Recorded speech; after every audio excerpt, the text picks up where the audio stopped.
My mother grew up in Paraguay. It's a small third world country. The area where my mum grew up is especially rural in the countryside, where most of the people were poor. Her house was across from very thick woods that stretched out for miles. One afternoon before it got dark, my grandmother and mother were outside. My mum was about 7 at the time when she spotted what she described as a beautiful little white baby chick. She always loved animals and enjoyed catching them, so she wanted to catch it.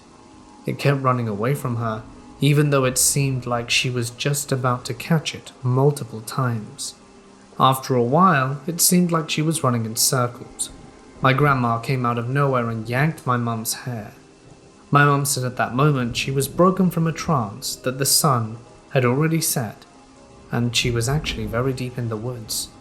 My grandma really tried to explain to her that el hombero almost succeeded in taking her. My mum tried to explain to my grandma about the pretty little chick, but of course it was nowhere to be found. My grandma said my mum seemed to be playing normally, and then all of a sudden just started walking fast towards the woods. My grandma thankfully ran after her and was able to catch her. I always think what would have happened had my grandma not been there to stop it. I'm glad she was. Around 10 years ago, I had gone on a short hike in the Green Mountain National Forest in Vermont, around the base of Mount Glastonbury. It was just a short day hike and I planned to find the old railroad bed and check out the remains of the old ghost town there from the 19th century. I had gone before with a group of people, and it was a beautiful hike, with water, and culminates with a great view of the area from an old fire tower. Thankfully, I wasn't completely alone, and had brought my dog, Bibi, a 3-year-old Rottweiler. She was good company for a trip like this, and I was glad to have her along. I parked on an old logging road and found the path to the trail that would take me to the abandoned railroad bed that is now buried deep in the woods. I was a mile or two in and almost to the railroad bed when I heard something. It was whistling, the kind someone would use to call a dog. Instantly, Bibi looked up, then tried to bolt to the right of the trail where the sound was coming from. Luckily, I had a good hold of her leash and stopped her from running off. She barked in the direction of the whistling, but I got her to sit and the whistling stopped.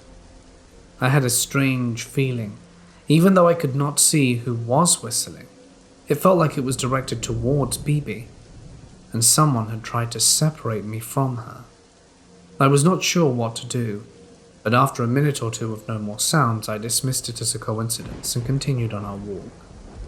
Not 10 steps later, I heard a woman's voice from the other side of the trail. "Hello?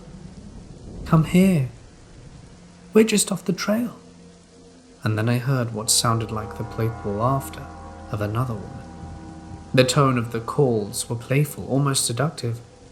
"Hello, come down here. What's your name?" I was curious and even a little intrigued to check it out. The voice was very pleasant, but after a split second I stopped myself from moving. Looking to the left where the voices were coming from, I could almost see a path through the trees, down the ridge, a perfectly straight line. There was no noise, not even the rustling of leaves or chirping of birds. I started to feel lightheaded and confused. Bibi barked again, and I snapped out of it. A feeling of complete dread overtook me. I reached into my pocket and pulled the Ruger LC9 I had in my pocket holster out and held the pistol to my side and clicked the safety off. As soon as I did that, I began to hear things again. Leaves rustling, birds tweeting.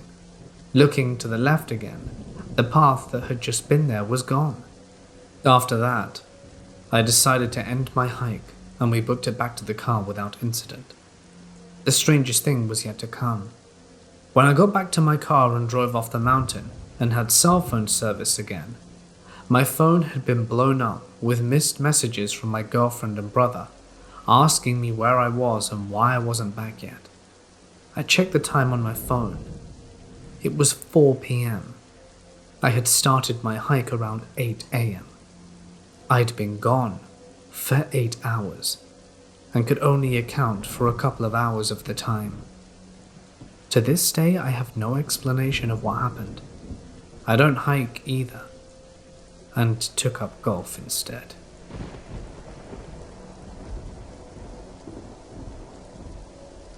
This happened a while ago, when I was 17. I had been living with my eldest sister as a sort of live-in babysitter for my 3 nephews at the time. And my room was in the unfinished basement. Sort of just a big area rug on the floor, a dresser bed, TV, the usual. I was down there reading or something one day when I heard my sister's voice clear as day call down to me, "Hey, come upstairs." Having no reason to think anything of it, I rolled off my bed and made my way towards the stairs. I get about halfway up when a feeling of absolute terror hits me. My hairs stand on end, my skin crawls. It's the middle of the day. The sun is shining brightly through the many windows of the entryway that sits atop of the open stairs. I try and shake it off, wondering what the heck. I get to the top, and the feeling only gets worse. I call out my sister's name, realizing something quickly. The house is silent. Anybody with any number of young kids, especially 3 boys all under 10, knows that doesn't happen. There's a little carpeted set of stairs that leads to the always open French doors of the main house. I don't see anyone inside, and as soon as I take a step towards them, my heart leaps to my throat. I've never been afraid of anything in that moment, and on a whim I walked away to check the attachment of the garage for a car. I just opened the door when I heard her voice say again, "Come in here." I glanced into the garage and saw her car wasn't there. I didn't waste any time. I raced down the basement steps to grab my car keys and noped out of there. It's been 10 years and I still don't know what happened. I told my friends and family and got a few, "You scared yourself, you silly girl," and "You must have imagined it." But I don't think so. I've been living out there for months by that time and been alone plenty of times, and nothing like that had ever happened before. If anyone has any ideas what it could have been, I'm all ears.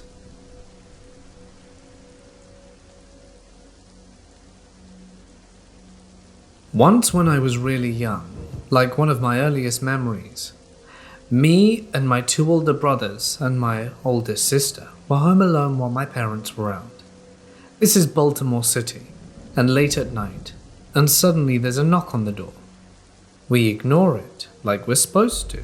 Then it's a banging, and a man's voice yells, "I know you're in there, let me in." We freak out, my sister grabs a knife, and yells for him to go away. "I'm your Uncle John, let me in." "We don't have an Uncle John. I'm your dad's brother." "My dad doesn't have a brother? He doesn't know about me, let me in." By this time we've called the cops and are huddled under a table, sister with knife in hand. Cops show up and arrest him on sight. Parents come home freaking out, and that, ladies and gentlemen, is how we learned about my dad's long-lost brother who lives in Virginia. The only way I can think this dude didn't know that this was creepy as hell was that he was from the country and maybe didn't think showing up unannounced to meet lost kin was weird, but to some kids from Baltimore, we're terrified.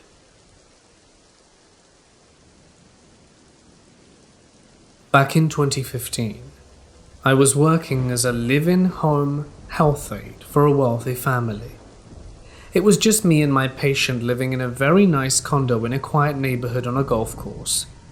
We were the youngest people who lived there. I was 27 at the time, and my patient was a 21-year-old male with Asperger's, SPD, and BPD, and substance abuse problems. He had recently gotten into some trouble and been legally declared incompetent. Jake was his name.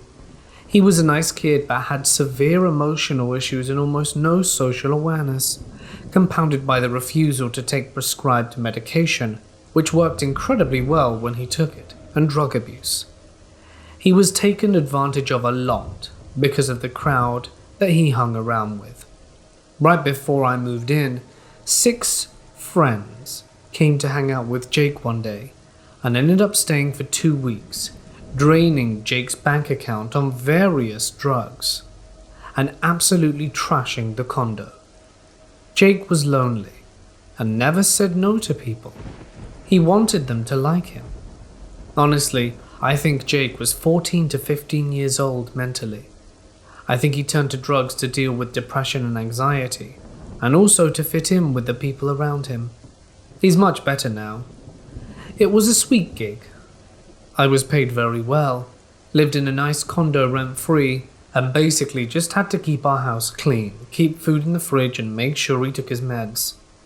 When I moved in, my boss, Jake's mother, warned me about a girl who occasionally stayed with her father, who was our downstairs neighbor. She told me that the girl was named Amber, and she looked younger, but she was 37 years old, tall, blonde, and very thin. She was right. She did look much younger, about 25-ish.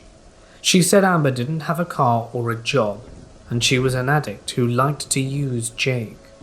Amber's father had custody of her 2 children, and she would come to visit the kids and stay for a few days a week. She said one day Amber asked to borrow Jake's car for an hour, and ended up running off with it for 2 weeks.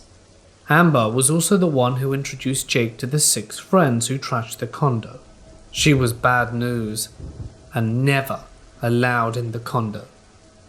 She wanted me to call her immediately if Amber stopped by or Jake went anywhere with her. After the theft, she put a GPS on Jake's car and allegedly she could stop the engine. My boss made it clear that she didn't expect me to be a security guard, just notify her of things that were going on. Leading up to this event, I had a few run-ins with this Amber, where I had to politely tell her that she wasn't allowed to come into the apartment. Jake could not take her to the store or anywhere, and no, Jake couldn't go to a party at her boyfriend's house. Amber was always spaced out, like she spoke really slow, seemed wide-eyed and off. She explained to me that she had been hit by a car while riding a bike recently, and complained that she was the one who ended up going to jail. I was like, how? Apparently she takes a lot of Xanax and was under the influence, so I think that explains the spaced out part. She never sounded aggressive, but it was clear that she didn't like me, and would often say things like, Jake is his own person. He's a 21-year-old man, he doesn't need permission. And whenever she spoke to Jake, when we saw her at the gym or the parking lot, she would be whispering to him, no doubt trying to manipulate him into giving her money or something. Anyway, on to the incident. Jake was out of state with his father, giving me a mini vacation. My best friend was staying over to spend a few days with me, and we were drinking PBR and watching RuPaul's Drag Race. It's about 11 p.m, and we hear a light knock on the door. I go to investigate through the peephole and see it's Amber. I ignore her. She knocks louder about 30 seconds later, and I watched her leave through the peephole and sit back down, telling my friend the situation. 5 minutes go by and she's back. This time she's pounding on the door like a cop. I'm getting pissed because I'm off work and I don't want to deal with her crazy, especially when my friend is over. So I say nothing and go back to the couch. She starts knocking like a normal person and starts saying, "Hello, Jake, I need help." I carry on ignoring her. Then I hear her try to open the door, but it's locked. And this enrages her or something, and she starts screaming and pounding on the door non-stop. I get up and look through the peephole again, and she looks like a demon. Her pupils were huge, so I think she was on something. She looked crazed. Her hair was tangled and wild. She was sweaty and angry.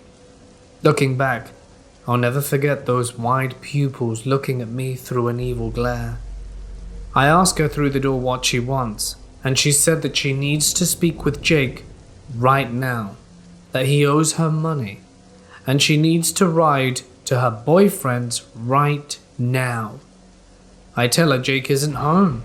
She then asks me if I will take her, to which I say no. I've been drinking and that I'm going to bed. She let out some frustrated scream, punched the door and left. My friend and I went to bed shortly after, and didn't hear from her again. The next morning, we're getting ready to leave to go have breakfast. I hear a knock, like policemen knocking at the door. You know the sound. I look through the peephole expecting to see Amber, but this time it's an actual cop. I open the door and can see my parking lot is full of police. There's a van marked crime scene unit and an ambulance. I honestly assumed Amber overdosed or something. The cop wanted to ask me if I heard anything strange last night. I tell him about my encounter with Amber and ask if she's okay.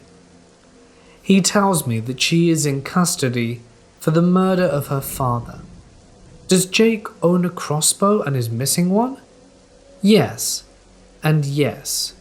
It's been missing for weeks. He says I need to speak to some detectives at the station. So I don't know if she came to my door before or after it happened, with a crossbow like she's Tyrion Lannister or something. But the detective told me that his theory was that she was a heroin addict, and she was withdrawing and needed to get to her boyfriend's for some more dope. She tried to get Jake to drive her, and when that didn't work, she asked her father, who refused. Then, this is what went down. They argued. Our neighbors heard that. She ended him with the stolen crossbow and stole his truck. She only got a mile away before she was signaled by 2 cops. She led the cops on a high-speed chase over the span of 2 counties before she finally lost control and crashed. The cops were only pulling her over on suspicion of drink driving, but when they went to speak to her, she told them that she was speeding because she needed to check on her dad. She thought that someone had ended him. They asked her why she thought that, and she couldn't answer. They sent police for a welfare check, and they found him before her sons did. So, that was the time my crazy, drug-addicted neighbor ended her father's life with my patient's crossbow. Please, let's never meet again.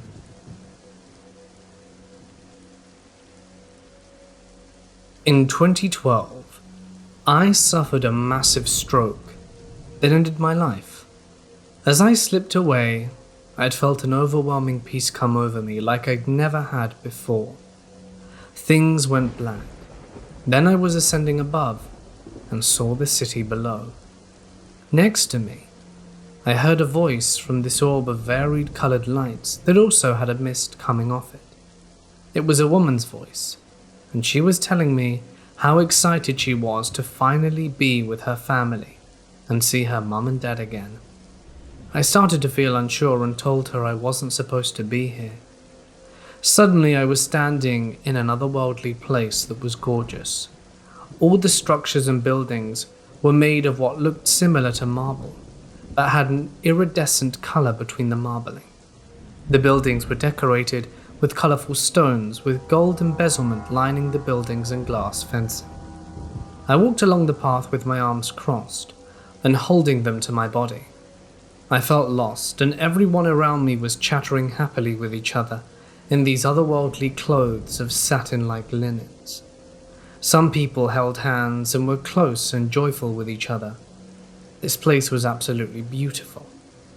I came upon an old man who was sitting near a tree, and what seemed to be teaching a class with people surrounding him. Some were sitting and others were standing. He called me over to join him. He was teaching the lesson of what life is supposed to be on Earth, what it was originally supposed to be, and how humans were supposed to be caring for the world and the inhabitants on it.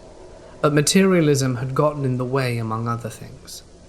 I felt an overwhelming knowledge come over me as he continued to teach his class about the world, the universe, life and death. Everyone began to surround me and the old man. He put his hands on my shoulder and he said, "It's not your time yet. You will know when it is."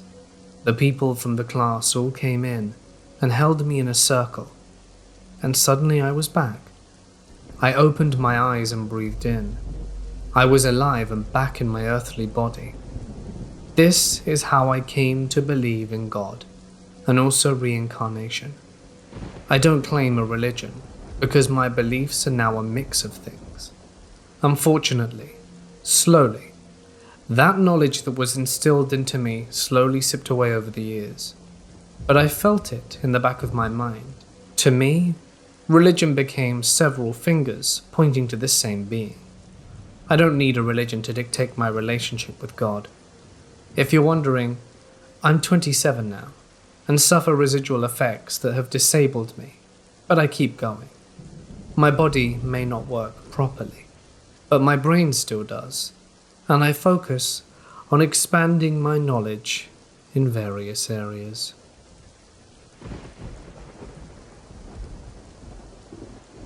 My family and I lived at a large property called Gladstone Villa in the former mining town of Bargode in the Caerphilly County Borough of South Wales, in the valleys. From 1969 to 1978, we experienced activity that simply defied rational explanation, such as lights going on and off. We witnessed electrical cables being pulled, and my grandfather Bill claimed to have a glass bottle thrown at his head as he entered the main bedroom, missing him by inches. I didn't personally see this myself, but I can still recall the time he came from there with the broken bottles in his hand and told us what happened. There was the occasional sighting, but this was very rare indeed. So rare that in all the 9 years I was there, I never once saw it, but I did hear it many times in the bedroom. It's still worth mentioning that my mother Caroline saw it on at least 2 occasions.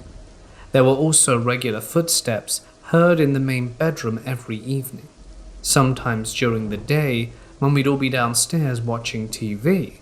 One of us would turn the volume down and hear it more clearly, and my grandfather Bill would point to the ceiling and say, "He's by here, he's by there now," trying to make out where the footsteps were coming from exactly.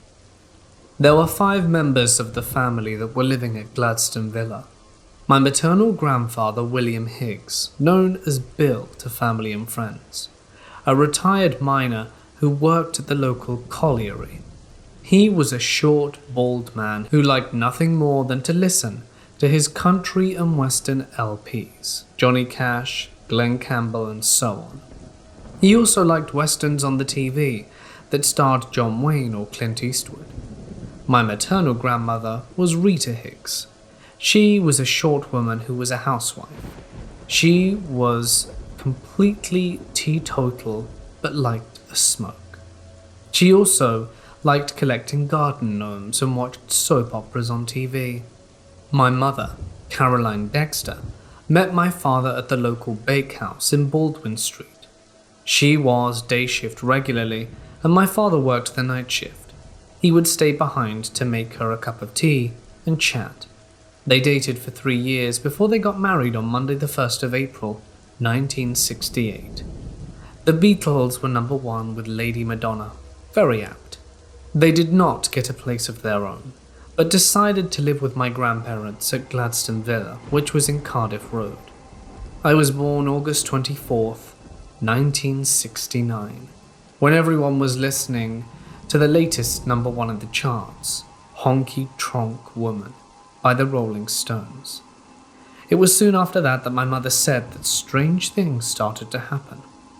I was just a baby when she said it all started off rather quietly, like small tappings here and there, but nothing too noticeable. But in time, the activity gradually increased. One time my mother said the family heard a noise, like someone jumping down from the attic and onto the landing. Naturally, thinking that someone was trying to break in, they went to see what was going on. When they got there, they found no one, but the hatch to the attic was open, Whatever it was eventually occupied itself in the main bedroom, which incidentally was my grandparents' bedroom. It soon made its presence known by walking around the bedroom, and the sound of dragging could be heard. One day my mother went upstairs to that bedroom to get my father up for work, so he could get ready for his night shift. When she got to there, she was confronted by the sight of the ironing board placed on my father's torso as he slept. When he awoke, he was astonished to find the situation he was in. He suspected my grandfather Bill was playing pranks, but in time he knew my grandfather was not responsible for it, and he told his work friends what was going on there, and it got around that Gladstone Villa was haunted. My parents separated in 1972, and my father left Gladstone Villa, but it wasn't because of what was going on at Gladstone Villa. It was just a breakdown of a marriage. They finally divorced on April 25th, 1975. The British band, the Bay City Rollers, were #1 in the charts with Bye Bye Baby. Again, very apt. It would have been amusing, but for the fact of what was going on there. I was barely 2 years old, so I have no memory of my father living there. But he would come to see me every Saturday, take me to see my paternal grandparents, and to the local cinema. Great times, even though the paranormal activity persisted. As I got older, I witnessed the activity for myself. I actually saw the poltergeist activity for myself.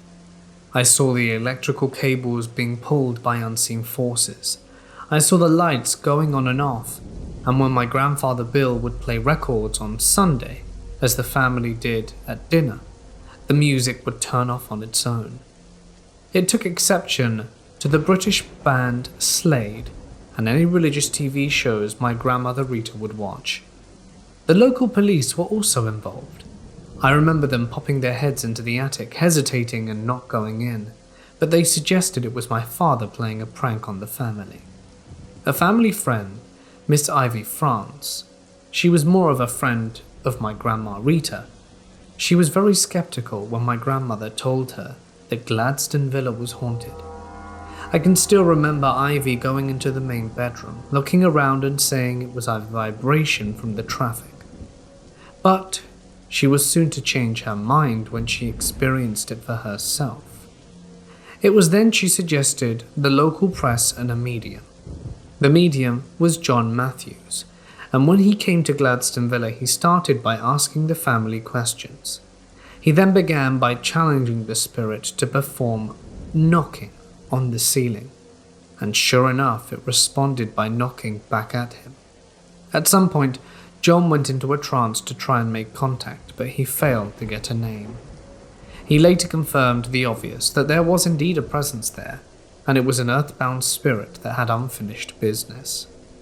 A priest by the name of Graham Jones was called to Gladstone Villa. He blessed the property, and after a few prayers he duly left. It was quiet for a few short months after that. No incidents, but it did return, and with a vengeance. This time it decided to show itself. One evening my grandfather Bill, my mother Caroline and I were watching television. My grandmother Rita was reading a book when all of a sudden my mother just so happened to look to her left, and she saw the full, solid figure of a monk standing by the doorway. We did not see this, as we were otherwise occupied, but she later described the monk in detail. Typical brown habit, complete with hood over the head, so she couldn't see the face. It sounded very much like a 16th century Benedictine monk. Fred Davies was also a friend of my grandfather Bill. They worked together at the local colliery, and he would visit most evenings. Fred was a slim man who would wear a flat cap and glasses, and smoked some homemade cigarettes that hung from his lips when he spoke. He would sit in his favorite chair by the open fire and talk to the family and watch TV with us. One day, Fred was with us, in his usual place by the open fire. I was quietly playing with my toys by the sideboard. It was quiet when all of a sudden there was one very loud bang. It was so loud that Fred ducked his head and I ran to my mother for comfort. When it was quiet, we went upstairs. My grandfather Bill would always be first and I would be last. When we go to that bedroom, we found nothing that could account for the noise. Fred later told us that he ducked his head as he thought it was going to come through the ceiling. Fred told us of another experience he had at Gladstone Villa.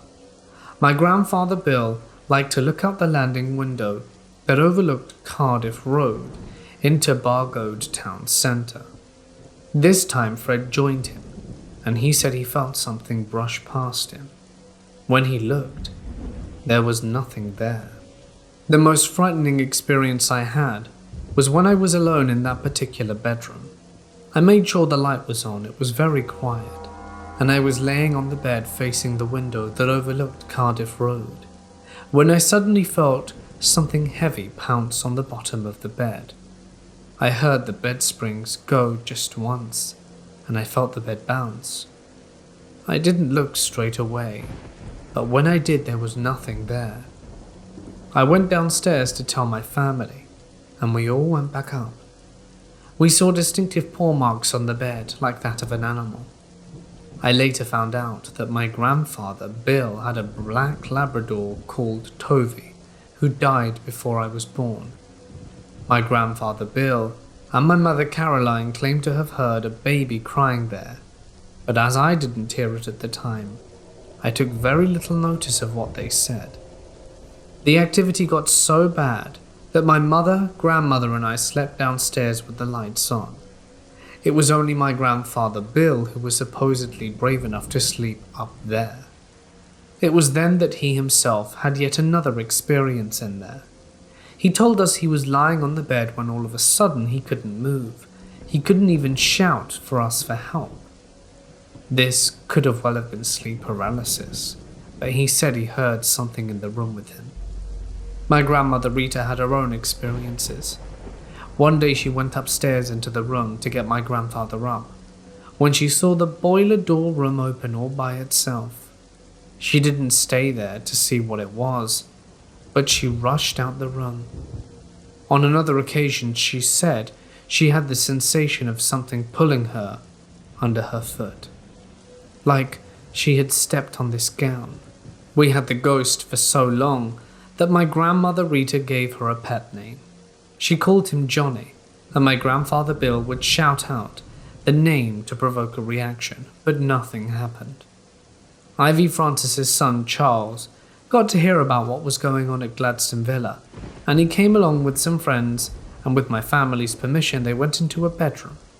It frightened one of his friends, and to this day, he still says it was a spooky place. My mother Caroline had an operation on her toe and ended up on crutches to support her. The local nurse would tend to her foot, and my mother sat in the chair when the nurse came that day. The nurse knelt down to tend her, and she told my mother not to hold her. My mother looked at my grandmother Rita in amazement, as she wasn't holding the nurse at all. My mother made her own conclusions that it was Johnny the ghost that was holding her, so as not for the nurse to hurt her. The only time I heard the ghost being vocal was the time we were all in the room. One of us wanted to use the bathroom and we couldn't get in there. My grandfather Bill said, "He's behind there." I heard quite distinctively the sound of Gregorian chant, and that was it. Nothing more. We left in the summer of 1978 when two local businessmen bought the property, and Gladstone Villa was eventually converted into a small hotel, and its name changed to Reds Park Hotel. On the night before we moved, there was one final incident we experienced, as if it knew that we were going, and that it was its way of saying goodbye. My mother, grandmother and I got ready to go to sleep. The light was still on, and then we heard the doorknob turning, as if someone was trying to get in. At first, I naturally suspected my grandfather Bill, as he was the only one who could have slept upstairs in that room, and we thought it may have been him playing a prank. I called out to him, but there was no answer, no laugh that would give him away. We then heard our belongings that were packed in the hallway being thrown around. The next day, I asked my grandfather Bill if he was playing a joke on us, and he insisted that he wasn't. And to this day I still believe him. I had my 40th birthday party at Reds Park Hotel in August 2009 for old time's sake, and it was the female staff that told me about the ghost, and I told them about what happened to me there 30 years before. The staff told me of their own personal experiences, the lights going off and on, the odd sightings in room 5. A bride in white was seen. Again, the claims of the baby crying that made no sense at the time. I did a thorough research of the property and the Cardiff Road area, and I found out some very interesting things indeed. I found out from the Bargoed Library and local newspaper archives that Gladstone Villa dates back to the 1900s, and it was named after the former British Prime Minister William Gladstone. I discovered the previous people that lived there, the Kimmitt family in 1924, a newly married couple, Michael and Evelyn Kimmitt, and a son named Elvin. He died at 4 months, according to the archives. This may explain the baby my mother and grandfather kept hearing in the bedroom. Miss Evelyn Kimmitt died in 1970, soon after I was born. Maybe this was why the activity all started. I also found that there was a monastery in Baldwin Street where my parents met and worked, and there was a property directly opposite the former Gladstone Villa property in Cardiff dating back to the 16th century. It is now a public house called the Rafa Club. A priest hide is said to be there, but it's sealed up. This explains the monk my mother saw. What I have said here is true. I wouldn't share it with you if I couldn't possibly back this up, and I have used real names as not to hide anything, and all I have said can be verified by the family of those people mentioned. Sadly, some of those are no longer with us.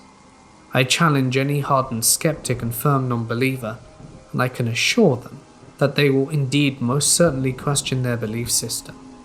Of this I have no doubt whatsoever.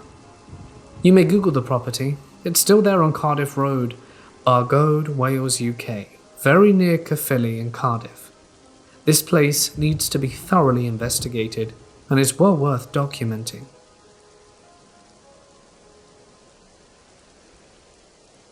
When my brother and I were much younger, we'd have to stay at my grandparents' when my mum and dad went on vacation. This happened a lot, as my dad's company would allow my mum to go with him on business trips. There was only ever one guest bedroom in my grandparents' room, so my brother and I had to share a double bed. My brother always fought with me about who had to sleep near the edge of the bed, as the other side was against a wall. I always lost and would settle in for a sleepless night. The only way I can describe it is every night, an hour after I got to bed, someone would sit down next to me. It never made me feel threatened, but it was always creepy to be hummed songs and have my hair moved. One night I had enough of it and had to get out of the room. As I walked out into the living room, I saw my grandfather sitting in his favorite chair. He looked up at me and asked if Ben and June had awoken me. I quickly asked who Ben was and what he was talking about. His story quickly unfolded.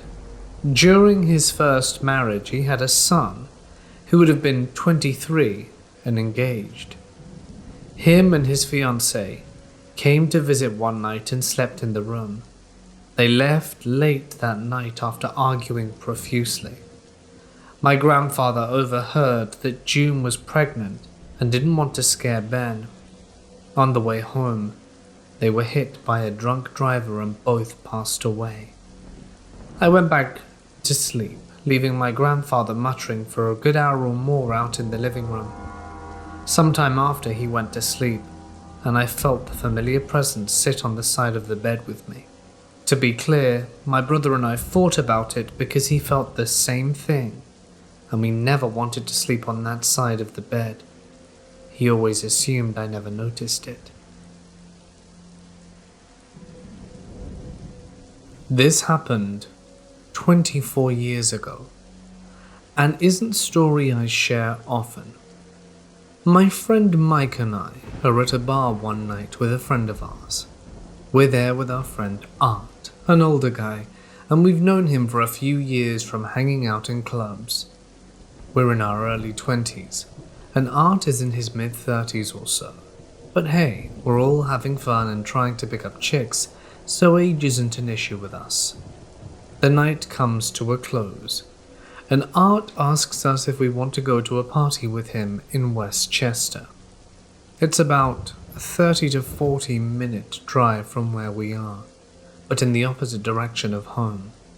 There's no guarantee of how big or fun this party would be, so we politely declined and headed to the after-hours spot near our house.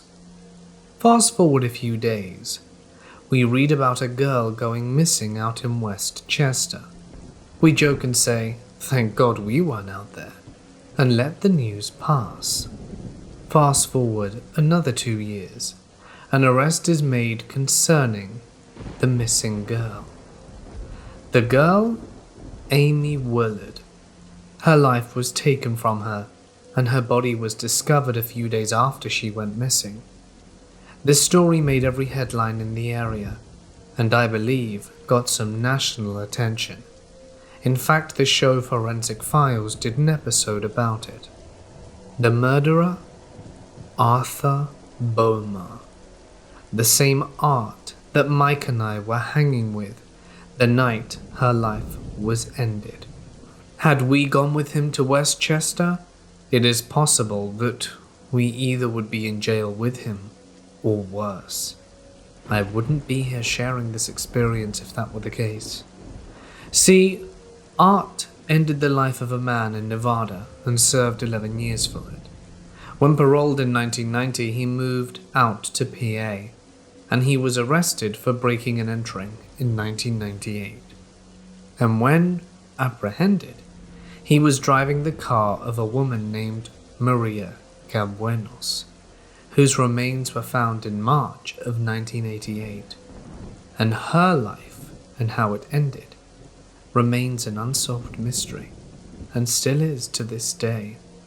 They linked his DNA to the Willard case and conviction. He still sits on death row to this day, I believe. As a kid, I moved around a lot. I lived in a total of 8 different countries. The 5th country I lived in was Germany, in the city of Kiel, in Schleswig-Holstein, North Germany near Denmark. I lived there for 9 months between the ages of 11 and 12, and I'm 20 now. I have 4 siblings, an older sister and brother, and a younger sister and brother. Now onto the actual supposed paranormal side of this. My mother and father worked from the hours of 10 to 6.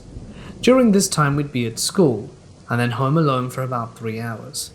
My younger sister, aged 7 at the time, and my younger brother, aged 9, were picked up by a family friend and taken to her house during this time. My older brother, aged 16 at the time, went to his girlfriend's or played football.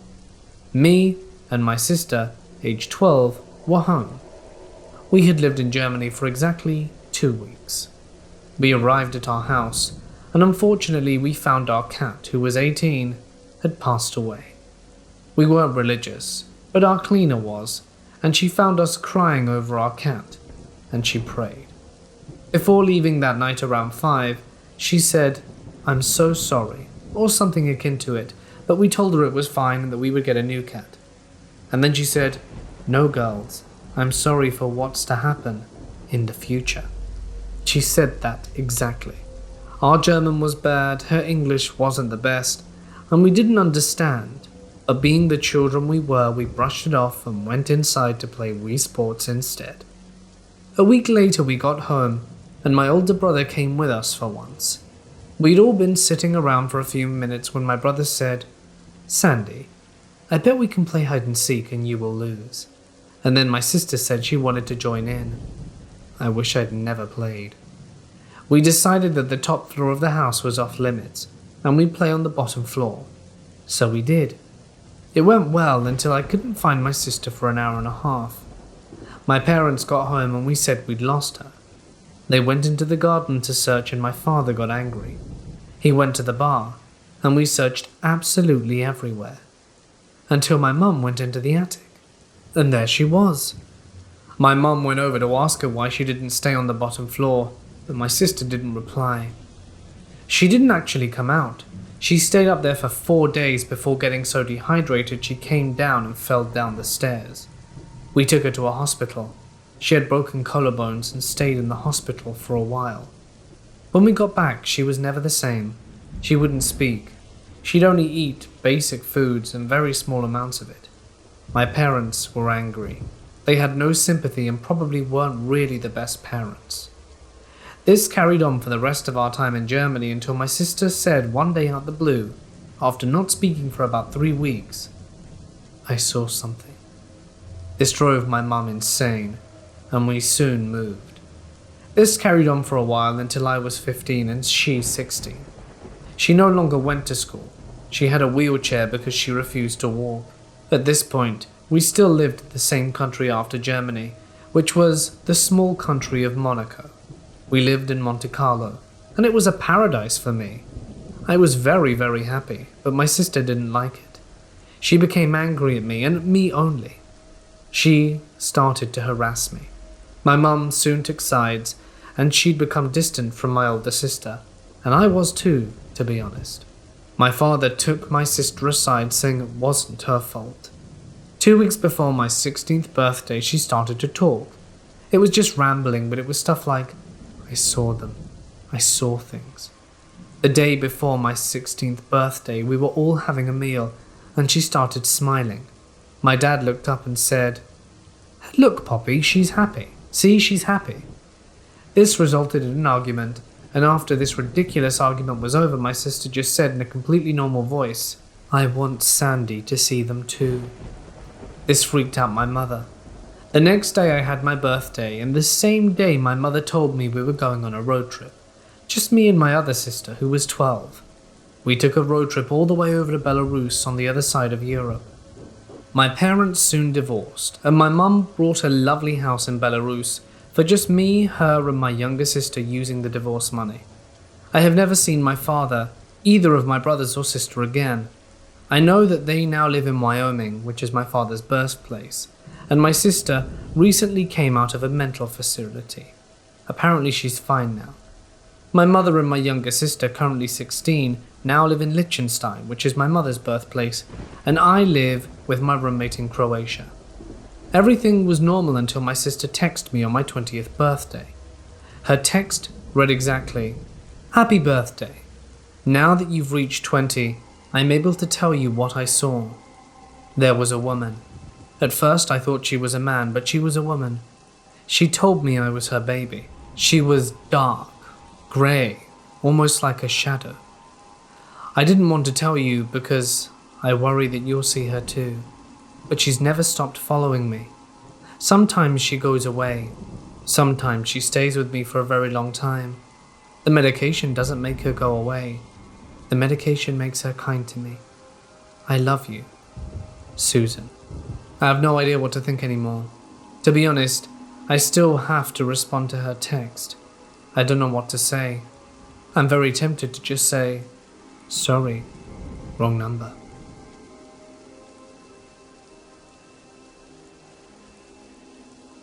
I babysat for a single mum down the road. She was going out with her new boyfriend. Cute, great 5-year-old boy. Very timid though, and I myself was 15 at the time. Night's going fine, and we decide to do some arts and crafts. He gets up and runs over to grab some scissors and runs back, and I say, "Hold up, slow down. You shouldn't run with those, it's bad and dangerous." He instantly drops the scissors and starts sobbing, turns around, and defeatedly heads towards the kitchen. I'm completely baffled and follow him to the kitchen, and say I'm confused and ask what's going on. He points to a drawer, and through sobs over 20 seconds he manages to struggle out, "It's a silverware drawer, but prominent on the top. is a large knife, which I can see has specks of blood on it. I turn around to him, and he's taken his pants off. On his legs, I see countless cuts, some scars looking years old, some only a day or two old. So I'm in a weird mix of confusion, pity, fear, and sadness. He had been cut as a punishment for any little thing he ever did wrong. I close the drawer, kneel down and tell him I'm sorry, and I would never hurt him, and to put his pants back on. It takes me maybe 20 minutes for me to console him to stop crying and calm down, and believe that I'm not going to harm him, and this isn't a test.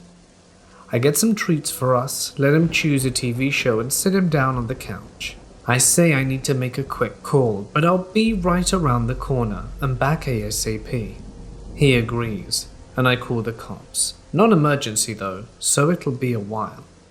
I let them know he's still very shaky and I'd like to hang up and just go be with him. I hang up, but before I do I decide to deadbolt all the doors just in case. Luckily for me, too, because the mum gets home before the cops, I give the kid my Discman and headphones and send him upstairs so he can't hear any of the ensuing unpleasantries. I go to the door and tell her she's not getting in until the cops arrive. She freaks out, screaming at me and pounding on the door, yelling to be let in, ordering the kid to let her in or it'll happen. She goes around the door and tries them as well. Just as she grabs a brick and approaches the window, the cops pull in. She drops the brick and goes to them in hysterics, claiming I've threatened to hurt her boy and I'm doing terrible things. I open the door and approach. The cops yell at me to stay where I am, and one of them runs up to me and grabs hold. I do not resist and explain the situation. Halfway through, Mummy screams at me, "Liar! You did it! You monster! You hurt my boy!" The other cop manages to stop her screaming at me, and I convince my cop to step further away so that I can finish. Cops converse and tell me I'm going to be cuffed and put in the cruiser until medical services get there to inspect the child. I successfully argue that mum and son should not be alone together. The mum is belligerent. "You have the culprit all cuffed. You can go and throw the book at that monster while you're still here the entire wait."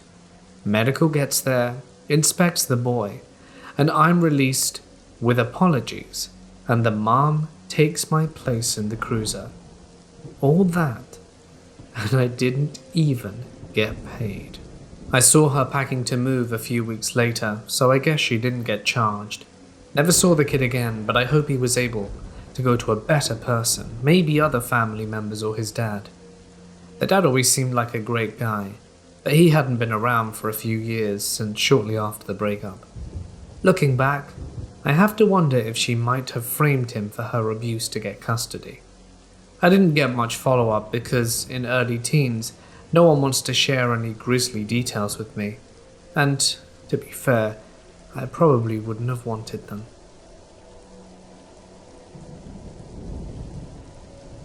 At the time of this story, the coronavirus quarantine was in effect in my area.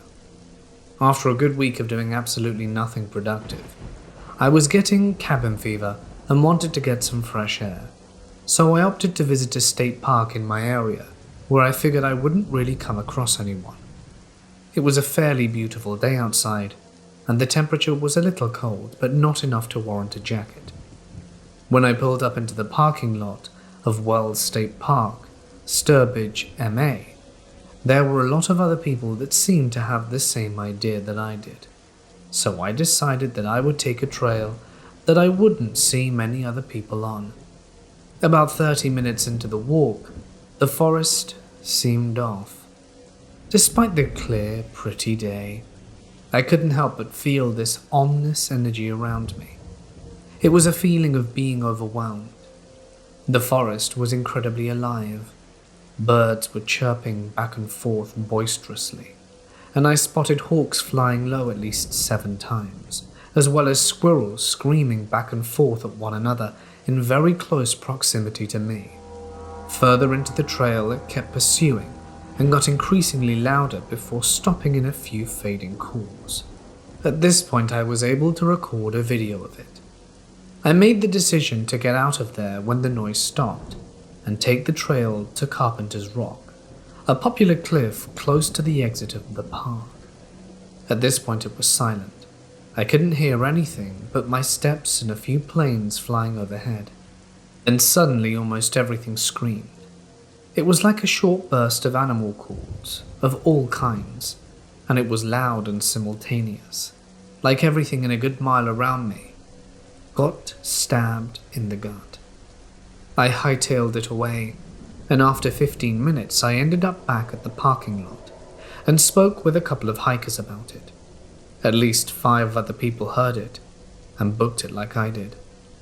If there are any rangers or biologists who know what this could be, please let me know.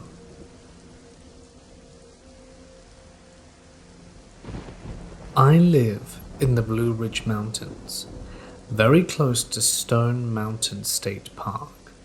I'm an avid hiker and have hiked many miles in these mountains. There is a large number of granite boulders at the base of this mountain, some as big as a small cabin. They have always been fascinating to me, and when you enter the wooded area where the boulders are, there is an eerie quiet seemingly void of wildlife. This happened last year while hiking with my boyfriend and our dogs. We had seen a couple of the waterfalls that day and were going to hike to the lower falls. There had been very heavy rain for a few days, and I knew this trail had several creek crossings. I decided I didn't want to get wet and told my boyfriend to go on without me and that I would wait. The falls were only another half mile or so ahead. My boyfriend and the dogs go on the creek and then disappear out of my line of sight. As soon as I couldn't see them anymore, I was suddenly aware of how quiet the woods were. There were no birds chirping or squirrels rustling leaves. I don't usually get spooked, but all of a sudden, I had this overwhelming sense of dread. I felt as if something was watching me, and I couldn't shake the feeling. I had an urge to run after my boyfriend and started the creek crossing when I saw him come dashing back towards me. He too had an overwhelming sense of dread, and didn't get 10 minutes down the trail before he turned back and ran to me. He said he couldn't shake the feeling that something was going to attack me. And this was at 11 a.m. on a summer's day, so not very big cat or bear kind of time. The next incident was very scary because I was alone with our dog. We were hiking the same section of Stone Mountain, but a different trail called Wolf Rock. On the way up I had seen many trees that were scorched, but that could have been due to lightning. I started getting an ominous feeling, so started picking up the pace to head back. When I was about a mile from my car, I heard what can only be described as a supersonic boom. It shook the ground and rattled the trees. It spooked me and my dog so badly, we ran most of the way back to the car. Later I tried describing the sound to my boyfriend to no avail, since I've never heard anything like it. Not gunfire, not a plane, not a rock slide, which I've all heard before. But while reading another person's story, it sparked my memory. They described the sound like that of a giant sledgehammer hitting a tin wall. That's the best way I can describe the noise I heard. That metallic bang reverberating through the woods was very unsettling.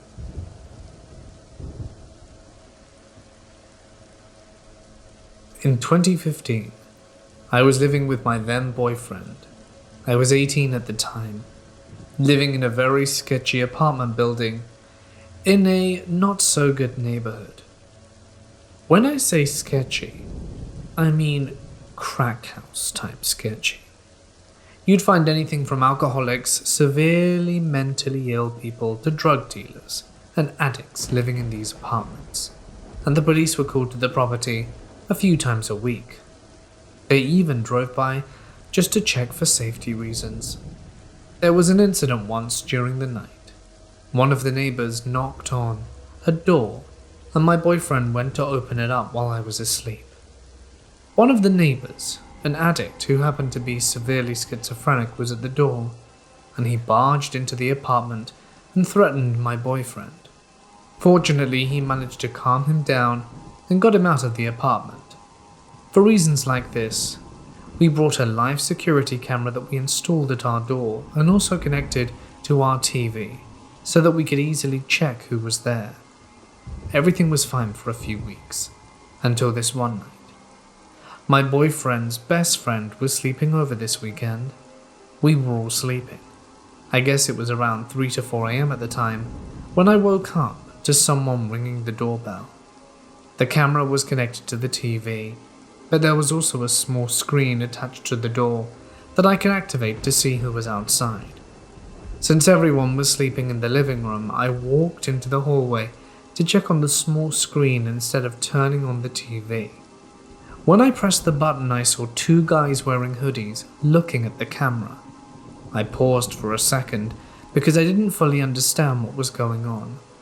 Not until they looked at each other, nodded, and then one of the guys reached his hand towards the camera and ripped it out, making the screen go black. I stood there for about 5 seconds before I realized what had happened. I ran back to the living room and shook my boyfriend awake, almost yelling, while also whispering, "Quick, get up! Someone just stole your camera!" He darted up and ran outside, didn't even bother putting on a shirt or shoes. All the noise woke up his buddy. Naturally, according to him, later on, he saw a guy running away into a wooded area, so he chased after him. What he didn't know was that I saw two guys and not just one. Well, I think the guy who ran away was just the distraction, because about a minute after he ran out, I heard someone entering the hallway. I froze in absolute terror. My buddy noticed that and sprinted to the door, separating the hallway of the living room, and the conversation went something along the lines of, "Oh, is Jason here? No, he isn't. Oh, could I come inside and sit for a minute? I don't think that would be appropriate since he isn't here. Oh, but I could go in and wait for him until he gets back. That's a no. Please leave." "Just for a minute?" "No, leave." He left. Buddy came in with a shocked but also frightened expression on his face. Both of us were in awe about what happened. My boyfriend came back 5 minutes later and told us about the unsuccessful chase. Both me and my buddy were terrified as he started telling us what happened while he was outside. My boyfriend said he only saw one guy outside when he had the time to process the situation.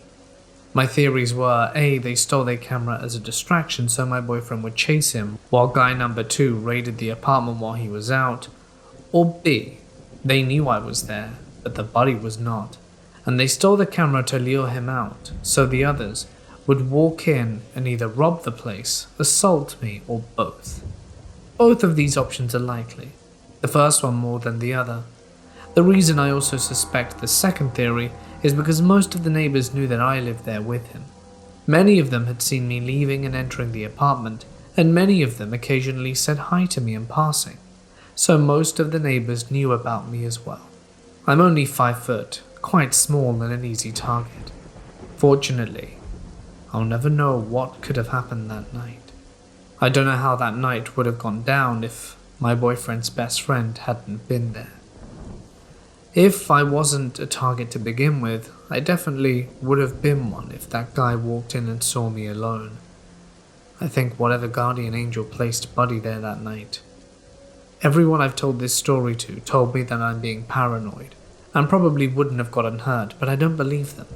They weren't in that situation. Nobody plans for a break-in without malicious intent to begin with, so I don't doubt for a second that I wouldn't have been caught in the middle of it had we been alone.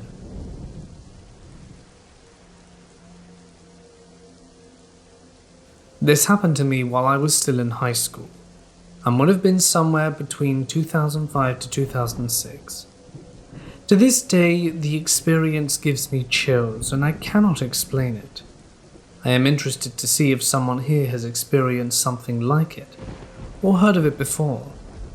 After church one Sunday night, my friend and I were taking my cousin back to his house before heading to a restaurant to meet some friends.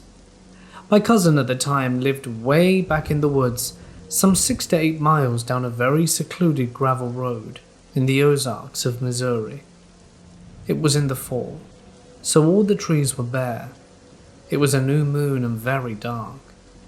Anyway, my friend and I dropped my cousin off without a hitch and began making our way back out of the woods, back to the main country road that would take us back to town. About halfway down the gravel road, back to the country road, we came around a curve and started heading up a small hill that crested about 60 yards ahead of us. When we saw this hill, there looked to be a single deer standing on the crest in the middle of the road. Being that this is the middle of the country, this is not too uncommon obviously, but I thought nothing of it and figured it would run off as we got closer.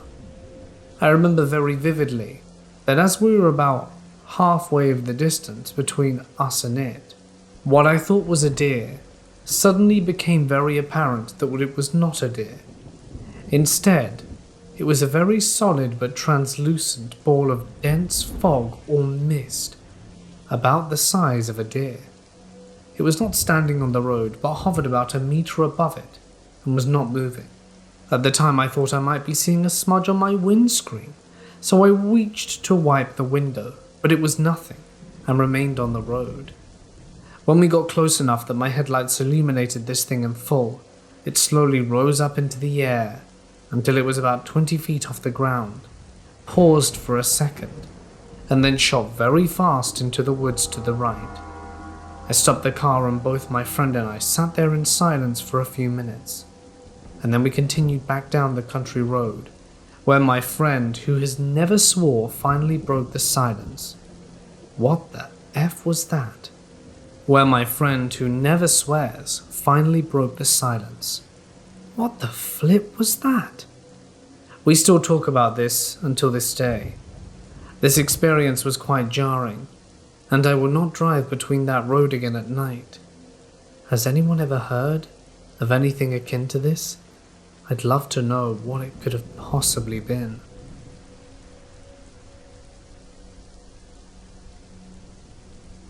I want to share a story about a time when I was 14, where I became lost in the woods in a pretty familiar area. I was hunting in the mountains, somewhere around Huntington. I don't remember exactly where it was, as it was 25 years ago. The cabin we used to go to was at the top of a mountain, only accessible by dirt road. After driving several miles up, you would come to the top of the mountain, and the road would circle around at the end back to where you started. So one way up and one way down. The road itself was wide enough for 1.5 cars, so you would have to pull over some to let an overcoming vehicle pass. I left the cabin by myself in the afternoon and walked down the driveway. I turned left on the road and walked maybe half a mile, and then turned right into the woods and walked down the mountain to a spot I've hunted before. I was probably 1/4 of a mile down the mountain, and I eventually reached my spot, which had a large number of boulders and deer paths weaving in and around them. I sat there for a while and saw nothing, and decided to head back up. Now the area I was in was steep, no doubt about that, so it would naturally take a lot longer to climb up than to walk down. I was hiking, and it seemed to be taking longer than usual, but I thought nothing of it.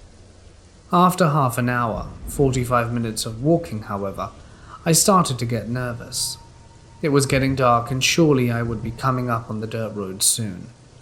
The sun kept setting, and I kept going, and no road. It was dusk now, and I thought there was no way I was down that far, and it would take me this long. How the hell did I miss the road? No way I missed it. Literally, there's no possible way for me to miss it. It circles around the entire top of the mountain, and now it's dusk, and I decide that maybe I somehow did just walk over it. I head back down the mountain for another 15 to 30 minutes, and there's nothing. At this point, I'm scared. How am I missing the road? I'm getting annoyed at myself, trying to rationalize my position, trying to slow down and think. So I head back up. I had a dull flashlight, and it was just enough amber-colored light to let me see obstacles so that I wouldn't trip. After walking and hiking back up for some time, I sat down. I was alone with a poor, pathetic excuse for a light, and had no idea where I was. And that's when I noticed it. The nothingness. Nothing was making noise. Nothing was moving. At that point, I decided to go back down the mountain, the entire way. There was a really small ravine I'd have to climb down and out, but I thought maybe it was the only way, to walk down out the mountain and hit civilization. I walked for maybe half an hour, and I came across the dirt road and was shocked. There was no way I missed the road. To this day, I cannot believe that I missed it. I guess it's possible. But it seems like, based on the amount of time walking, that I should have crossed it more than once. And if I did, again, I should have realized I was on a dirt road. I actually haven't thought about this in a long time. It's just one of those things in life that's a bit crazy.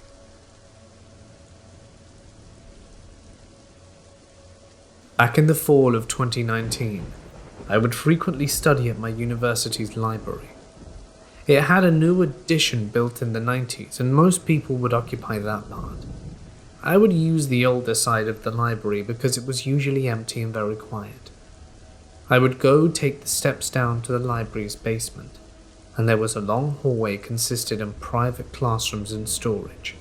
But towards the way back, there were a very small number of rooms for studying that had some desks and 3 tall bookshelves. It was around 9 p.m., and I was the last one studying inside the room. One of the night guards was sitting by the door, occupied by his crossword puzzle book. He was an older man, but he was very nice, and sometimes would let me stay a little past closing time to let me study. I was halfway through my environmental science homework when things started to get a little odd. The sound of a door opening and then closing echoed loudly throughout the hallway, just across from where I was sitting. The guard looked a bit surprised at first. No one was allowed downstairs at those hours. I heard him radio one of his fellow guards and asked if anyone else was down in the basement making rounds. He was met with a negative. He got up and left the room without saying a word.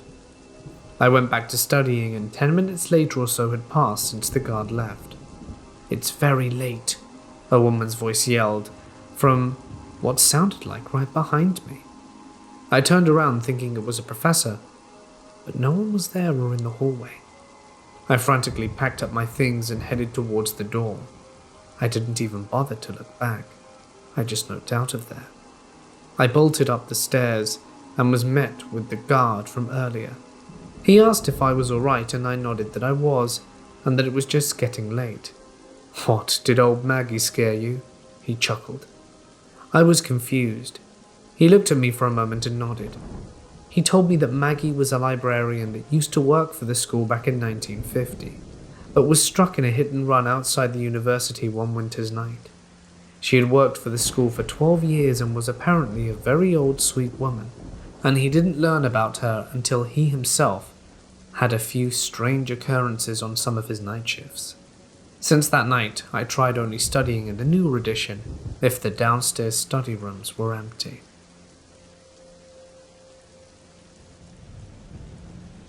I live with 3 other guys in a duplex. What happened was around Christmas time, and our living community consists of a mix of college kids and families.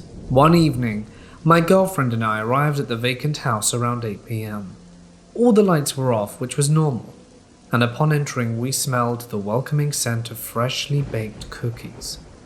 Turning on the kitchen light, we felt the heat of the oven radiate through the chilly home, and oddly enough there were no cookies. There were a couple of Tupperware containers pulled out from the cabinet, but no cookies in them. Slightly stranger, 8x8 brownie containers were found in the sink, and there was a spatula covered in cookie dough, chocolate chip to be precise. Who bakes cookies in those square containers? One by one, my roommate came back to the house. Will, Jack, Brian. Jack claims to not have baked any cookies, as well as Will. Brian is known to bake all the time, so we waited for him to return. Lo and behold, he comes back and swears he hadn't baked anything. We all looked at each other in confusion and dismay. Who would come into a college kid's house and do such a thing? And might I add, no belongings were stolen. Our 51-inch TV was still there along with all the gaming consoles and music equipment, clothes and laptop. Upon further investigation, we concluded the house was completely empty for a total of roughly 4 hours, and there was in fact cookie residue on both the spatula and the Tupperware. The trash cans inside and outside the house had no evidence of any cookie business going down. Whatever happened to me and my roommates is truly incredibly unexplainable. For context, I am female. My parents got divorced when I was 10 and my brother was 8. They had bought a house in a fairly big plot of land and decided to split it. The house was demolished, and my mum was building a new house to live with me and my brother. We lived in a very small city that is known for its safety. Fast forward to when I was 15, and the house still wasn't ready. Me, my brother and my mum lived in an apartment really nearby to where they were building the house, so we would check in on it from time to time. It was an evening when me and my mum were getting back from the market and decided to check the house. As we were parking in front of the house, the car lights showed a man trying to jump the fence to get in. I was really freaked out, but my mum stepped out the car and shouted to the guy, asking what the hell he was trying to do. It was an old guy in his late 60s, really tall and skinny. He was starting to bald, having hair only on the sides of his head. He was giving really creepy vibes. He jumps out of the fence and looks scared. He wasn't expecting someone to show up because no one lived there yet. He said he lived in the apartment building next to the house and was trying to cut down a branch from a tree that was knocking on his window. So my mum said he was trespassing, and if he wanted to do something in her house, he should have contacted her. She yelled at him to go away and not return. We went home and never really spoke about it anymore. A few months later, my family finally moved into that house. It was a cute home with lots of trees and space for my dogs to roam free in. At the time, we had 3 dogs, 2 small ones and a border collie that we rescued. Every day we could hear a teenager female voice yelling at the apartment building next to our house. We figured it was just some teenage drama, because we could always hear her saying the same things every teenager says to their parents. I don't want to live here. You don't get me at all. And so we never really did anything about it. Some time passed, and my best friend moved to an apartment in that building. She said she could hear them yelling to her father. Guess who the father was? The man that was trying to get into our yard. That freaked me out a little bit, but I didn't have any proof he was doing something to her. One evening I was eating some fruits in the front of my house with my dogs, and I heard someone scream, like a man and woman were fighting. I looked around and figured out it was coming from the building next to my house. As I looked to the building, I saw a woman falling from a balcony, but couldn't see if anyone had pushed her, so I called an ambulance, and they were really fast in getting her and taking her to the hospital. At the same time, the police came and took a man that I couldn't get a good look at to see if it was the same one that was trespassing. I don't know what happened that day and who the man was. My dad then started building his house next to my mum's. I spent a lot of time in my best friend's apartment that was just by the creep's apartment. As I said, my yard was full of trees, and sometimes I could see animals there like lizards, snakes, foxes, and possums. One day, me and my friend were in her balcony, and I could see a lizard walking on the wall that separated my house and the building. In the balcony next to hers, the creepy man showed up with a firearm trying to shoot the lizard. We began screaming at him, begging for him not to kill it. He looked as surprised as before.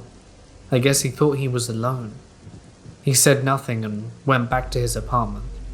I told my dad about it, and he just said we shouldn't interact with that man. I was already 18 at this point, and things started to calm down, or so I thought. It was an afternoon around 4, and I was home alone.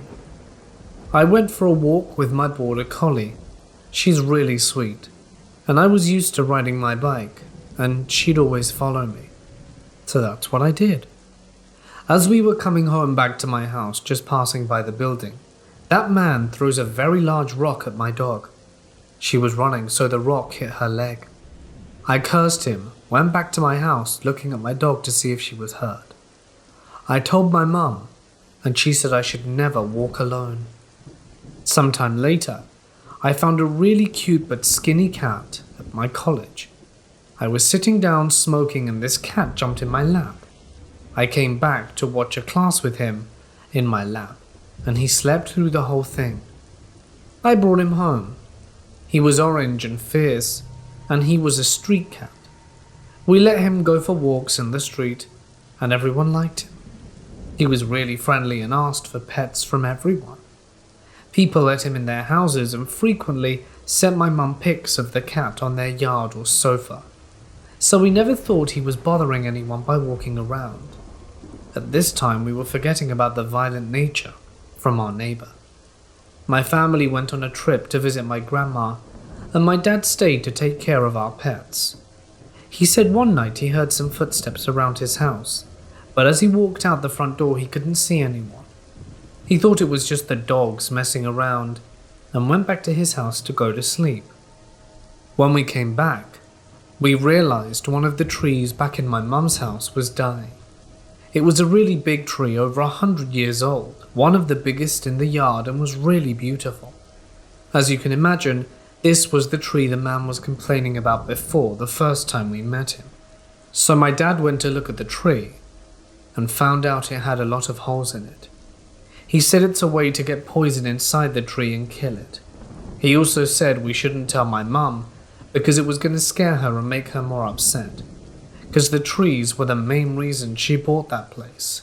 I never told her about it. Some time goes by and me and my brother moved out to another town to finish our studies. I wanted to take the cat with me, but my mum said it was going to be hard for him to adapt to a new living environment. He liked so much being able to walk around, so I agreed that he could stay with her. A few days later, she visited me and told me that my cat had passed away. I was broken. How did it happen? She found him with his neck broken in front of the apartment building next to our house, his head twisted, but my cat was still alive. But as she arrived in the vets, the cat passed. She said that she thinks it was the man that did that. We didn't have any proof, but you know the feeling when you just know? I cried so much. He was my first cat and so sweet. My mom still lives in that house. She has 5 cats now, but none of them go out, and the man is still her neighbor. I'm with her during quarantine, and I see him all the time, walking past our house, always looking up to see if someone's there. I later found out that the girl who fell from the balcony survived. She came back in a wheelchair, but I'm unsure if that was permanent or not. She took her things and went away. I don't know who pushed her, but my best friend that lived in the same building said the man was still living there. A few months after this, a lot of creepy things started to happen on our neighborhood. About turning him to the police, well, when he threw a rock at my dog, I did report him to the police, but nothing happened. I didn't contact the authorities about the other stuff, because I don't have any proof. Maybe we'll invest in cameras.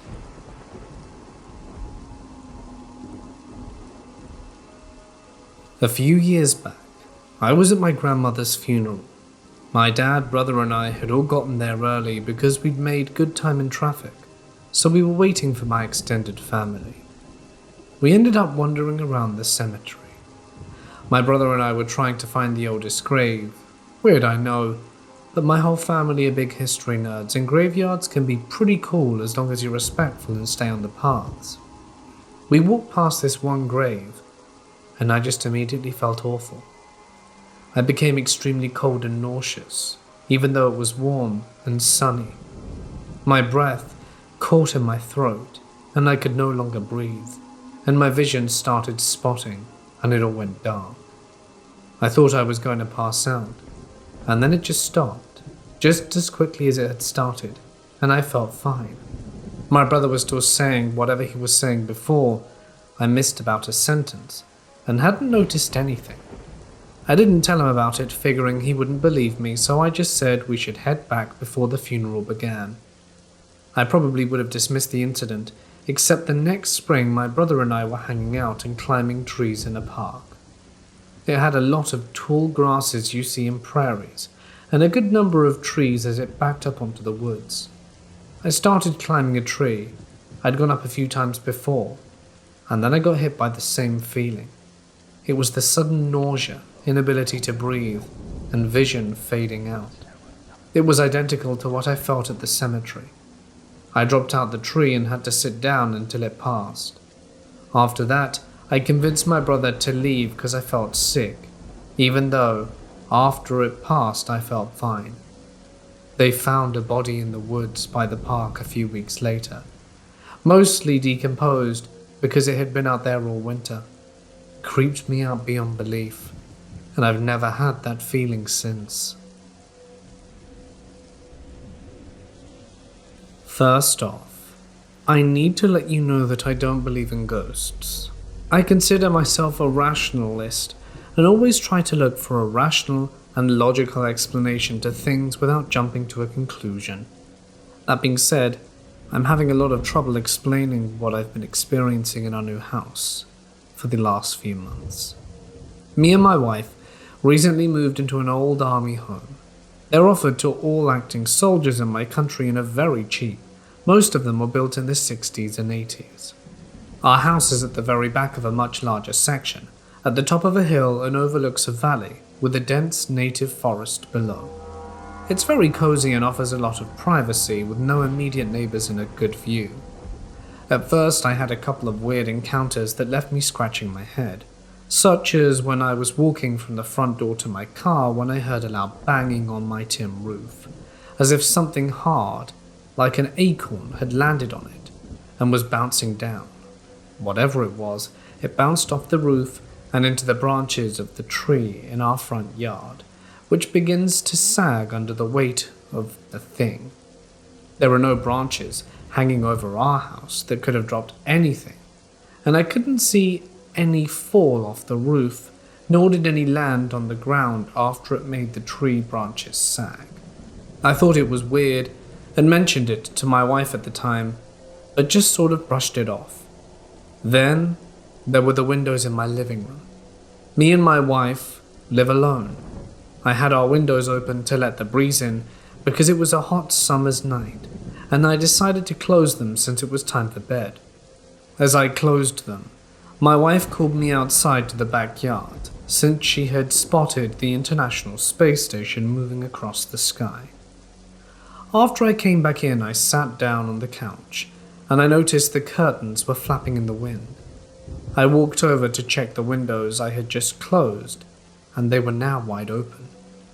I know for certain I had closed it just moments ago when my wife was outside the whole time, so she couldn't have opened it. I asked if she saw me close that window, and she said she was standing in the doorway and watched me do it. I kept asking her if she was messing with me, but I can't figure out how it could have happened. The last and most troubling incident was what prompted me to make this post. Last night, I went to bed just after my wife, who was already asleep. I lay in bed browsing on my phone when suddenly I noticed I could hear what sounded like heavy breathing. I stopped and listened for a moment, assuming it was just my wife snoring or something. But she was sleeping right next to me, and this sounded like it was coming from the far corner of the bedroom. I focused on the sound for what felt like several minutes, while being paralyzed with fear.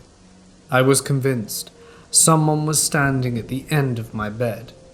I woke up my wife. She was half asleep until I said I thought it sounded like someone was in the house, which made her bolt up, and then she said she could hear it too. I then turned on all the lights and went around the house, checking all our locks and cupboards, and didn't sleep well that night. Has anyone experienced anything like this before? Am I just being paranoid? I'm usually quite level-headed, but this is starting to make me question my own sanity and judgment.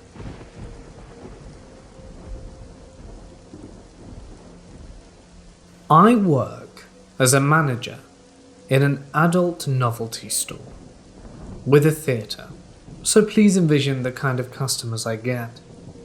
I had this regular who was nice enough, and we always exchanged pleasantries and small talk. One day we said goodbye, and as he went to leave he stopped dead in his tracks and came back to the counter. He told me that he ignores it every time, but today it wouldn't let him. Naturally, I ask him what he's talking about, and he proceeds to tell me that there is an older black man who is with me 24/7. He sees him every time I'm in the store. The older man just stands next to me, watching me and smiling. At that point, a chill ran up my spine, because no one in that store knows, besides my boss, that I'm half black, and that my 65-year-old black father that I was so close to passed in 2014. I said the usual, "Wow, oh my god," so I wouldn't give anything away to see what else he said, to see if it's legit. The customer proceeds to tell me that the man, my father, is sad about his kids not doing what he asked them to do, and one child in particular has greatly disappointed him. The man, my father, also wants the customer to tell me how much he loves his wife, even though she's married again. At this point I have tears in my eyes now, because how would this man know there's conflict between me and my siblings because of my father's death? How would this man know my mother is married again? He kept mentioning that he could feel a strong religious pull with my father. My father was a preacher. He told me a bunch of other things and asked if I was pregnant. I told him no, but apparently my next child will have my father's soul according to him. My 2-year-old son looks like my father and loves his favorite songs. I never saw the man again after that.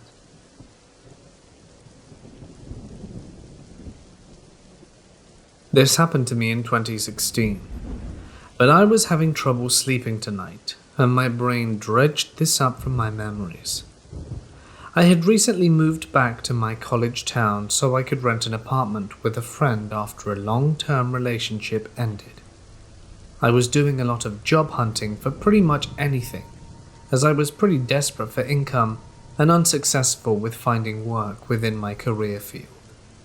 I was using multiple job sites, but mostly Indeed because I liked their website feature that helps you track which jobs you've applied for and their status. There were of course some jobs that I applied for on their own website, but I kept track. After a few weeks of searching, I get a call. I don't recognize the number, and the area code wasn't familiar, but I pick it up as it might be a job prospect. A woman is on the other end, and she says that she's calling to set up an interview, as I had applied for their company. The company's name was not something that I remembered applying for. While on the phone with her, I quickly pulled up Indeed on my laptop and looked through all the jobs I had applied for. None matched. I have no idea what this job is, but don't make this apparent on the phone, as I've been job searching for weeks and am still unemployed. I ask her for the address of the building and write it down. Looking back, I can't remember the name she gave me, but what I do remember was how pushy she was into scheduling the interview for later that evening. I agree to do the interview and thank her, but as I hang up, I get a very bad feeling. Something doesn't seem right. So I Google the phone number and it's not linked to a company. I Google the address and it's also not affiliated with a company. It's from way outside the distance of jobs that I was applying for, almost an hour away from where I live, and I pull up a Google Street View and I can see that the address she gave me is several small run-down buildings with a highway exit in the distance. It looked desolate. I pictured driving myself there around dusk when she scheduled the interview for, and I could physically feel this sensation of dread settling within me. I didn't want to go. I brought all of this up to my roomie, and he said that I might be overthinking it, but if I wasn't comfortable with it, to just not go. I'm so glad I didn't. The more time passes, the more I am aware of just how shady it was. In hindsight, I wish that I had gone to the police, but I didn't at the time, because the year prior I hadn't had much faith in them, as I tried to get a restraining order before an ex tried harming me, but it never worked out. Who knows what would have happened if I'd have gone? It's certainly a scary thought.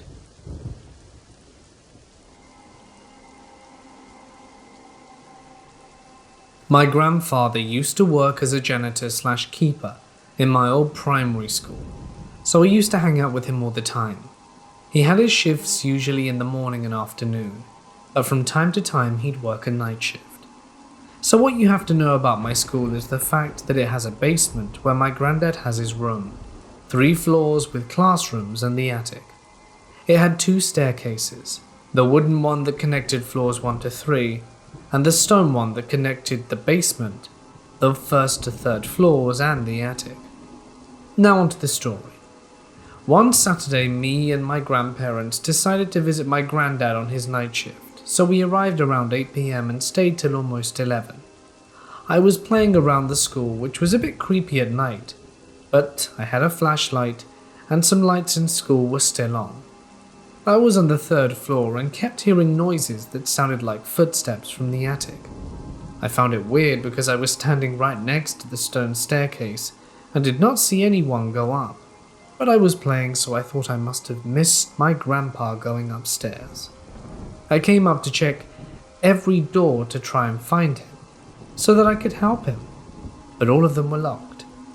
I came down with no idea of what was going on, and that's when I heard the footsteps again. That's when I realized what I was just witnessing. I nearly broke my legs running down the stairs to tell my parents. They were all sitting there, even my granddad. I asked him if they had just been upstairs, and they said they hadn't been.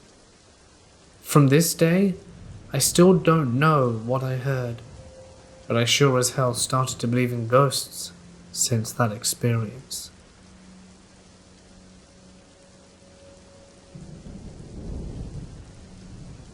"30 years ago, I'm 14, and me and an older friend are babysitting for a 6-year-old girl and her younger brother. We've been told that sometimes the girl complains about seeing a ghost man in her bedroom and upstairs at night, and that he comes out through the attic door. Now, I didn't believe a word of it. Kids are weird and they say weird things. We get the kids ready for bed, but they wouldn't settle. This girl said she felt scared, and her little brother started crying. She asked if she could sleep in her mum's bed until she got home. The little brother wanted to go with her, so I tucked them in and told some silly stories and laughed till they were both tired. Both kids were virtually asleep when we left the door ajar and the hall light on. An hour later we were sitting downstairs watching The Equalizer, and all was good. The kids were definitely asleep, as I had to sneak past their room to use the bathroom. I had a quick peek on my way back. The little brother was snoring gently, but other than that, everything else was quiet. Back downstairs to watch a bit more TV. 20 minutes go by and out of nowhere we hear heavy banging. Very heavy. The kids are screaming immediately, and I run upstairs to meet the kids as they're running out of their rooms. The banging continues. I have eyes on the kids, so I know it's not them making the noise. The kids fly at me. I grab the little brother and we rush down the stairs, run into the front room, shut the door and all crash on the sofa. Everything is silent apart from the TV, which I switch off. We sat in silence for about 5 minutes holding each other, and after a few minutes the girl, with tears in her eyes, just says in a matter of fact, the man was angry because she wasn't in her own room.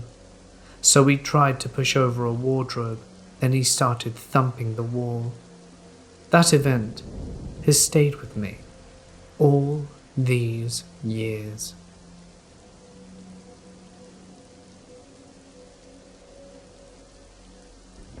It started when I went on vacation for a few days about a year ago in November. I came back, and the back door that leads into the stairs to the basement was unlocked. I had a roommate called Alex, who didn't come very often because she practically lived with her girlfriend, and I assumed that she had just forgotten to lock the door. We mostly use this door because it's closer to the side of the house that we park on. I let the dogs outside and then make sure to lock the door and go to bed. 3 a.m. hits, and the dogs wake up and start pacing like they're nervous and are acting weird. I calm them down and go back to sleep. Then they go insane at around 4, and I decide to let them out. I go to the back door, and the door is slightly open. I freak out and call Alex. She's let friends crash in the basement before, but she usually says something, and says that she hasn't had anyone over. I decide at this point it's probably best to have a weapon for protection. I check out the basement, grab a bat as well, and make sure one of the dogs comes with me. I turn on the lights and notice that there's a blanket that we keep on the back of a couch laying on the floor, and the throw pillows are both on one end and have an indenting where it looks like someone had been laying. I hear the laundry room, and I see the washer and dryer have both been used. There were clothes that were in the dryer now on top of it, and the laundry detergent bottle was also opened. As I'm heading back upstairs, I notice that the spare keys that we kept by the back door are gone. I call Alex to tell her what I found, and she decides to come over. She checks out her stuff and finds nothing missing, so she opts to just change the locks, as she owns the house, so she can do this. A week or so passes, and as I'm waking up to what sounds like creaking coming from the attic, I think nothing of it, and just get up and start my night, as I'm a night shift worker. As I'm leaving, I happen to notice that the cover on the whole of the attic looked a bit crooked. I freaked out. I messaged Alex and told her what happened, and she says she will look into it when she gets back from work herself. While I'm at work, I get a text from Alex letting me know she didn't find anything off, and I'm probably still just paranoid from the other night. She says that since the locks were all changed, there's no way someone could have gotten in without breaking something. I ended up moving out after a year. She was having her girlfriend move in with her, and I was tired of being in that house. It became a regular thing that the door would be unlocked, and I always heard sounds coming from up above. I would occasionally notice that the cover to the attic had been moved as well. I also regularly found things would move around in the basement, and I never went down there without a dog with me. It took a few months in the new place to be able to sleep soundly again. I never heard anything from Alex since. However, I was asked to come over to let the dogs out while she was out of town one time, and the door was unlocked when I got there. She texted me that day complaining that I didn't know how to lock the door, and I told her that I locked it, but she insisted that I was pranking her. That's all I know.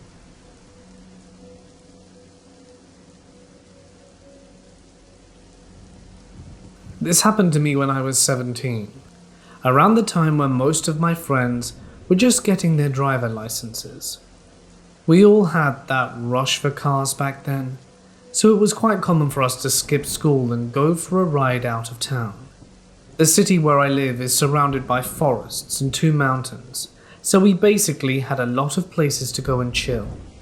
One day my friend was very excited to show us a place that he found about online, which was reputed for being quite odd.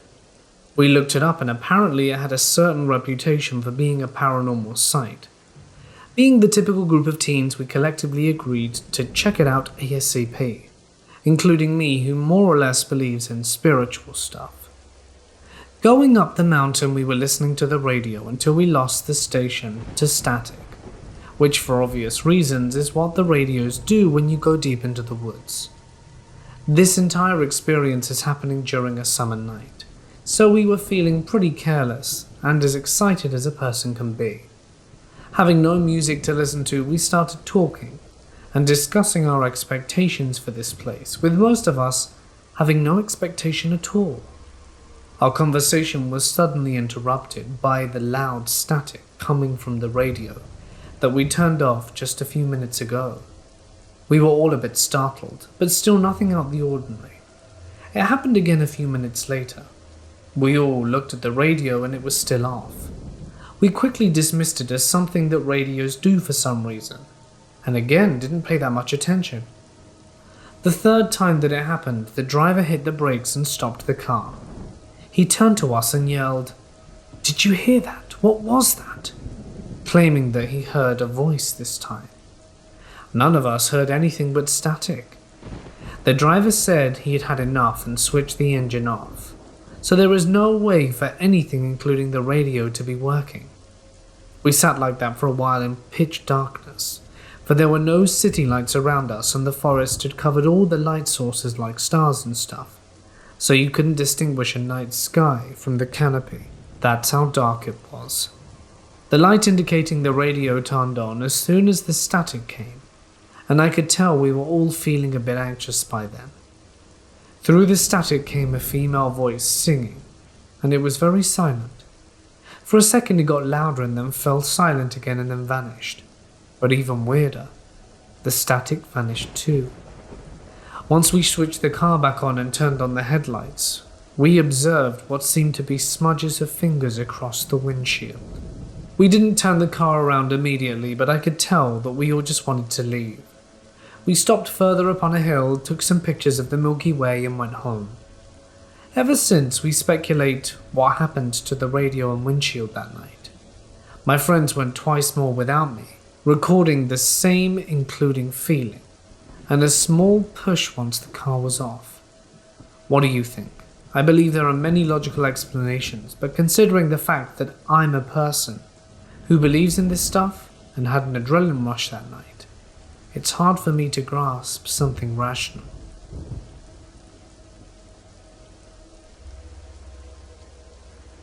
It's not unusual for me to trek out on solo hiking day trips. For context, I'm a 31-year-old female. I frequently visit the nearby provincial parks that are generally well used. It's rare that I end up on a hike not seeing at least 1 or 2 people. I grew up going on camping and hiking trips and feeling very comfortable out in nature. I always inform people where I'm going and when I'm expected to be back. Safety first, right? One day last year I was going stir crazy, so I took myself out to a popular nature educational center. A bunch of trails stem from this one spot. They're not long trails, but are all interconnected, so it's easy to create your own distance. It was midweek, so I wasn't expecting to encounter many people. Maybe a school group at most. I grabbed my backpack, lock the car and head out. It was a beautifully sunny day, mid-autumn, so it was a little chilly out.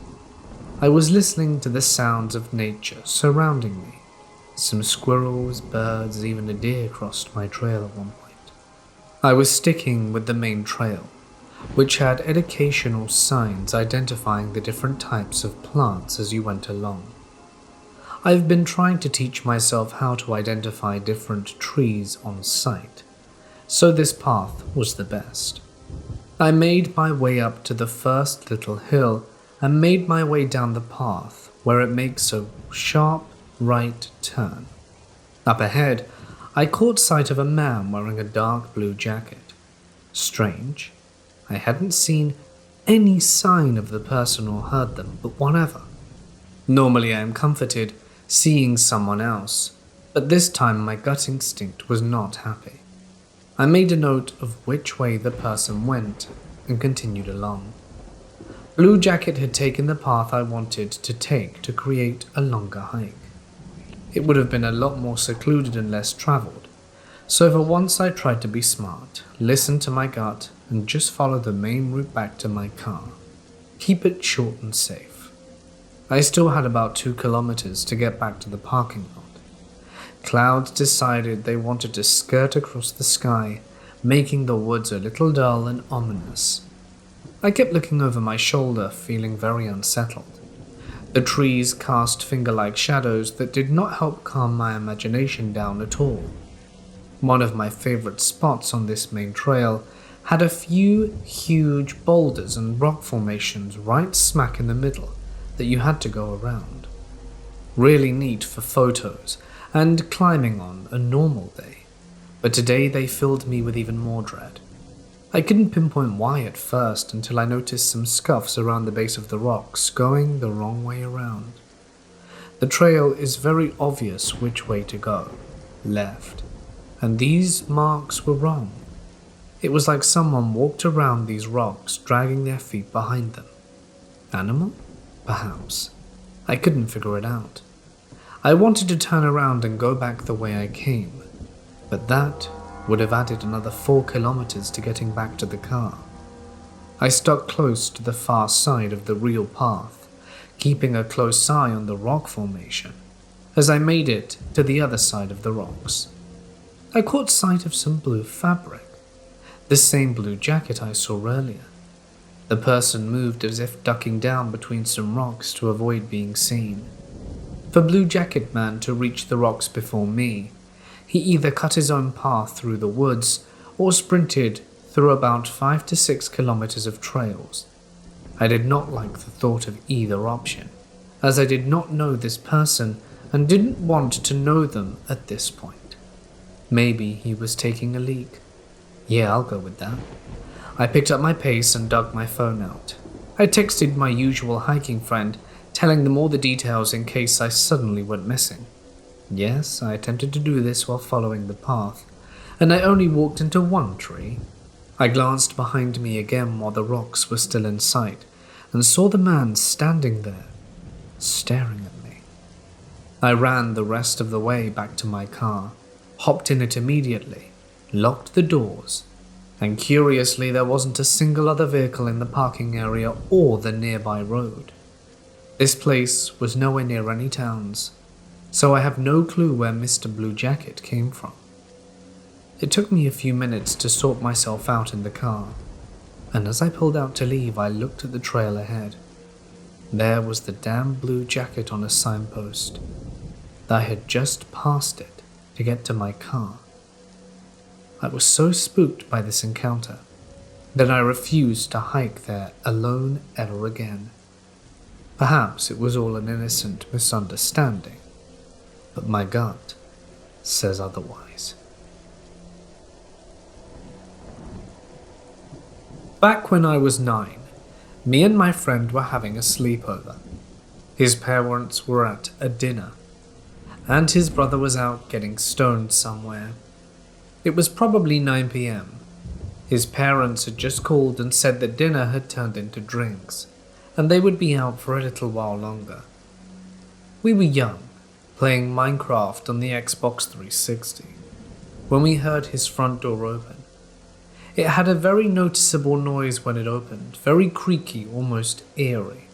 So we thought, oh, it's probably just your brother, and kept playing. Thinking nothing of it, then we hear footsteps on the floor above us. We once again thought nothing of it, seeing as his kitchen was above the basement, where we were playing games, and his brother was there for a mid-high munchie. But then we heard another set of footsteps. We were confused at this point, but we didn't worry, as it was either his parents or a stoner friend of his brother's.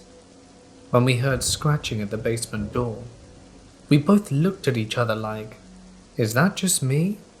Or is there a scratching? He didn't have any pets, by the way. So me, being the oldest by 2 months, went to go check. I opened the door and there was nothing there. I yelled upstairs to Jim, "Jim, you're scaring us, stop it." There was no reply, so I sat back down to carry on playing. Now there was a scratching on the window. We were honestly terrified and we stayed seated. One of us looking at the door, the other looking at the window. Then again scratching the door. I opened it with a baseball bat in hand and nothing. We barricaded the door and put things in front of the window. We didn't hear anything for the next half an hour and eventually fell asleep. The next morning his dad came down and knocked on the door and tried to get us into the basement. We took down the barricade and his dad came into the room furious. "Why the hell did you guys rip open the screen door?" We went upstairs and sure enough, the front door screen was shredded. We tried to convince him that it wasn't us and that the brother had done it to scare us. But what he said next made our blood run cold. Jim wasn't home at all last night. We dropped him off in the city with friends. My friend's house was a half hour away from the city, and none of the people at his friend's house had cars. Me and my friend looked at each other and couldn't speak. Needless to say, his parents didn't believe us, and they called my parents, and me and my friend had to split the cost to have the basement door replaced. It had tons of scratch marks as well, and the screen door replaced too. Me and my friend still bring it up to this day, whenever we meet.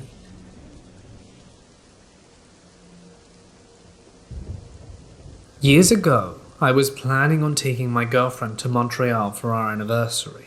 I mentioned it to my friend Fred, who said, "Man, you have to try this restaurant called Au Noir.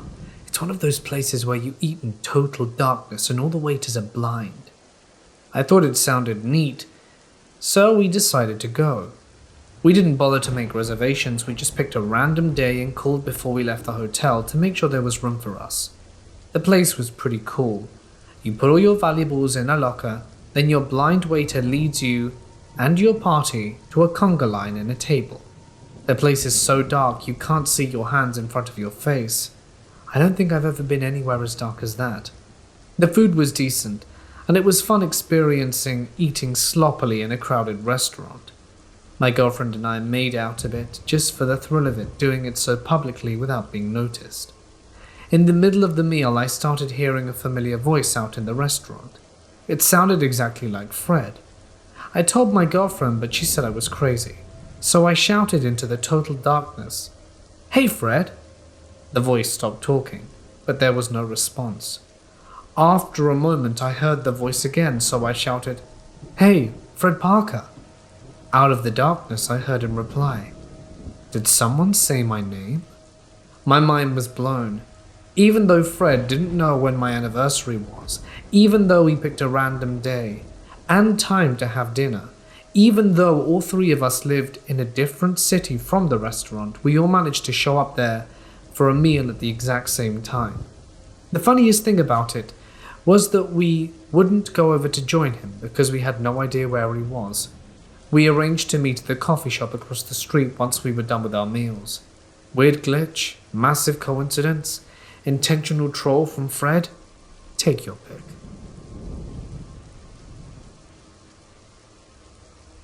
When I was about 6 years old, my mum officially ended her on and off relationship with my father, and we moved into a small but cozy one-room apartment. I had my own room while my mum would sleep on a bed couch, as she preferred to fall asleep with the TV. We were on the 3rd floor, and the first door on that floor. We only had one neighbor. When we first moved in, I was in school and my mum was unpacking at home. After she dropped me off, she met our neighbor who lived next door. She introduced herself as his new neighbor, but he looked very resentful for some reason, as if my mum did something bad. After the introduction, he asked, "So you're the new neighbor?" Which was weird because my mum had just introduced herself as such. But regardless of that weird question, she said yes, and that she lived here now with her daughter, me. "My girlfriend was supposed to move in here, but then she couldn't because you got the place first," he said to my mum grumpily.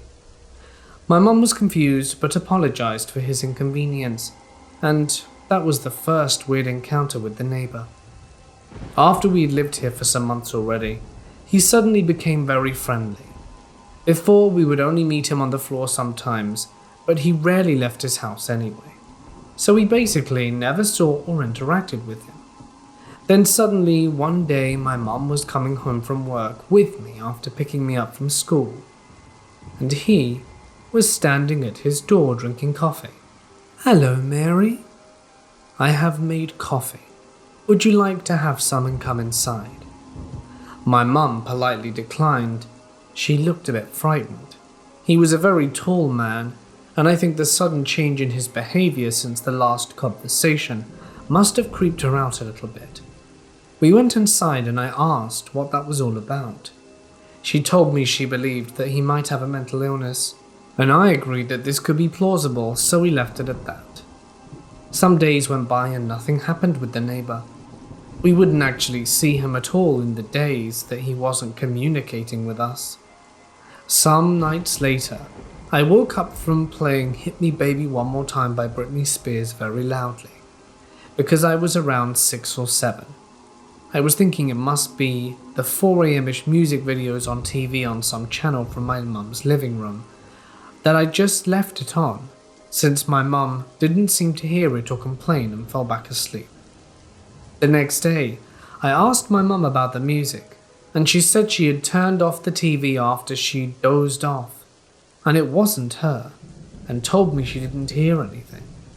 So I just assumed I imagined it. Some days later, I awoke to the sound of music once again. This time I was sure I was awake and heard it. I went to the living room to wake my mum up and noticed that you couldn't hear it from the living room. I woke my mum to show her the noise and she clearly heard it too. She wandered around my room to see which direction the sound was coming from, until she put her ear up against the wall, facing the neighbors. After listening for a few minutes, she confirmed to me it was coming from this side, and that it was the neighbor, as we didn't have other neighbors. She called the police and complained to them about the music, and that it woke me up, and she had a child that needed to go to school the next day and was losing sleep. The police arrived 30 minutes later, and we stood in front of our closed door to listen to the conversation between our neighbor and the police. They told him a neighbor complained, and that he needed to turn down the music as it was already way past midnight. He was very blunt and avoided any further talk with the police, just saying okay all the time. After we heard the police leave and his door close, we went to bed. Immediately the next day, he was standing in front of his door at my mum's when she was coming from work home alone. He asked her something along the lines of, "Did you call the police on me?" My mum, a single mother living next to a tall man who gave off weird vibes, lied and denied the allegations. He asked her if she liked the music, and my mother told me it left her speechless. She said she didn't like Britney Spears. My mum was always the Bon Jovi kind of woman, and this still amuses me to this day. And quickly left to go into her own apartment. As it was Friday that they had the encounter, she would stay in most of the weekend being safe from the weirdo. But I wasn't there, so I didn't know what creepy things she might have noticed on the weekend. On Sunday, I came back from my dad's in the later evening. After dinner, I would go to bed as I had school the next day. Again, I woke up at night because of the same Britney Spears album. This time it was Toxic. I woke up my mum again and she came into my room banging against the wall, revealing in that moment by doing that that it was her that had called the police the other day. We heard the music being turned down lower, but not turned off, and the neighbor screamed through the wall, "Do you like that song, Mary?" and then turning the music back up. My mum, understandably creeped out, called the police again, but before they could arrive, he turned off the music and the police couldn't do anything, as he turned the music off about 20 minutes already before they arrived. I guess he heard my mum say that she was going to call the police again, and I didn't sleep well that night, and my mum didn't sleep at all. A few things happened since then that were rather unsettling. For example, we could sometimes hear him literally listening into our conversations. My mum's phone calls of when my mum had guests over, we could hear him moving rooms to the same direction as we did, and him walking against the wall and then stop walking, indicating he was listening. Really creepy stuff, but my mum had no solid proof to call the police against him. One day, we would walk our dog, a female golden retriever, and he would watch us from his window. When my mum noticed that for the first time, she looked out for it the next time, and he was watching us from the window again. At this point, if not earlier, my mum had told my uncle about the neighbor, who would then show up once to knock on his door with the intention to tell him to leave us alone, but he didn't open the door to him. He was very clearly home, and we could see him move inside. My uncle screamed through his door. We hoped he would get scared off a bit by him, but he didn't.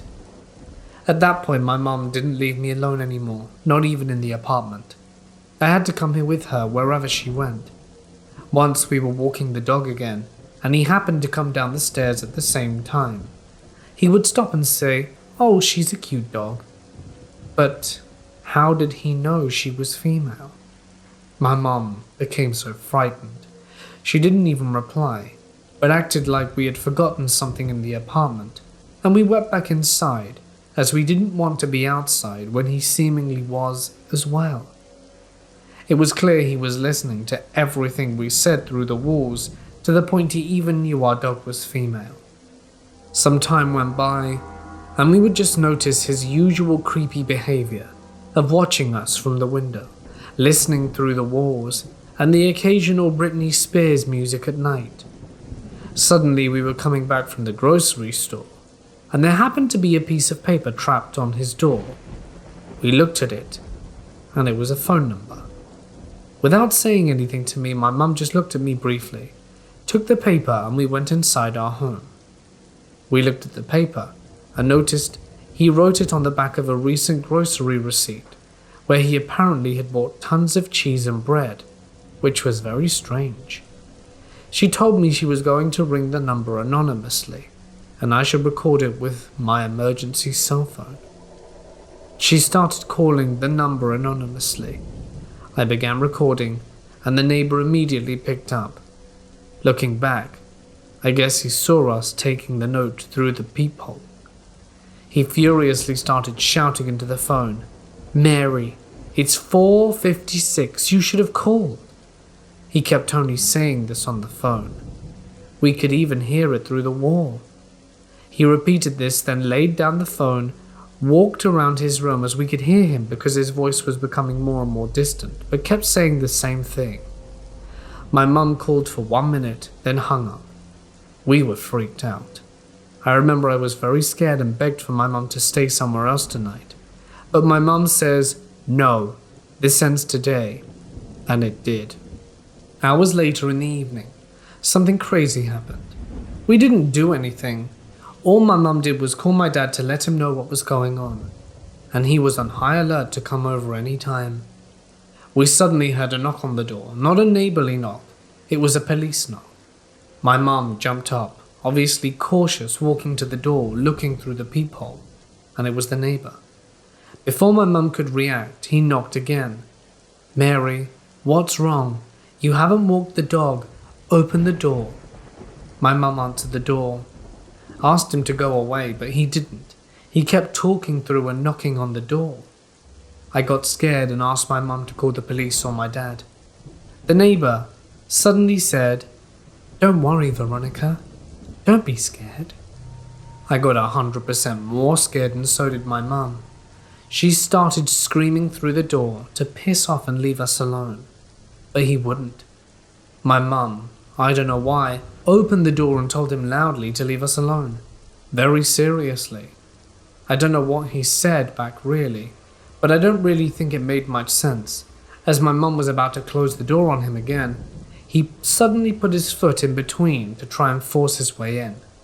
My mum pushed the door against his body and screamed for help while he still tried to get into the apartment. I freaked out and started crying. I grabbed the fishing net I had and hit the neighbor with the handle of the net. After what seemed like only 2 minutes, a neighbor from upstairs ran downstairs to our rescue, pulling the guy away from the door and holding him against the wall. My mum told me to go into the living room, but I stayed close so that I could see. Our upstairs neighbor was shouting at the creepy one to leave us alone, that we're a woman and child living there and he is a danger to us. The creep then quickly disappeared into his own apartment, and the good neighbor came to check up on us, telling us the guy had always given him weird vibes.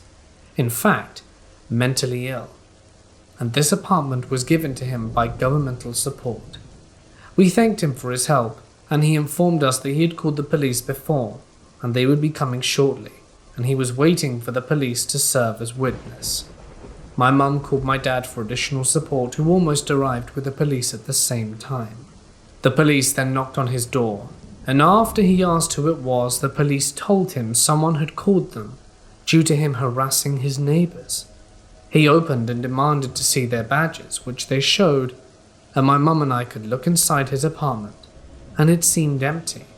He didn't have much furniture, and it seemed like he just moved in, with essential things missing like a fridge.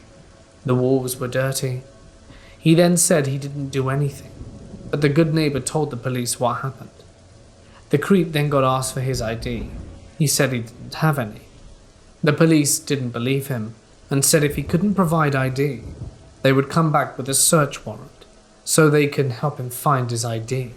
He came back a few minutes later with his ID. Then they quickly looked up his record and they confirmed that he was mentally ill, that it wasn't told to us, and that he had been stalking another person once before. Maybe his girlfriend who actually wanted our apartment, and that they can't make him move due to governmental protection, but they can talk to his mental health institute about his incident. And at the end of the talk, they really recommended my mum move, as they know law enforcement can be slow in these cases, as they didn't want to risk either mine or my mum's well-being. My dad was now coming round more often, due to this, for 2 months until we moved. We left the place to my cousin who moved in next, and my cousin who moved in, he met the neighbor who then asked him, "Where's Mary?" And my cousin told him that he will never see her again, and that he better not talk to him or his family ever again. I think that scared him off because shortly after he mysteriously moved from one day to another, and that was the end of that. So to the creepy neighbor who ruined Britney Spears for me, let's never meet again.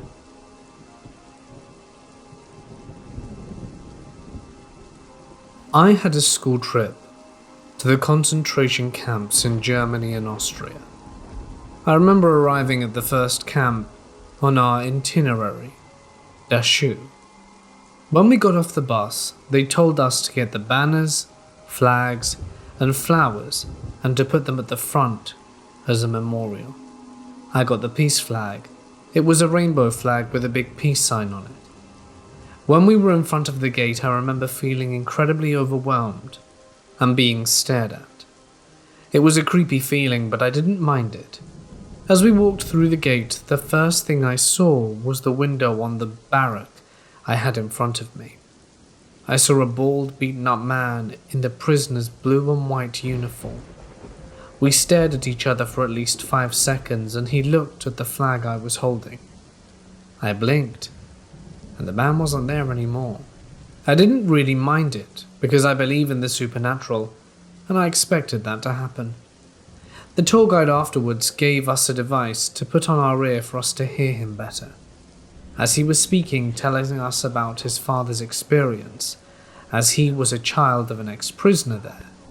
my ear device started having problems. I started hearing only static sounds, so I decided to remove it, but before I was able to do this I heard a man's voice saying words I couldn't understand, and the aura of his voice was so creepy and so angry. I was so shocked and creeped out, because he seemed angry at me. I removed my earpiece quickly, and moved on with the others.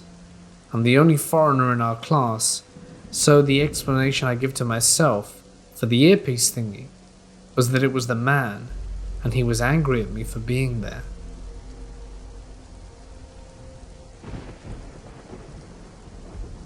My best friend Amy and I have been inseparable since age 11. I basically grew up at her family's beautiful 80-acre farm in Ontario, Canada. It's one of my favorite places in the world, and I have countless good memories there. I even got married there a couple of years ago. With the good memories, there are some that I cannot explain, and it has made me reconsider what I know of the world. When Amy's family bought this property 20 years ago, the heritage farmhouse that came with it was in terrible shape. It was over 100 years old, and it's your typical red brick Canadian farm. When they arrived, the kitchen floor was caved in, open like a pit. It was full of bones. They assumed that it was perhaps a garbage chute below the cooking area, but there were many different kinds of bones, including animals we typically don't eat. Weird. But they went ahead and filled it in and repaired the house. Over the years they have transformed the place dramatically, and it's been cool to watch the process. When we were 12, Amy's youngest sister Chloe came up to Amy and I out of the blue and suggested we tie her up and put her in the cellar. It was obviously a weird request, but we obliged, thinking it would be funny. She was a bit of a brat, and it would give us a spooky thrill. We followed her down to the dirt floor basement, which of course had always felt like the creepiest place in the house, and proceeded to tie her hands and feet with some soft jump rope she had provided for us. She talked us through a list of things we needed to do in a quiet, monotone voice. We laid her down in the cellar, which had a heavy door to keep it cool, and she instructed us to turn off the lights and shut the door. The light was off for a second before she let out a blood-curdling scream. We jumped inside in a flash to see Chloe trembling, wide-eyed, and she had wet herself. To this day, I have never seen someone in a state like that, an honest, manic state of fear. She told us that the moment the room went dark, something heavy had shuffled in the room in a low voice and greeted her with a low rumbling, "Hello." The lights in the basement flickered, and she recalled the hello, and we all felt an enormous wave of icy fear wash over us. We scrambled to untie her and got the hell out of there. Can you remember how it felt running up the basement steps as a kid? Like someone was after you? Far more tangible than the usual childhood imagination. It was like something reached for us as we ran. We never played in the basement again. When we talked about it later, Chloe had no memory of ever asking us to tie her up, nor did she recall even going down to the basement. She was very hurt that we had done that to her. This annoyed Amy greatly, as she thought Chloe was just trying to get us into trouble. But Chloe never told her parents, and based on the glossy look in her eyes when she asked to be lowered into the cellar floor, I believe her. When we were 15, everyone in the house was having weird experiences. Going upstairs to the bathroom, there was always something in the corner of your eye rounding a corner or peering at you from a doorway. It was unsettling to say the least. As we went through the goth and emo phase, Amy started to mess around with potion making, pentagram items and other oddities. I didn't necessarily credit Amy with this, but things started to get kicked up a notch after that. I was there for a sleepover once, in summer. Amy and I were sleeping in her bed, and she had an alarm clock that would project the time on her ceiling in that typical red segmented alarm clock font. Weird things would always happen at certain times of the night, and we would watch the red numbers and hush our girl chat at those times and listen to the house Midnight, 1:11, 2:22, 3:33, and so on. One morning I woke up just as the sky was starting to lighten. I needed to use the bathroom and was sleeping on the inside of the bed against the wall, facing Amy's posters. I rolled to my back to check the time, and I could not see the hour. My blurred, sleepy eyes focused harder, but something black was obstructing the time. My eyes widened in terror as I turned my head towards Amy and realized the blackness was an entire human figure floating in the air about a foot over Amy. It looked like a mirror of Amy, but with no discernible features or form. Humanoid, but wrong. It was not dark in the room.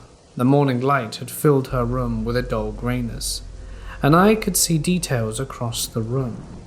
I stared at this figure in horror, moving my eyes up to its empty face. No mouth, no nose, just emptiness.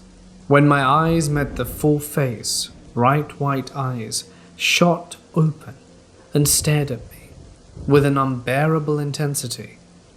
I shut my eyes in a flash and lay there, frozen and terrified for what felt like hours. I have never felt that level of fear in my entire life. I never heard a noise. I never felt a touch, but I felt the intense eyes upon me. At 7:30, Amy woke up to use the bathroom, and listened to her hum a tiny bit eased me enough to crack an eye open. Everything in the room was normal, and Amy returned to the bed with a thud and resumed sleep. I nudged her and asked if she could escort me to the bathroom. I told her about what happened later that day, and she was less than pleased to hear about it, and had a hard time sleeping in her room for a while after that. I'm absolutely certain I was awake, and there was not a single ounce of tired left in me when my eyes met whatever that was.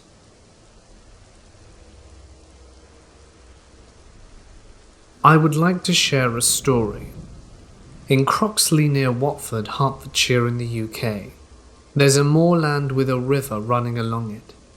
Halfway down the moor, walking west, the river juts to the right, northwest, and the bank rises up a metre or so. On a hot, bright summer day, I was walking along towards the raised bank of the river. As I got to the peak, I looked into the river, and there was a man in there. He was big, 6'4" if anything, long-bearded and quite fat. In the water up to his waist and apparently naked. He looked at me with shock on his face, as if I had startled him, or he hadn't expected to be caught having a dip. So as to not embarrass him, and because I was unconcerned, I waved a hand casually and kept walking along the bank. I intended to look away, and kept looking away, allowing him to salvage his modesty. But the river turns up the bank, and so I had to turn, no more than 3 paces on, and it was clear from peripherals that he had gone. I was standing on a high bank, slightly elevated over the surrounding land. I can see both ways along the river for over 100 meters, and he's just vanished. There was nowhere he could have gone. He wasn't underwater either. It's barely waist deep, and slowly moving and clear. He never even left a ripple in the water.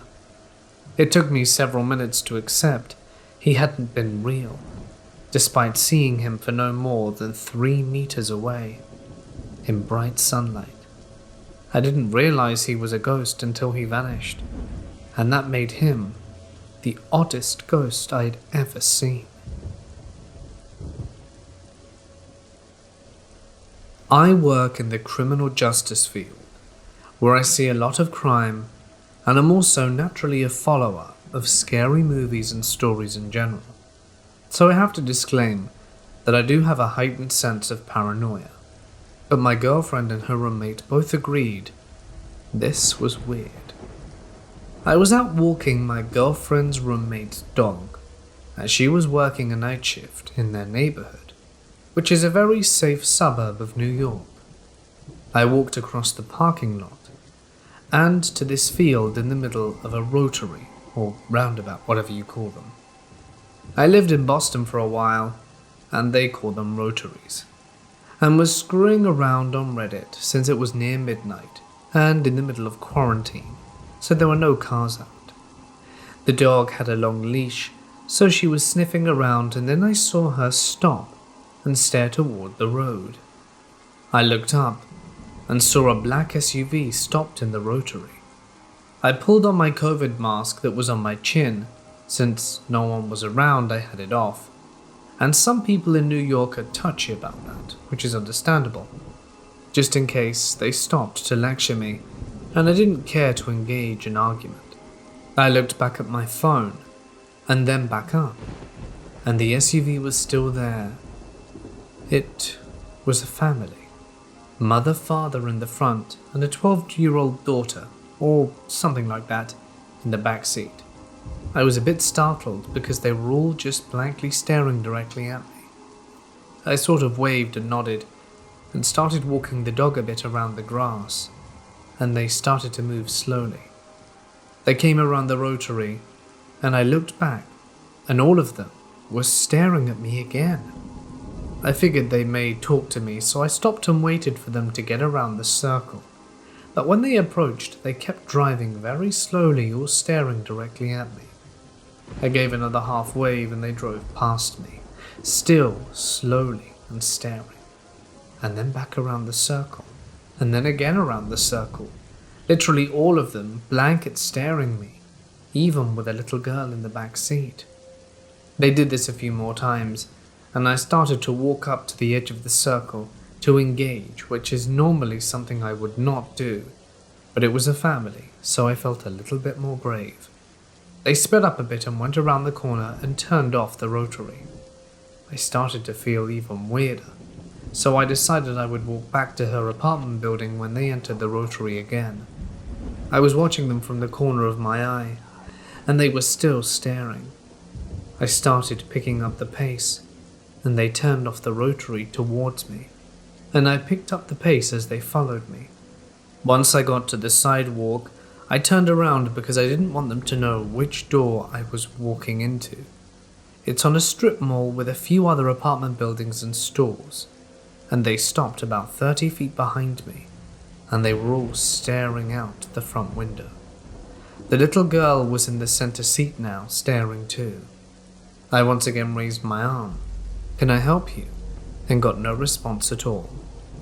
I kind of stood there and no movement, and took my phone out and typed their license plate into a note app.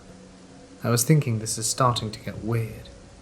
They then slowly turned on the other side of the parking lot, all still staring, until they got to the end and I rushed into the apartment building, which luckily needs a code to enter. I got up, told my girlfriend and her roomie about it in the morning, and they both freaked out a little. I watched them out the window, and they pulled back up to where I was standing on the sidewalk and just sat there in their car. I couldn't see them at this point, could only see the roof. It felt like 10 minutes before they slowly started to drive away. I can't stop thinking about their creepy-ass blank stare. Somehow it made it creepier that it was a normal-looking family with a young daughter. If it was like two younger guys, I could have marked it off as they were bored and just messing with me. But this made no sense.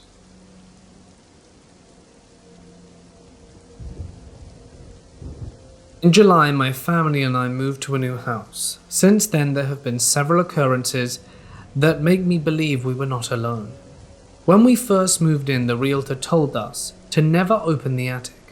He claimed it was because the attic was filled with insulation. I thought this was weird that he told us to never go up there, and my curiosity got the best of me. I had a look inside before I went to bed the first night, and I climbed up and looked at the attic. When I opened the door, there was nothing there. When I saw it wasn't filled with insulation, I decided to go all the way up to see if the attic could be used as storage. As soon as I walked in, I realized it was freezing cold. It was 90 degrees that day and the AC was not on. Then I felt extremely lightheaded and could barely walk down the stairs to get out of the attic. Secondly, I have a 13-year-old poodle, and she's normally a very chill dog.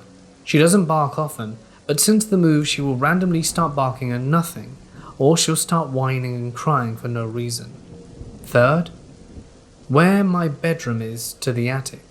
The attic is right above my room, and often I'm woken up by footsteps above my head that sound like someone was walking down the attic stairs when I'm the only one awake. Finally, my biggest concern is that normally I'm very good at finding information about buildings and their past. So when all of this started to happen, I did some research, and I couldn't find a single thing. I couldn't find anything except the listings that we bought the house. I'm at a loss at what to do here.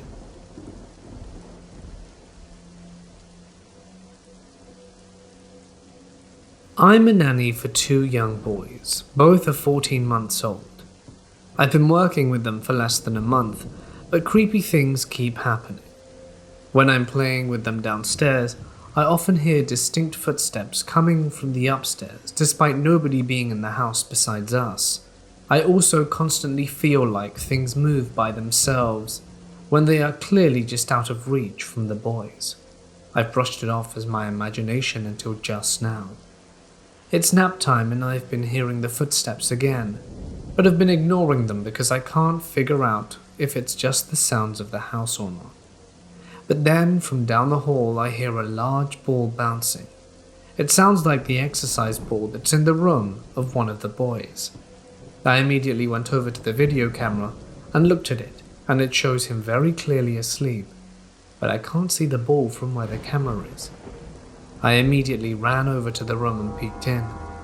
The ball was rolling around a tiny bit with no clear reason as to how. All the windows were closed, and the ball is on the ground. It could have only made that sound if a grown adult picked it up and dropped it. I could maybe attribute the rolling to wind that perhaps somehow moved it as I opened the door. But the ball sound? What? Am I crazy?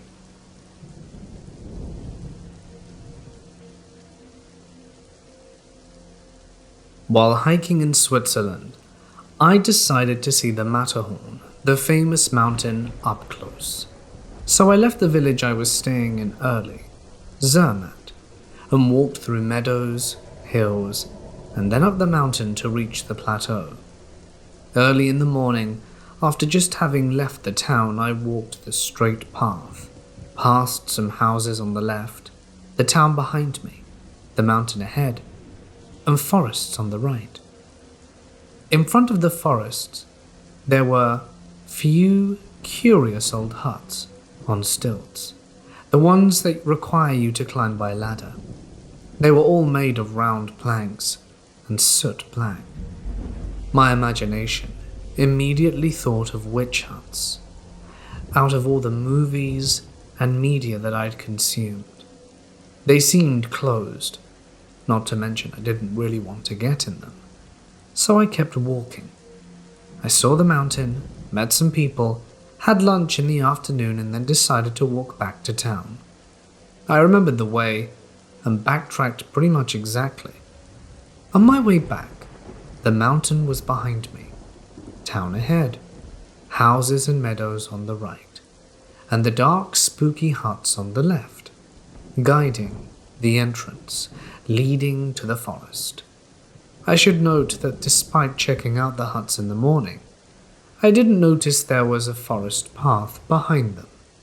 Curious about it, I checked the wooden road sign placed in the vicinity of the huts.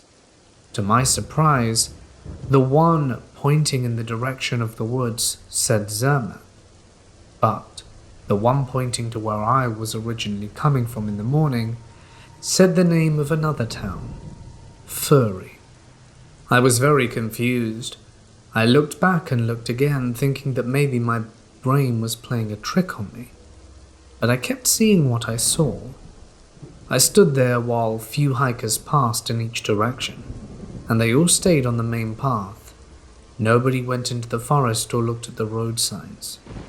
I sat there in front of the huts and smoked a cigarette, and thought whether I should go into the forest, and why the signs showed such strange directions.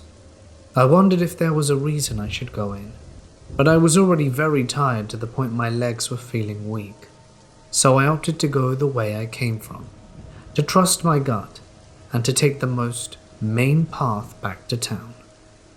When I stood up, the signs were different. There was no way anyone could have rearranged them, no wind, no human. It was there the whole time, and the only people who walked by didn't stop at the signs, let alone to tinker with them. I told this story to my friend in Zermatt, and he just laughed at the idea of paranormal entities trying to lure me into the forest.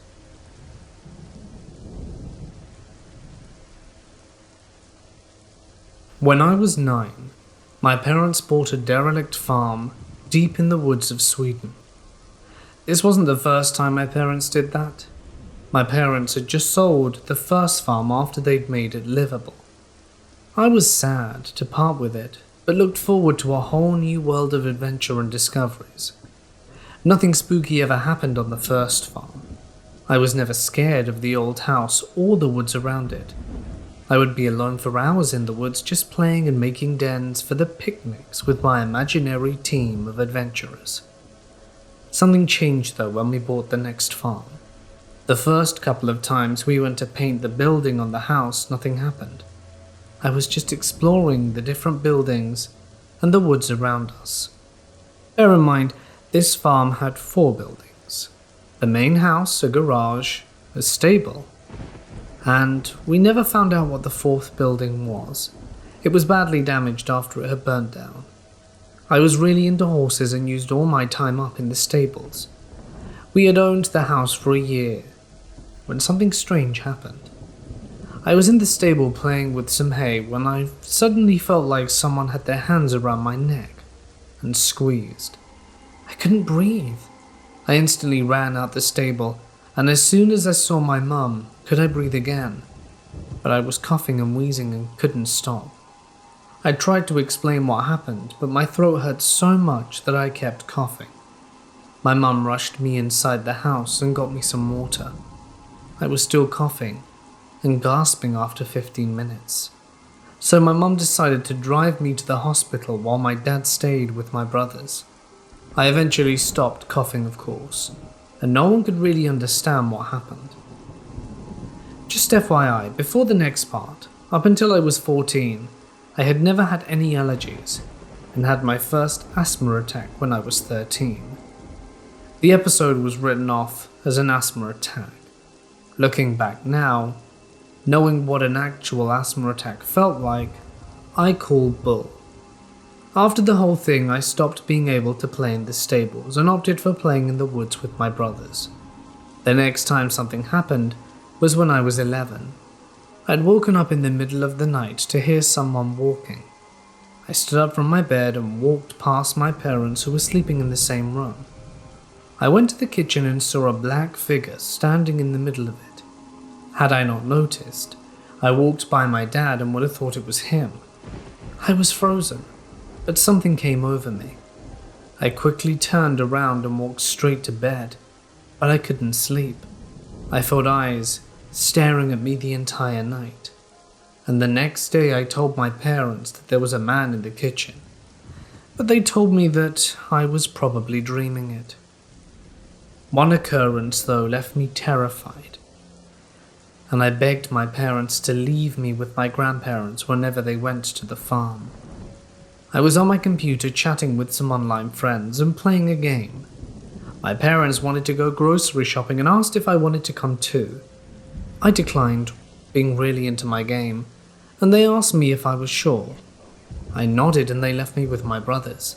I immediately regretted not going as soon as the door slammed shut. A feeling of terror overcame me. I was scanning the whole room, and I was scared to find something that really shouldn't be there. The car had already pulled out and was on the dirt road and out of sight. The sound of the car drifted away, and I was left in terror and silence. The silence somehow grew louder and louder until it was deafening, and I felt a pop in my ears. I was shaking, my teeth were chattering. Then I heard a tap, and another, in a predictable rhythm. I knew it would be at least 2 hours until my family came home, since the grocery store was quite far. I had to endure it, but something sent me running out of the house. In the doorway to the kitchen, I saw a figure walking towards me. This time I knew it wasn't a dream. My lungs felt like they were being crushed, and I began getting a headache. I stared at the figure for a good 5 seconds, then, in pure shock, I sprinted out of the back door towards the dirt road.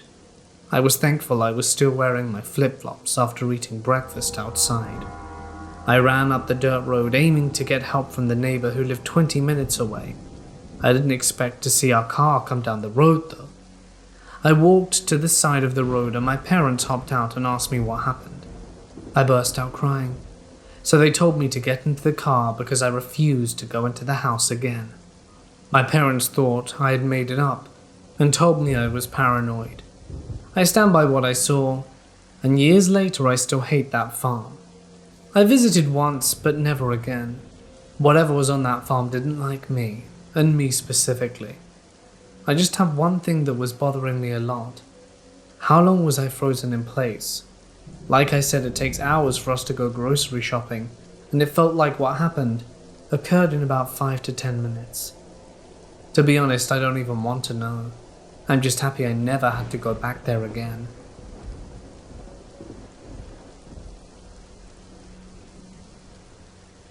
Last night was very unusual. My girlfriend and I got into a pretty big argument. I was exhausted from it, and I just didn't want to fight anymore for the night. She finally said to me, "I don't want to look at your face." So I said, "Fine, you don't have to." And so at about 9 o'clock I gathered up my pillows and went and laid down on the couch and fell asleep. Then I woke up at 2:30 on the dot almost. I had to use the bathroom, so I went to do that, then came back and laid down on the couch. I just got this weird feeling, and it was just too quiet in the house, so I poked my head into the bedroom to check. My girlfriend was fast asleep, and our 10-month-old son was sound asleep in his crib. I figured, what the hell, I'm over it, and slowly climbed into bed and went to sleep. Now I live in Arizona. It's been kind of rainy and cool the last few days, and to us, it's so nice that our bedroom window was open. There was a nice slow breeze coming in, and it was very relaxing. All of a sudden, I'm awoken by my son. He's crying very loudly, and was standing up in his crib, which is very unusual. Unlike most babies, he slept through the night since he was born. Sure, he makes little noises and rolls around a little, but usually finds his pacifier and dozes back off to sleep. I open my eyes to see my girlfriend has already gotten him, and she picks him up and all of a sudden stops crying. I check the time and it's 3. I'm like, maybe it's just one of those nights. So she brings him over and puts him between us. He rolls, makes noises, but doesn't want to go to sleep, so she makes him a bottle. While he's eating, I doze back off to sleep. Now I'm dreaming, but I'm still in bed, in the same position. It's dark and everything's quiet, except I can hear someone crying, weeping and moaning, like a woman grieving someone close to her has just passed. It's a long, drawn-out cry, and eerie like the breeze coming through the window. All of a sudden, my eyes jolt open, and there's sweat dripping down my forehead. I can still hear the cry, but this time I know I'm awake, so it's real. I spin around fast, and that's when I see her. She's tall, dressed in all black, like she just came from a funeral. Her face distressed, like she's been mourning for eternity.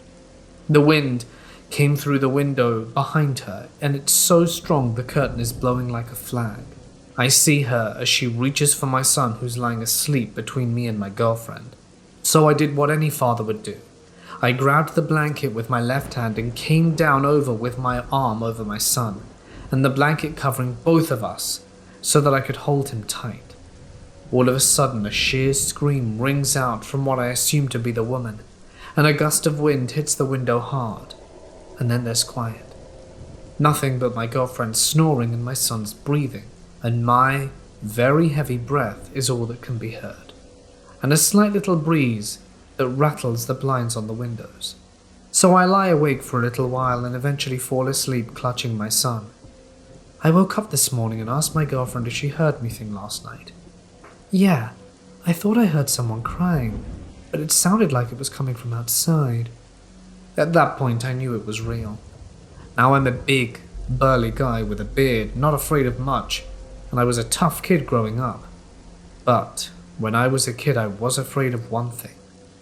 After I went to a friend's house, and his uncle told us the story of La Llorona, a Mexican folklore tale that I always believed was real. I never really wanted to stay outside after dark and never slept with my window open. Of course, I never told anyone, because like I said, I'm tough and didn't want any of my friends to think I'm a coward. But she's real, and I'll be keeping a much closer eye on my son from now on. In 2010, my brother kept saying that our house was haunted. He would hear knocks and voices, and my grandma had similar stories, so it all seemed legit, but I was of course still skeptical. Well, one day, a couple of months after the first stories, I was watching my 4-year-old nephew, and he wanted to go to the basement fridge to get some juice packs. I'm sitting at the kitchen table next to the stair set that goes to the basement, and clearly see him walk down, not taking my eyes off him as I'm watching TV with a clear view of the staircase. Keep in mind there's no other exit or entrance to the basement. 30 seconds later, I see him walk in through the backyard door claiming he just saw Jesus and that he told him to be careful. So I ran and grabbed him and asked my brother, who was sitting on the couch next to the staircase, if he saw him come up, and he said no. Never heard any weird noises, knocks, or voices again. Looked into it, and the previous owner built and passed on the property. Never got a name from said benevolent spirit, but we all assumed it was the same nice man haunting us. I'm 28 years old, but when I was about 5, my mum and I lived in this duplex that was off a main road and kind of in a wooded area. We lived on one side, and on the other was a woman and her son. He was studying to be a teacher. My mother had me young, so she was about 25, and the guy was in his early 20s. He would often come over to talk to my mum. My mother said he would ask a lot of questions about me, and ask my mother if it would be alright for him to take me for walks in the woods. My mother always declined. My mother worked in the operating room at the local hospital and was on call a lot, so most weekends I stayed at my grandma's house. One night while I was at my grandma's house, my mum was at home alone, sleeping. She awoke in the middle of the night and said she doesn't remember if she heard something or felt someone in the room, but she woke up. She could see feet wearing socks sticking out from the end of her bed. She grabbed her bedside lamp and was about to hit the intruder when our neighbor yelled her name and said his name. He couldn't explain why he was in her bed, naked and only wearing socks, but he begged my mother to not tell his mother about it. My mother, of course, called the police. She ended up going to court and making a victim impact statement against this guy, because she was terrified he'd become a teacher and be around children. She says she's pretty sure he was there for me that night, and I'm so happy I wasn't. We ended up moving immediately because she couldn't stay another night in that house.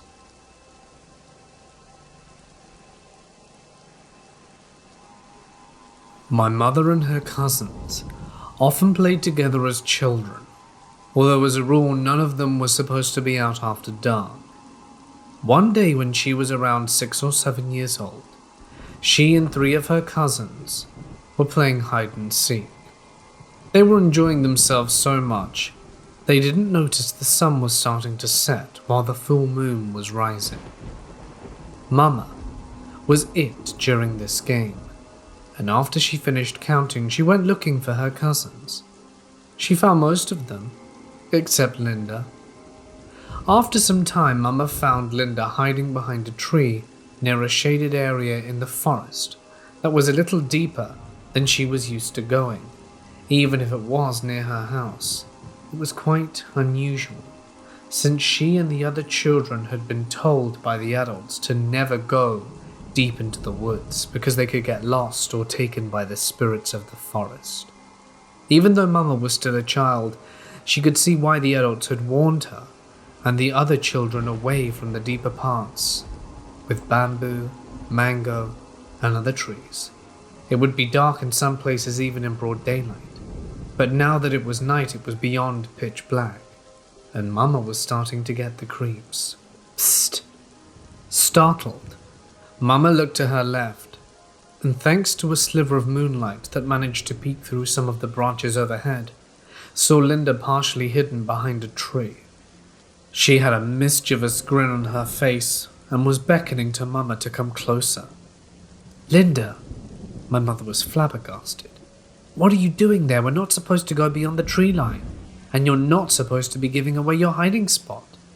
Linda didn't answer, only continued to silently beckon to Mama, but she didn't move.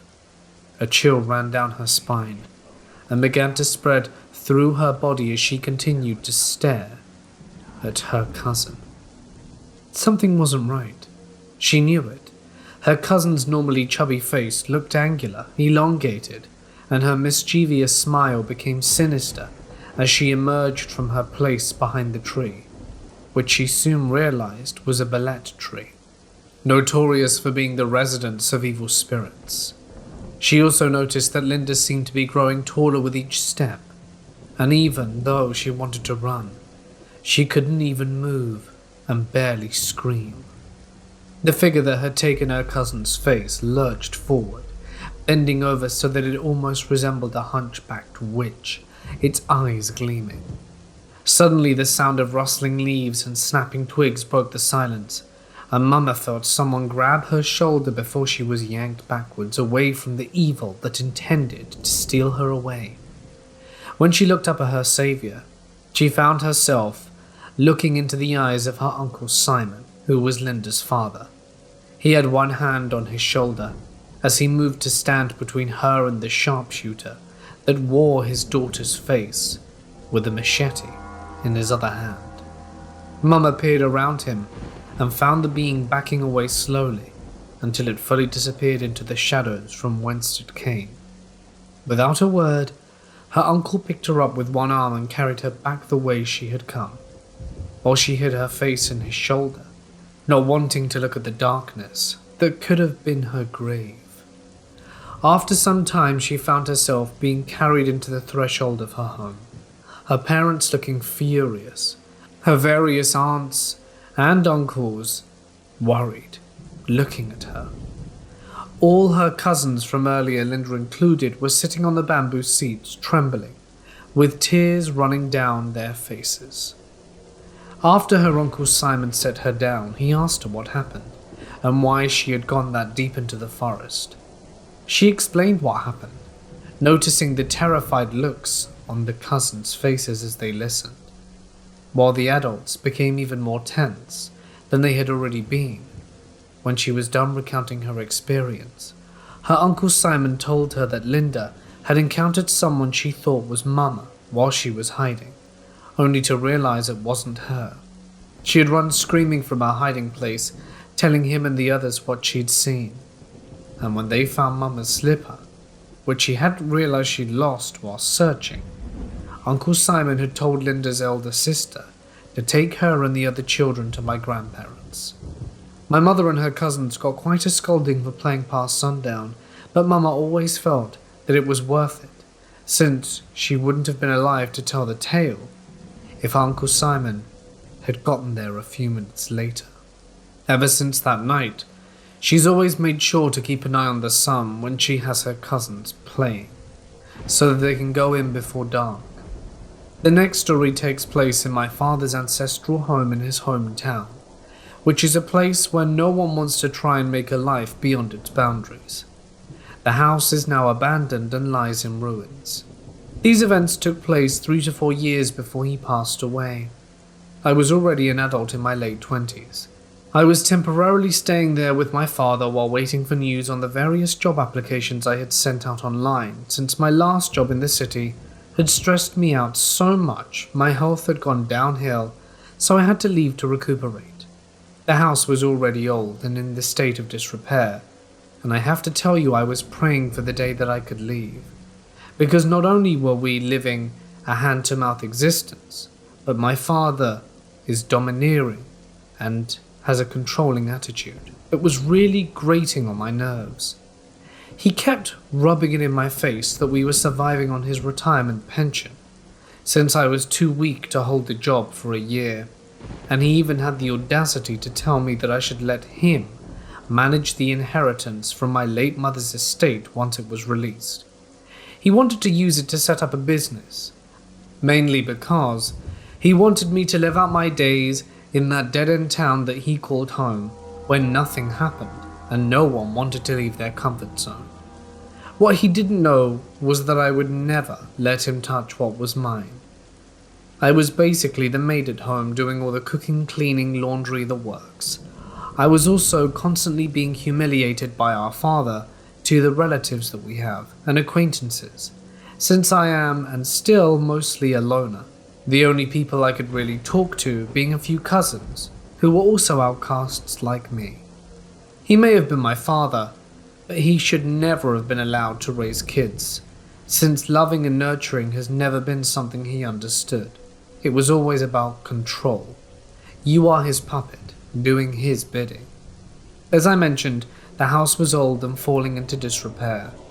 At the time of this story that I'm about to tell you, it was no secret that the house was haunted, even when my grandparents and other cousins resided there during my high school days. But they aren't the ones I'm going to share with you. On many occasions I would see people walking through the house, but when I would turn to look at them, there was no one there. The passing visitors weren't just limited to human beings. Many times I even saw the animals. I had one come close to me, visit after their precious lives had been cruelly cut short, all in the name of finger foods that should have been eaten to go with the booze. It was almost as if my four-legged friends were coming to see me one last time before going to their eternal reward. And when I told my cousins, whom I was close to, about them, they said it was because those creatures remembered the kindness I had showed to them and knew that I loved them. There was one apparition in particular that seemed to follow me around all the time, that of a little boy, about 3 years old. When I would be cleaning the yard, I'd see him from the corner of my eye sitting on a bench, or standing a few feet away watching me. However, he would be gone once I turned my head to look at him. Whenever I was in the kitchen preparing a meal, he would be peering at me from around the kitchen door. He was mostly a blurry figure, like what you see on the old TV screens when the signal's bad, and I could never see his face but knew he was there. Once around dusk, my father was out talking to his friends and I was upstairs folding the clothes that I had gotten off the clothesline since they were dry, when from the corner of my eye I saw that child, and he began to inch closer to me, as if curious as to what I was doing. I didn't feel threatened by him, and spoke to him gently, hoping that I could give him comfort in some way. The next day, I went to my cousin Leela's house. She and her siblings, along with their mother, Susan, are fellow outcasts like me but for different reasons. Technically, they're paying for a sin that was committed by their matriarch. Susan is my eldest cousin on my father's side, so Leela and her siblings are my nieces. Leela, though, is my age, and Anna is 5 years my junior, but I look at them all as cousins, no big deal. I told Leela, her younger sister Anna, and their mother Susan about the little boy I kept on seeing, and they all became very quiet before exchanging a long look. Leela told me that it's known behind closed doors that Susan's half-sister Victoria had several extramarital affairs and many abortions afterwards. The latter were all performed at the ancestral house. They said that the little boy might be one of the children who paid for their mother's sins with their lives, and he clearly took a liking to me, because even though I'm not a mother, I'd never hurt a child.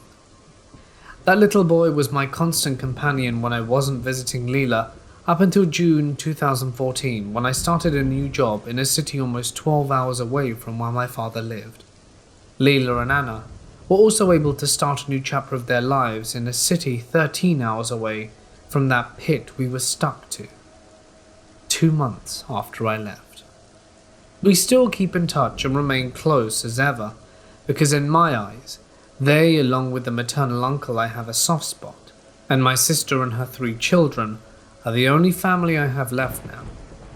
My father passed February 2016, and when I went to attend the funeral service and tie up the loose ends he had left, I saw the house had continued to deteriorate after I was gone, and I was glad.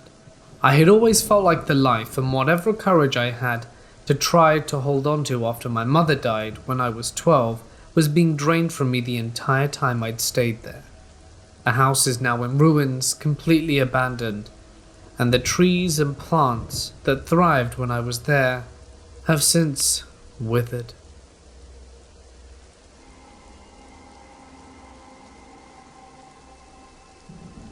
When I was 16, I lived with my dad, but stayed with my mum and sister every other weekend and every other week when my school was in session. I am a female. My mum was renting half of a duplex in Wisconsin at the bottom of a hill with a very old post office at the summit. I heard ghost stories about this post office/castle throughout my childhood.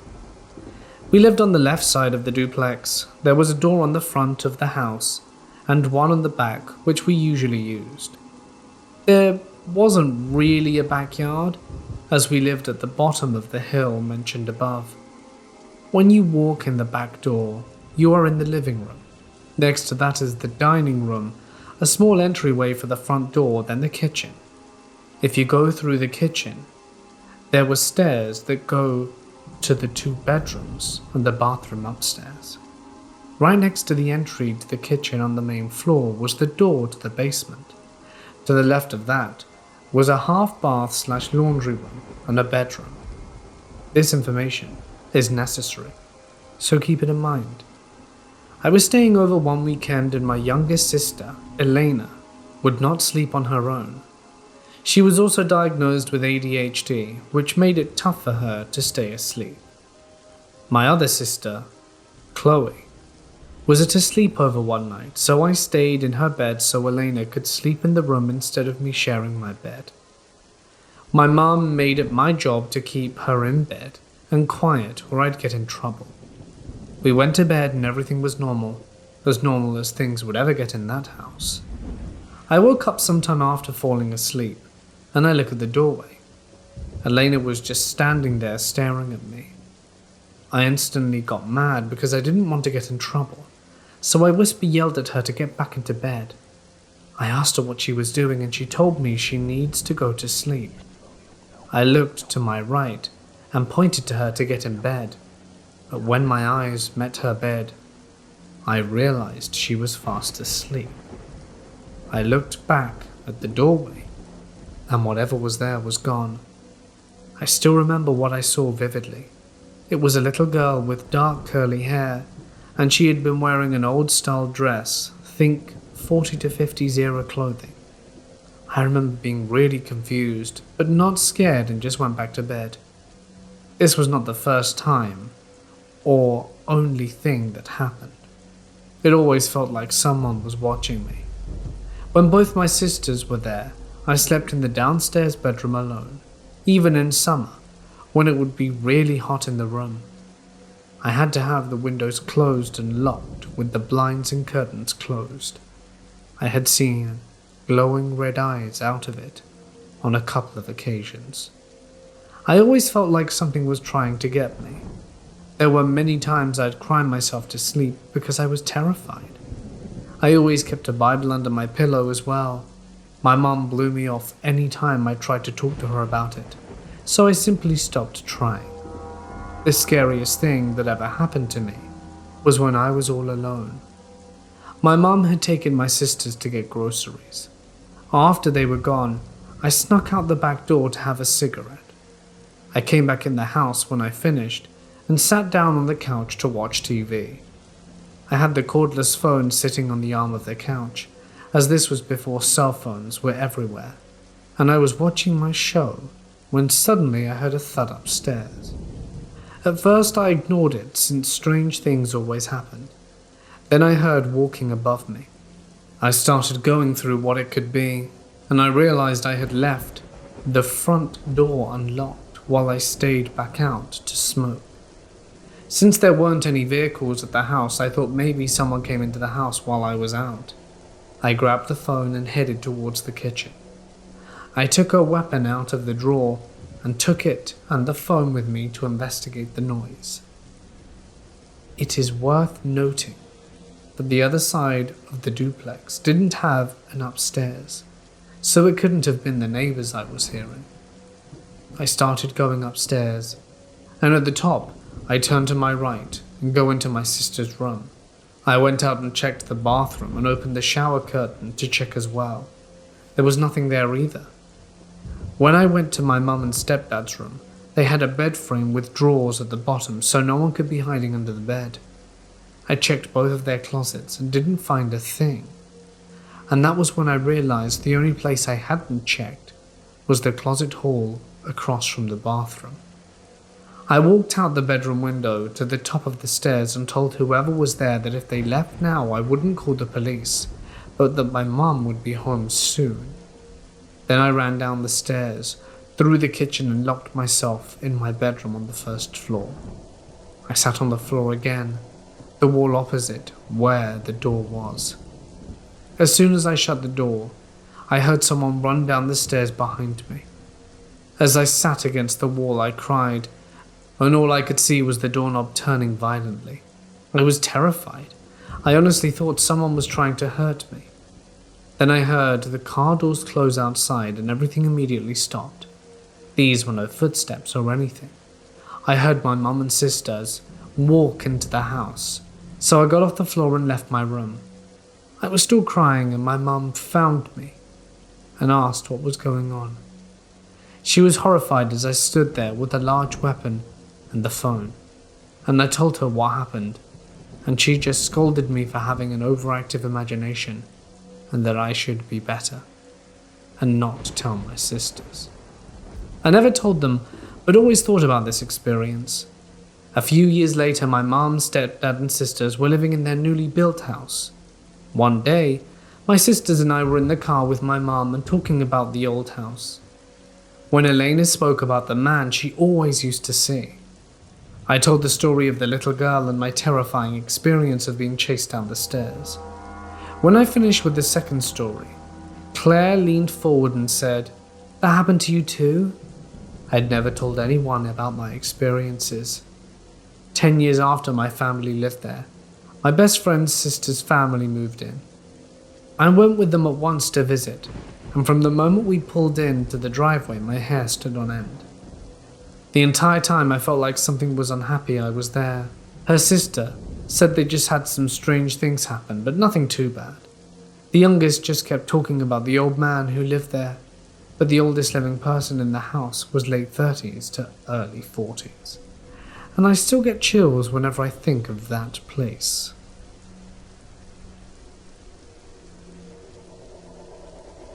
Two months after my mum passed, my dad sort of disappeared, and I was home alone a lot of the time. So my little cousin would stay over with me a lot of the time, because he was having family issues too. One night we were gaming really hard and got hungry, and so we went into the kitchen to get some food. As I walked out of my room, we just see literally every single cabinet door, drawer, the dishwasher, and a fridge all opened, and naturally I was extremely terrified. So my cousin and I ran back into my room. This isn't a big place, it's just an apartment, because we didn't know what to do. It did not look like anyone got into our place. My cousin was extremely afraid of ghosts, and I was petrified because I thought I was haunted, and I didn't know what to do. So I ran out and turned off all the lights, as electricity bills were expensive for my 15-year-old self at the time, and pretended like nothing ever happened. And the creepiest thing happened after that. My cousin and I saw 2 feet in the darkness of the hallway away from the room in the kitchen. We never slept with the lights off in that apartment again. I now live with slight paranoia that something is always around me, and it bothers me a lot because I sometimes feel like I'm just crazy, and other times will get this sense of dread and tell myself to let it pass. And I would like to tell some of my friends and family the story, but they always say that I'm just imagining it. But why would I ever make it up?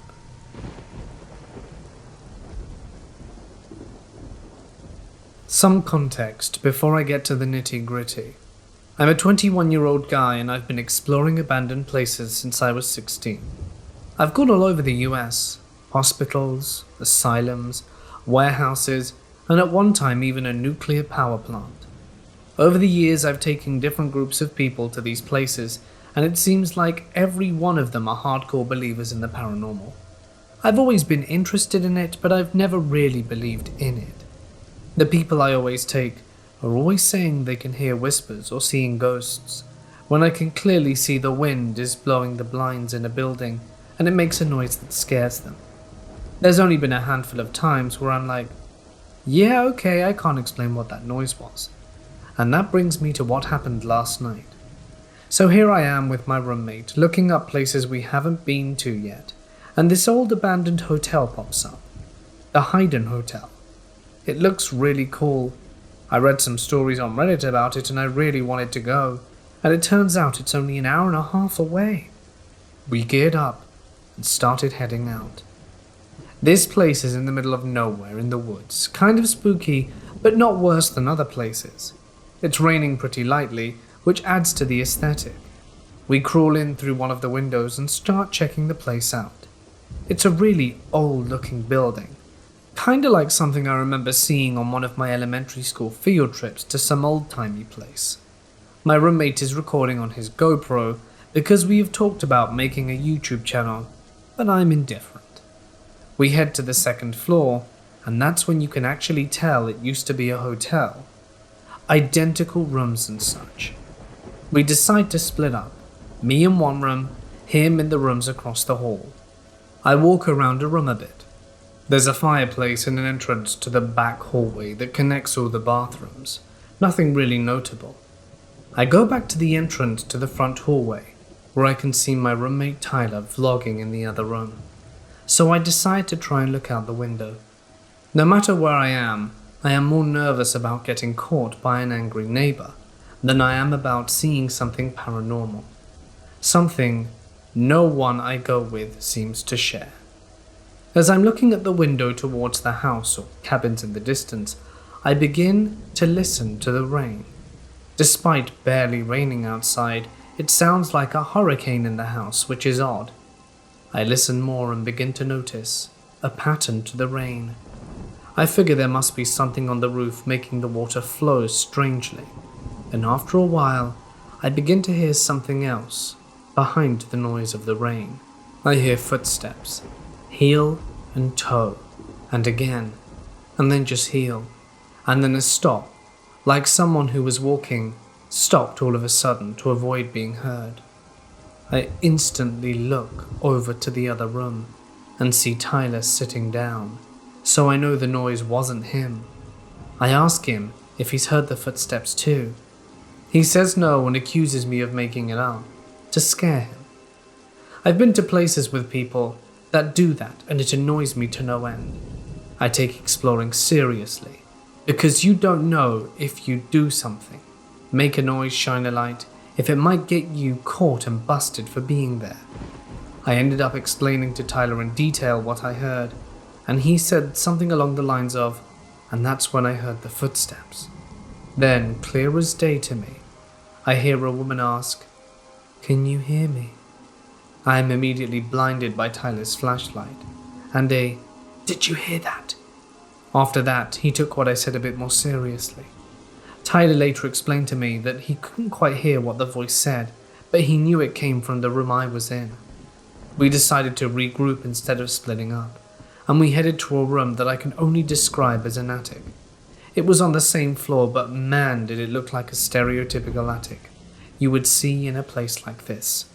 We sat down and began to talk about what had just happened, and I started to use my voice recorder on my phone, because I didn't trust his GoPro to catch any sound while it was raining like this. 10 minutes later, I started it, and Tyler and I were both startled by a tapping noise in the corner of the room that lasted 5 seconds. The strange thing is, the recording I have, the noise we heard versus the noise we recorded doesn't match up at all. One, the length is completely different. The recording is less than a second, and what we heard was way longer. I've played it for a couple of people and I've heard its voice. A door shutting or opening, where all the doors are shut, stuck. Or something falling, but not a tapping like we heard. After we heard this tapping, we decided to do a walk around the whole place. Nothing really eventful happened except Tyler said he heard sobbing coming from the attic room after we left, but that was it. I couldn't find that in the voice recording. After we left, we did a bit more research. Don't know if it's true, but a family used to live there in the 60s, but they boarded up the top floor because they were scared of it. They claimed to hear a woman's voice, sobbing, footsteps, and chains being dragged around the floor. But I'm not sure if the source is reliable.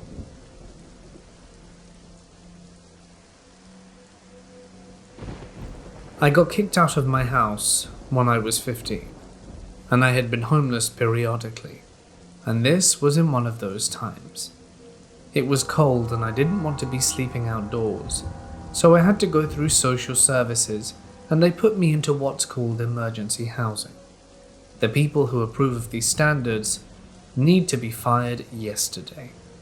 They sent me to one of the worst neighborhoods ever, into a house where I was the only female with 4 grown men for housemates, and there was no one there supervising anything.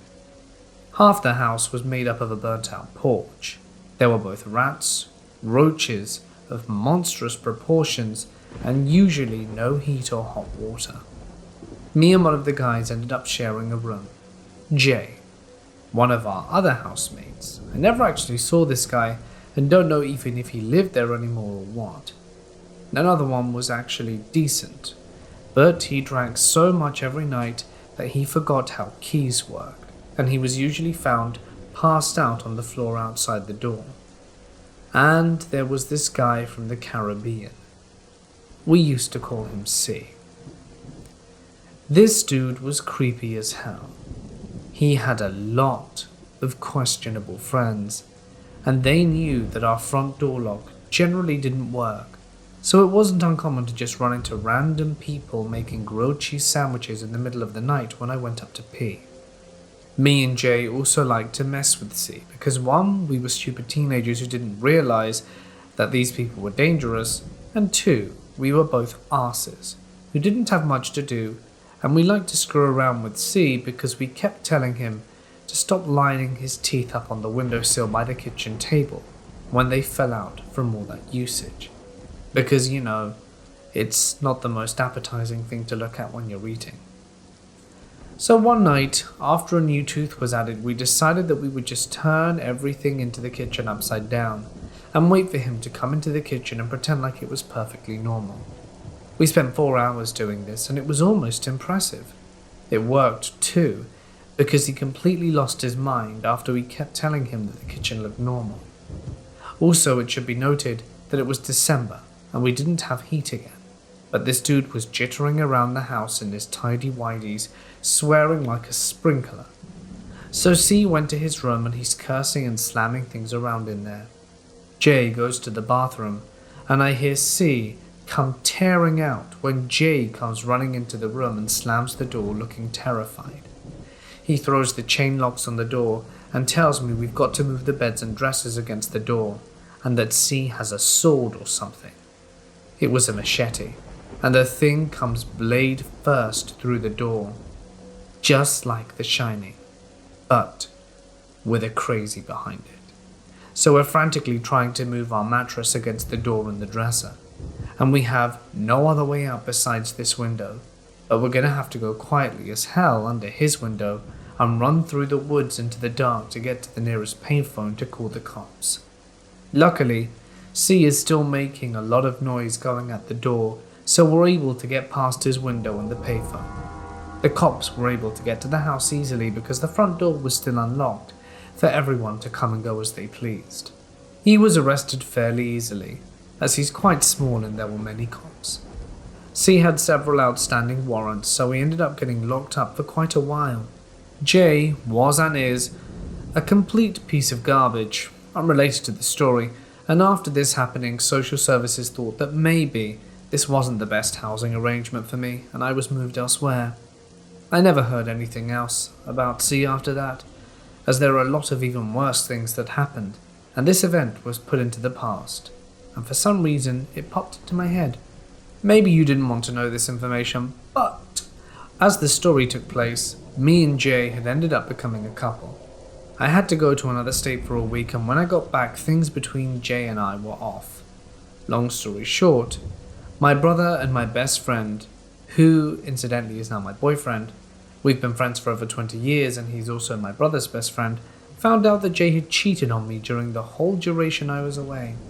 Now my brother was a year younger than I, and out of everyone I've ever had in my life, he was true, and the true best friend, and we were extremely close.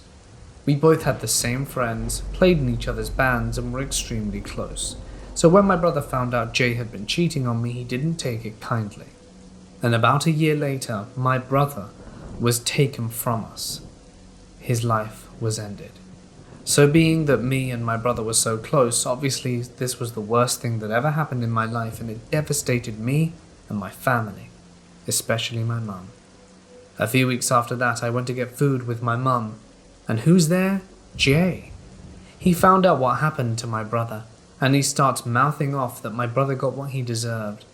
I'm trying to get this guy, but my mum is begging me to just come with her and leave, and I didn't want to upset her anymore, so we went to the parking lot. This guy not only follows us out there, but he also pulls out a sharp instrument on us. I see red, because now he's threatening my mum, and I have this big-ass messenger bag that's crammed full of heavy stuff, and I swing it around as hard as I can and hit him on the side of the arm and head. He ended up dropping the implement, and I kick it away and pushed him as hard as I could and ran to the car. My mum had gotten into the car and started it and backed out, so she could have been readied out of there. All of this happened within a few seconds and we just took off. We didn't call the cops, because my family and I had more than enough to do with them, and they'd failed us on many times.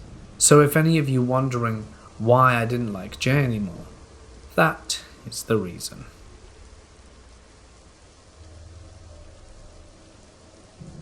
We live in a court in an upscale neighborhood, in a large city in the US.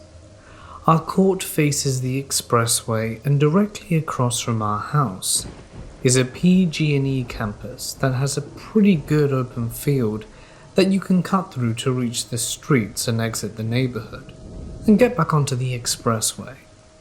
My parents were out at a concert, and my sister was at home, and it was about 7:30 p.m. when I decided to head to my boyfriend's house, who lives 5 minutes away. Now, before I left, I had this weird nagging feeling that I need to leave our living room light on, as well as the porch lights. This is important for later. So I left them on, got in my car and drove to my boyfriend's house. An hour later I get a notification on my phone that the Ring camera that is positioned at our front porch went off. I immediately knew something was wrong, because I knew no one was supposed to be home for a while.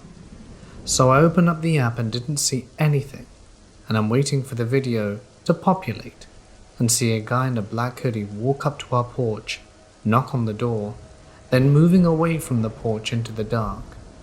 Now the way our camera is positioned makes it difficult to see his face, but my dad was adamant the guy had a mask on.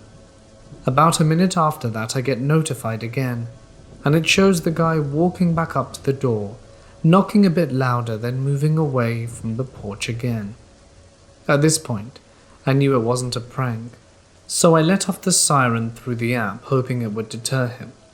But when I didn't see him in the camera, I knew he had gone through the backyard, so I called the cops. The way the dispatcher was talking to me, it almost seemed like she thought it was a false alarm, but I was insistent that someone was trying to break in. She asked me to drive back to my house and once I get there to call them back. I feel like unless I called them back, they had no intentions of sending a cop to check on things. My boyfriend and I drive up to my house and don't pull up in the driveway but park across from my house and turn off my car lights. I had left my sister's window blinds open, thank God, and kept looking at the window from my car as I knew that it was the only way to see into the house, and dialed the cops again. 30 seconds into the call, I noticed flashlights through the window and I told the dispatcher. I initially thought it could have been a car driving from the other side of the house, but that thought was shot within 10 seconds when I saw the silhouette of a man looking through the window. The moment I saw the silhouette, I yelled into the phone, "Someone's in my house, please hurry." The dispatcher told us to drive out of the court and park a bit away for safety while we wait for the cops. About a minute or two of us sitting in the car and checking behind us, my boyfriend yelled, "I see him walking ahead." And we see a guy in a black hoodie, holding a bag, fast walking down the street to our right and hiding behind the shadows of a corner house. We later put two and two together, and we think he left my house, cut through the PG&E grassy area, and tried to escape down the street not knowing my car was parked there. I saw him and shined my high beams on him, so he knew I saw him, and at that point he began running towards a parked SUV that was parked in front of us the entire time. He got in the car and immediately turned it on and started driving. At that point adrenaline kicked in for me, and I floored it while trying to catch up with him while the dispatcher and my boyfriend are telling me to stop driving and park because it isn't safe to chase after him. 10 seconds after we park and the SUV is turning right, I see a cop behind us and immediately roll down my window and gesture to the cop that that's the guy that's driving ahead of us, and he floored it to catch up with him. The cop came back and told me that he missed him and didn't see in which direction the guy fled, but drove back to my house and were met by 5 more cops and a K9 unit, and a helicopter hovering over the whole valley in search for him. Turns out the guy broke through my parents' window and focused his attention on their room and stole thousands of dollars worth of jewelry, including my parents' wedding jewelry, as well as my grandparents' and aunt's jewelry. My aunt passed away from cancer over 10 years ago. When he reached mine and my sister's room, is when I had pulled up to the house because he's rummaging through a bit of our stuff, but absolutely nothing was stolen from our rooms. The cops believed that I bought myself time to get to the house by leaving the lights on, because he took extra time to ensure no one was home, and that gave me time to pull up to my house and deter him before he stole more. They still haven't caught the guy, but I guess a house down the street from ours was broken into hours before ours was. Maybe 10 minutes away from ours. The cops believed the guy tried to blend into the neighborhood for that extra hour, so he bought himself time for the cops to stop searching so that he could move on. There were numerous reports of suspicious SUVs parked with its lights off in other surrounding neighborhoods just sitting there, which is why the cops believed he was trying to blend in and buy time. To the person who broke into our home and stole my parents' priceless jewelry and made us now live in fear, let's not meet again.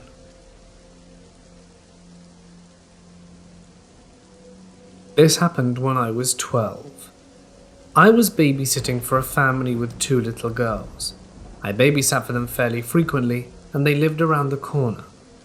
The father was weird and intense, and would ask me to do weird things like be a bartender at a party they were throwing, or encourage me to try on his wife's clothing and play dress-up. He asked personal questions about my boyfriends and what I did with them, not that I had any. The wife, which should be noted, was never around for these interactions. One night I was babysitting, and after putting the girls to bed, I started hearing weird sounds from upstairs. I was about to call my dad to come investigate for me, when the father came down the stairs wearing nothing but his tidy whities. He had been there the whole time waiting for his girls to go to bed. I jumped up and ran for the door, and he called after me that he hadn't been feeling so good, so he stayed home, and that he would pay me. I just left and booked it home. I was weirdly embarrassed, so I didn't tell my parents. I just decided I'd never babysit for them again.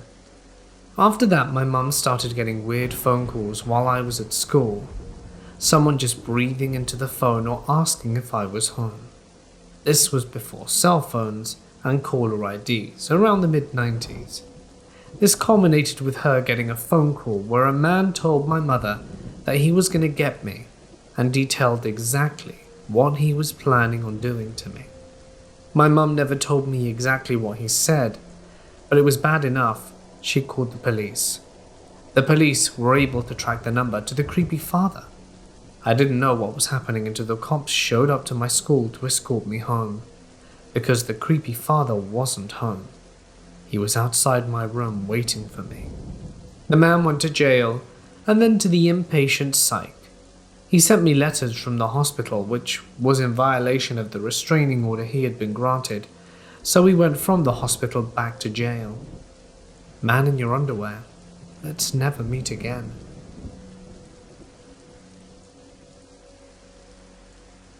I've lived in a small town in Kentucky for my entire life, and because of that, I have been surrounded by the mountains and the woods for years.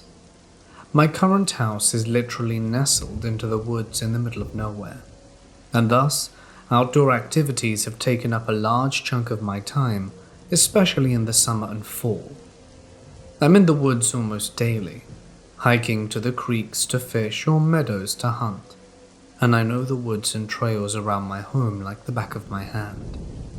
That said, there is definitely something that calls you while you're in the woods, especially when you're alone, and I've just now realized it after stumbling upon these kind of stories. My parents began allowing me to hike alone when I was around 13, but I didn't get really into it until about 2 years later when I was 15. Even then, though I wasn't allowed to go very far, I always had to carry a walkie-talkie with me so I could contact my family if necessary. Later at 17, I'd be allowed to carry a firearm with me, but that was neither here nor there. There's stories I can tell you at that age too, but this one takes place when I was 50. I should also mention, I have 2 outside dogs, Max, a black Labrador, and Bo, a beagle. I've had both since I was very young, and they're super smart, always staying by my side when I'm in the woods, and they always listen to me until this day. I was hiking a trail that runs up beyond my aunt's house, one that I'd hiked day in, day out, just out and about enjoying the woods. It was in October, so the weather was cool, not hot, and I had been hiking for around an hour. The trail comes out on a spring that runs down from the top of this particular mountain. It hadn't rained lately, so the spring was mostly dry and covered in leaves. I remember looking up the mountain, which I'd never hiked to the top of before, and feeling this strange call. It wasn't really a voice, but it was an urge I couldn't ignore. Keep in mind that I'm a very timid person, and hiking unfamiliar trails on my own freaks me out to this day. But that day, all my fear had dissipated. All thought left my head. I just climbed higher and higher, my dogs following me. I don't even know how to describe the feeling that came over me, but I remember just staring down at my feet and feeling at peace as I climbed. There was a moment when I paused to look out at the houses below. I'd never been that high, remember, and I felt amazed. I looked to picture on my phone and then looked around for my dogs. Bo had already run off and Max was following. I called out to them frantically to stop, but they wouldn't listen. They vanished. At this point, I looked down the mountainside and was very afraid. Then I looked back uphill, and it came over me again. I kept hiking. I couldn't stop. Eventually I heard my walkie-talkie crackle. Everything was distorted, and I couldn't make any of the words out. I assume now that I was just out of range for it to pick up, but back then it freaked me out. Whatever had come over me lost its hold on my mind. My dogs were still gone. Panicked, I began running downhill.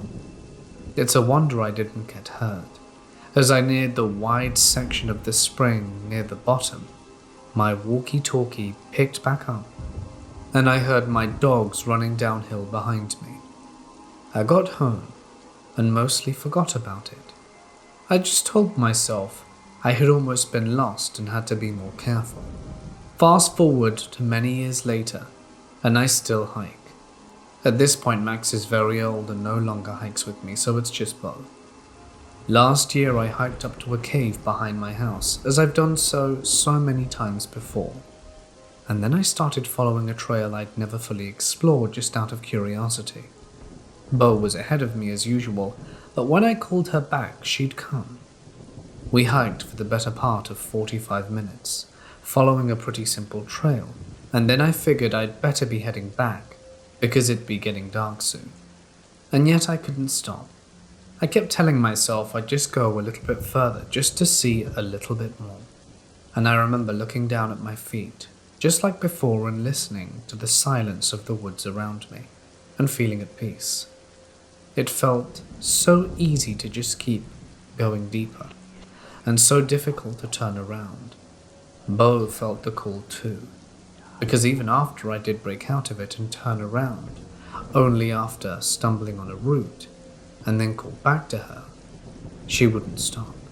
I had to catch up with her physically, turn her around and pet her before she'd come to me. I don't know what you will make of all of this. What if I hadn't stumbled over that root? Or what if my mum hadn't decided to contact me at that moment? How deep would I have hiked? And what would have waited for me in those depths? I don't know what's out there, but I know this. The woods call to us all.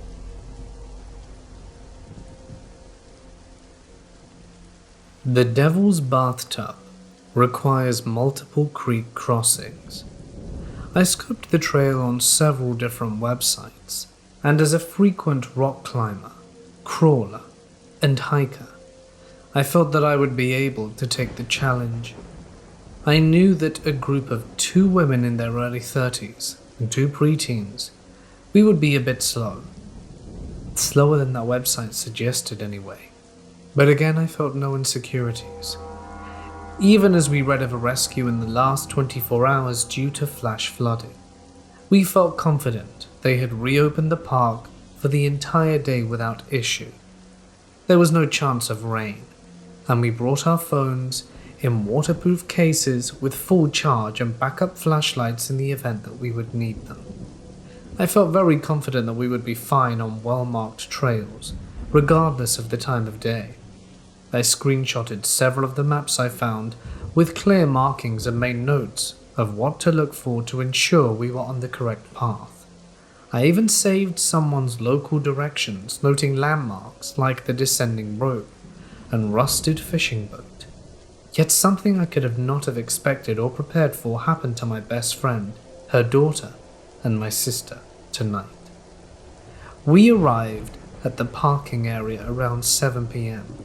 with an estimated sunset time of 8:30ish. We noted an old red Chevy truck and a pair of men's shoes. We began to walk towards the first crossover, and we saw a man pair of pants by the water. I took this as a sign that the others were on the path with us, and kept in mind there was a possibly shoeless and pantless man roaming the woods with us.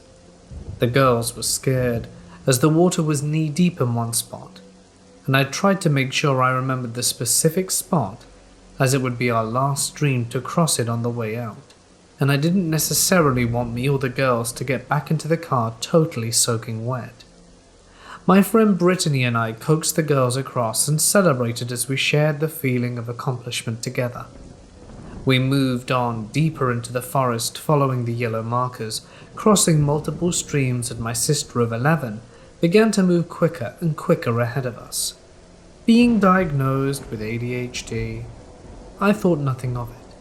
She often has spurts of energy at random times, and I attributed it to excitement.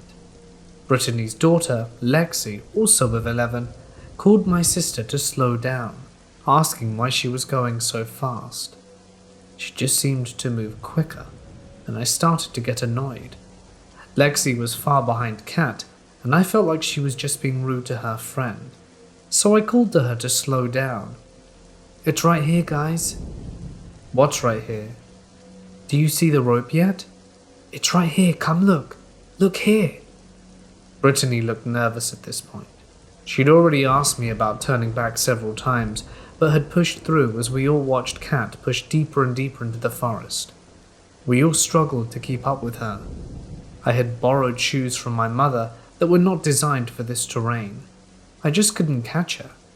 This seemed to go on endlessly, at least 10 real minutes, when I finally came to a steep descent and she stopped. Brittany very politely and calmly begged the three of us start back, and momentarily I felt a tinge of worry too, but for some reason I told Kat, "Fine, run up to the edge of the water and see if you can see the rope, and if not, we're turning back." Kat took off the trail and quickly reached the edge of the next crossover, and as I yelled, "Can you see the rope?" she disappeared. Not necessarily in front of me, but she was standing at an edge, and then she was not. Maybe I looked down at my footing, maybe I blinked, but she was gone, and I told Brittany I was going to get her. I was mortified that she kept running ahead. It wasn't something she usually did. She usually stuck alongside her friend, while mildly yet consistently complaining about being tortured in nature, away from her iPhone and TikTok, like every other 11-year-old girl. But this was different. I called out to her, and began moving faster, and listening for her to jump out and yell "prank," like she loves to do. But I couldn't hear anything.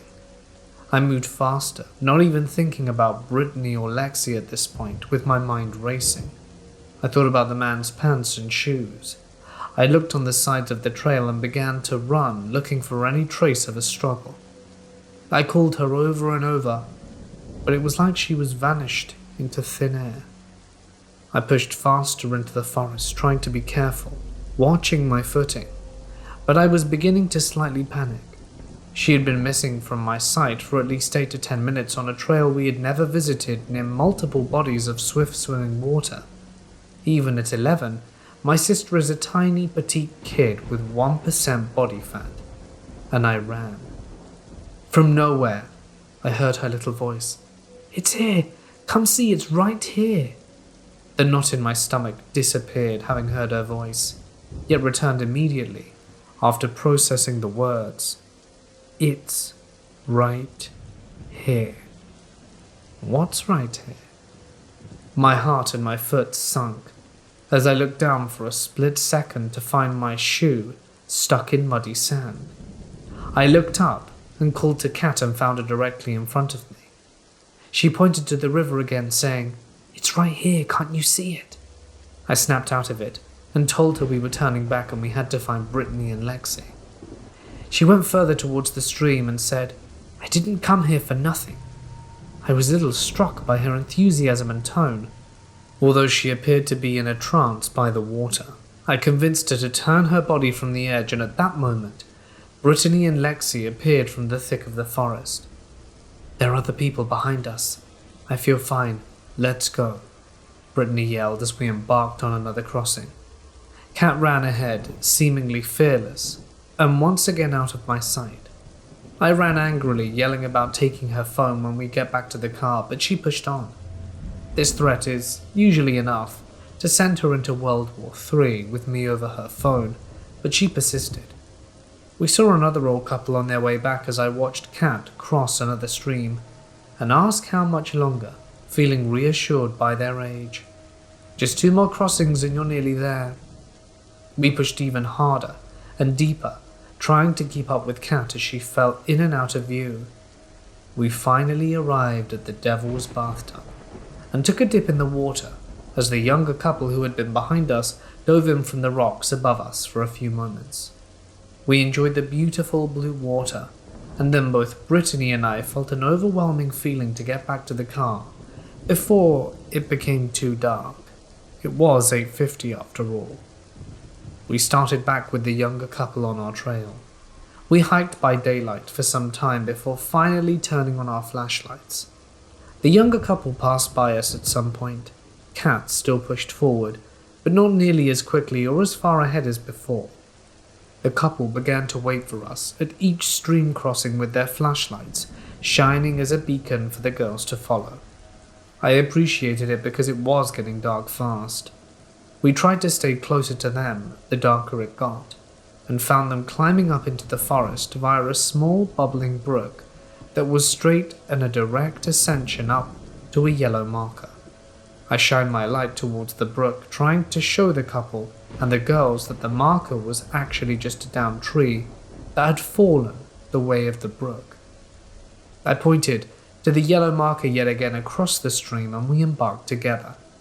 My sister was the third to cross after the couple and myself, and once I was just a bit out of reach, she screamed, and I watched her slip on a rock and lose her shoe. She cried emotionally and was shaken, and everyone felt disoriented as we crossed the stream again and couldn't find the path. The couple pushed on as I looked back to help the girls cross. This stream was just deep enough to slow us significantly down in comparison to the younger couple, and I watched their flashlights fade into the distance. This is where things got weird. There was a fallen tree on the path that I had specifically remembered from our hike in, and the couple chose to walk along the side of the stream as they had originally, while I elected to meet back up with the trail about 2 feet above, because the girls were already cold and missing a shoe. I didn't want to push it through the cold water more than I had to. 1 minute the couple were there along the stream bed with their flashlights fading, and I saw where they went and pushed forwards. But there was nothing there now. No trail, no path. Every hint of a trail led to a dead end. I crossed back over to where I left the girls, to where I last saw their light, thinking I had mistaken the marker, thinking I had gotten turned around. I'm 30, by the way, and my only talent is visual memory. I've hiked through riverbeds my entire life, and I've never once gotten turned around. My family and friends trust and know me to be the visual mapper of any hike, bike, or walk. Needless to say, I was beginning to get worried for a second time. We crossed back again, spying the rusted boat that served as a landmark to the halfway point. My sister and I argued which side it had been on. Brittany and Lexi seemed to have not noticed it at all originally, but I pulled up the notes I had taken and showed them its exact location on the trail. Kat and I led the group past the boat, along the trail before Lexi announced she knew about the boat's location on the trail, and we were heading back to the Devil's Bathtub. The girls began to cry as we stood looking at my phone, trying to decipher where the trail led. I employed some of my teacher tactics and tried to encourage the girls how this would be a great story and was a great adventure to experience with our closest friends. Lexi began screaming, asking if anyone was out there, and as badly as I didn't want to admit defeat, I didn't want to lose the moment where I could possibly be heard by the young couple. I whistled as loudly as I could, and within seconds I saw flashlights from the couple reappear on the west side we had just crossed 15 minutes ago. We rejoined them, and they told us they had turned back because they lost sight of our flashlights. We'd been in the same spot for roughly half hour at this point, but the couple acted as if they left us moments ago. The woman said, "Follow us, we know a quicker way." And we blindly took off following them. We crossed the last stream to be greeted by some 50 to 100 white moths fluttering directly around only my sister. We got back into the water to wash them off, and I noticed the pants were still folded neatly by the stream. We ran from the bank of the last crossing, almost sprinting to the car, and whipped it out of those woods as quickly as we could. We saw the younger couple getting back into the truck that had been there before we arrived. The shoes were gone, we were gone, and grateful it was now 10:30. Brittany handed me her phone once we reached service and introduced me to Missing 411. I read many of the posts because I found an odd number of similarities between some of the stuff which happened here and what's happened to others. At 4 a.m, my sister awoke with a nosebleed. Tonight's events could be explained logically and simply. Don't underestimate Mother Nature, and come prepared and be aware of your surroundings, and don't go hiking in sandals at dusk with younger peeps. But my resounding question is, what the hell happened to my sister that night? Was something trying to keep her there? Was something trying to keep us there? It felt like an outside entity was oppressively trying to keep us from making good decisions that we would have made under normal circumstances. But I don't know.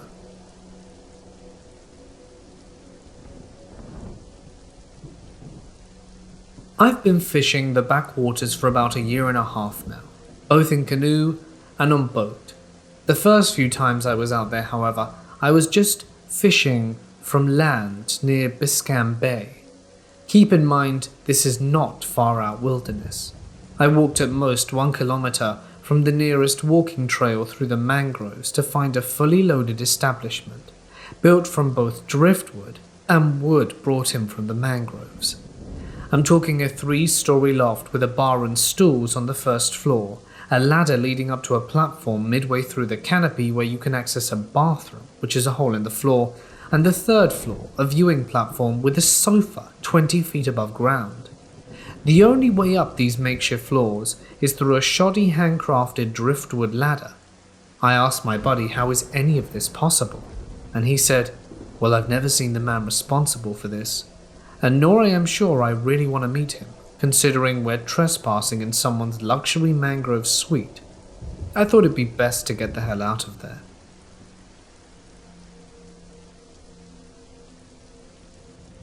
I'm a 30-year-old female, and I had a unique childhood. Both of my parents were farriers/horseshoers, and I and my 2 younger siblings were homeschooled. Also a fairly religious family as well. My dad doesn't believe in the paranormal, but my mum was always more open-minded, and she loved watching the latest episode of Ghost Hunters with us kids. Now, my earliest memories of home were pleasant and happy.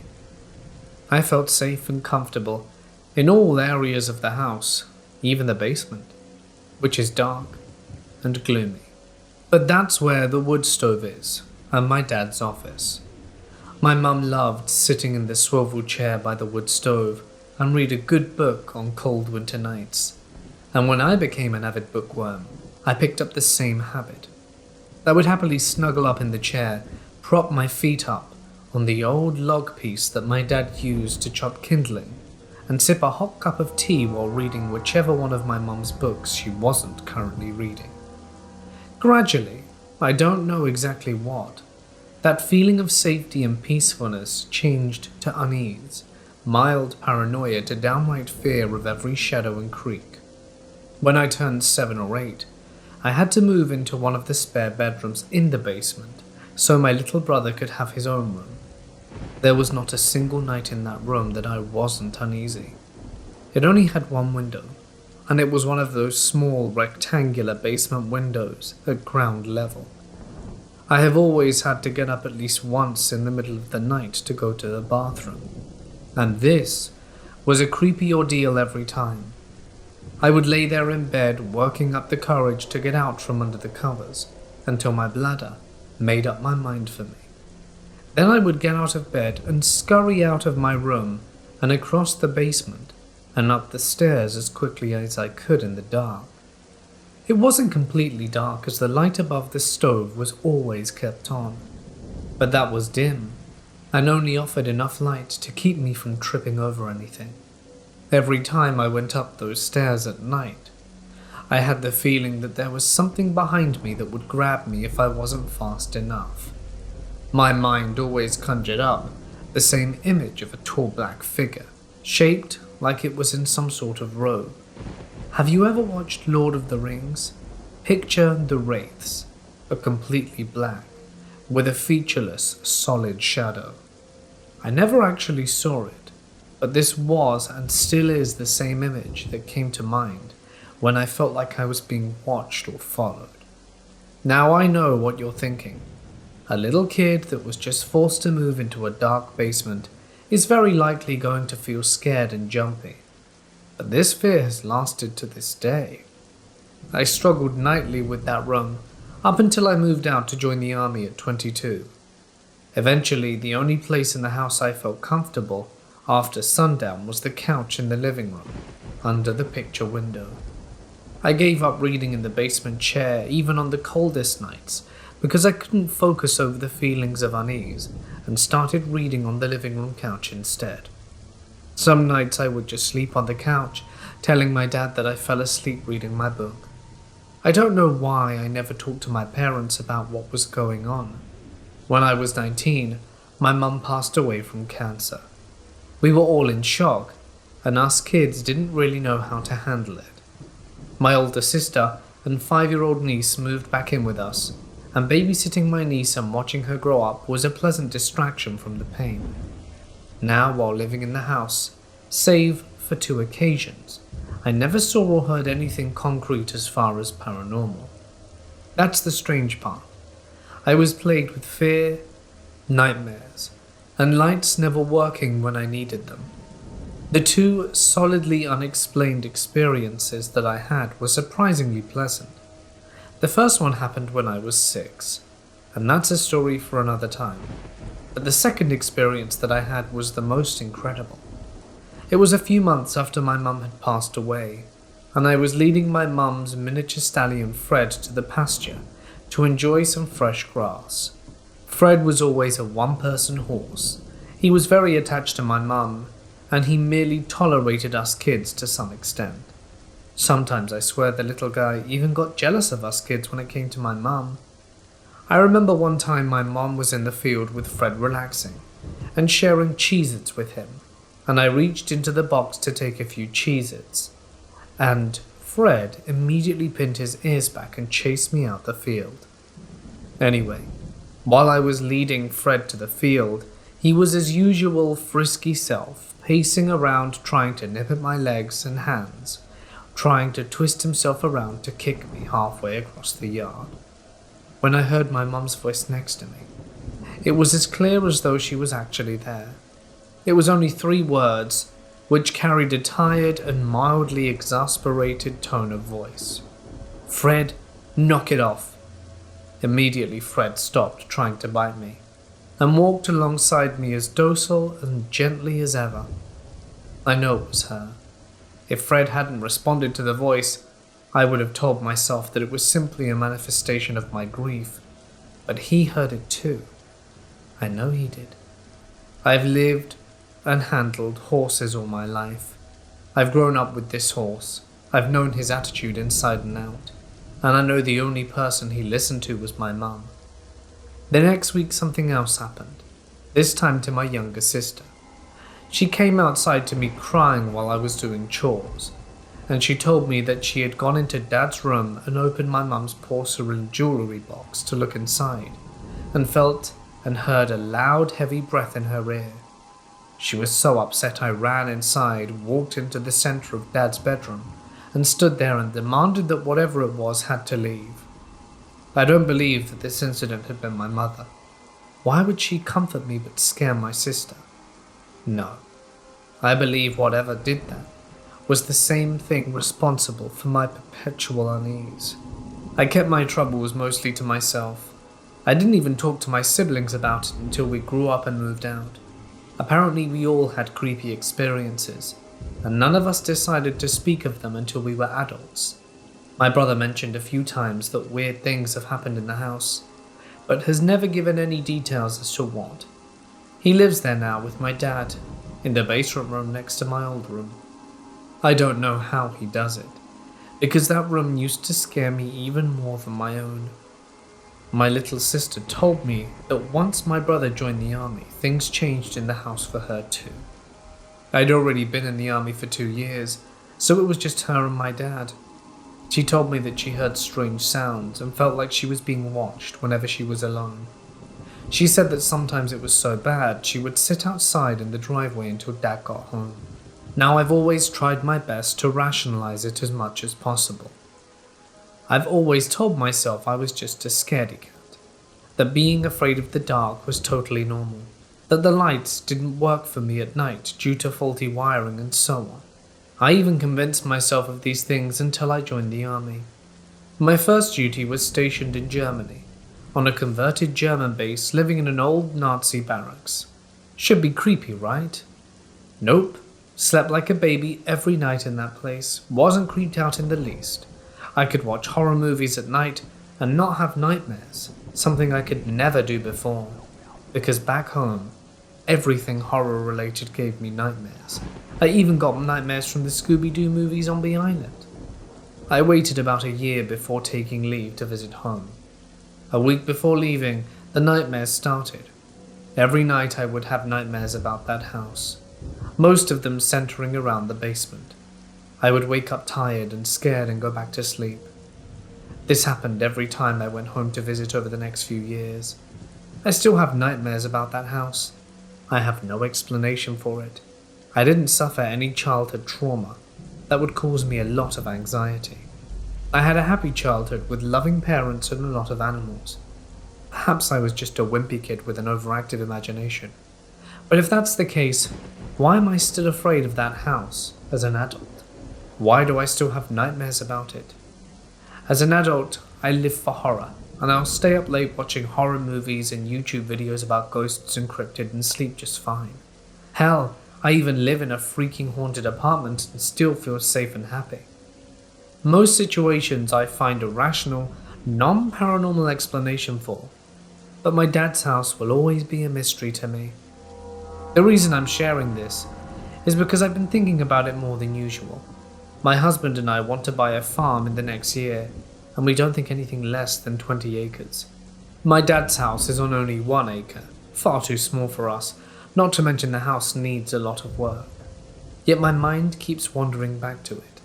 It's like it's trying to drag me back. I'm afraid yet intrigued, and I'm curious and desperate for answers. Half of me wants to go back to restore the place, and the other half wants to run as far away as possible and never go back.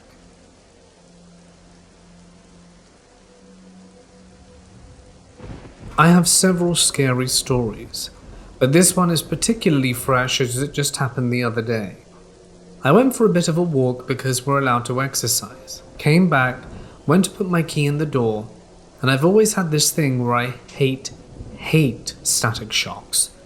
So I very lightly touched the doorknob with the tip of my finger, and the doorknob suddenly turned to the side like someone was about to leave the house at that instant. I opened the door expecting to have a laugh about it, and no one was on the other side. I've since tried to replicate it. The doorknob is a bit looser on the other side, but the side that faces outwards is sturdy, and was a feathered light touch on my part. In order to wrench the doorknob like that, you'd need to grip it and twist. Still can't explain it, but given that I see shadows move around the house and random things fall over, people have independently commented on the weird vibe of the 2 downstairs rooms without prompting, and a video once unpaused for me the second I walked through my door, I'm beginning to wonder if there's something inhabiting it other than myself.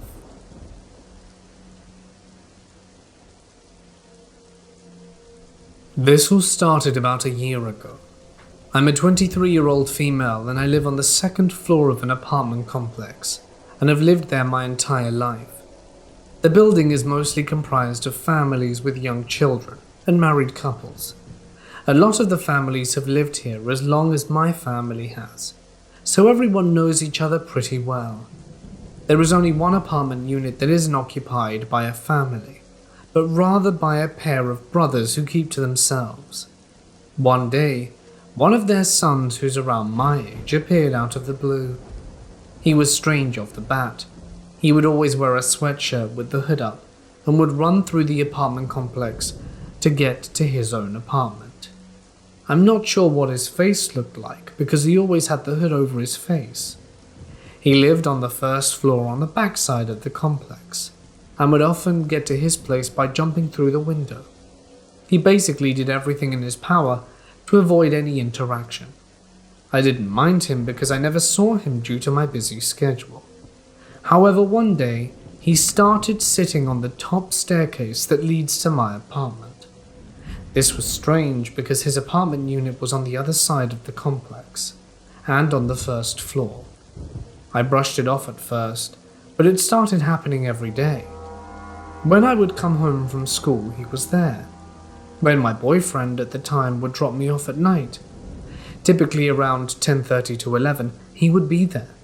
Sometimes when I would leave and come home back hours later, he would still be in the exact same spot as if he hadn't moved for over 5 hours while I was gone.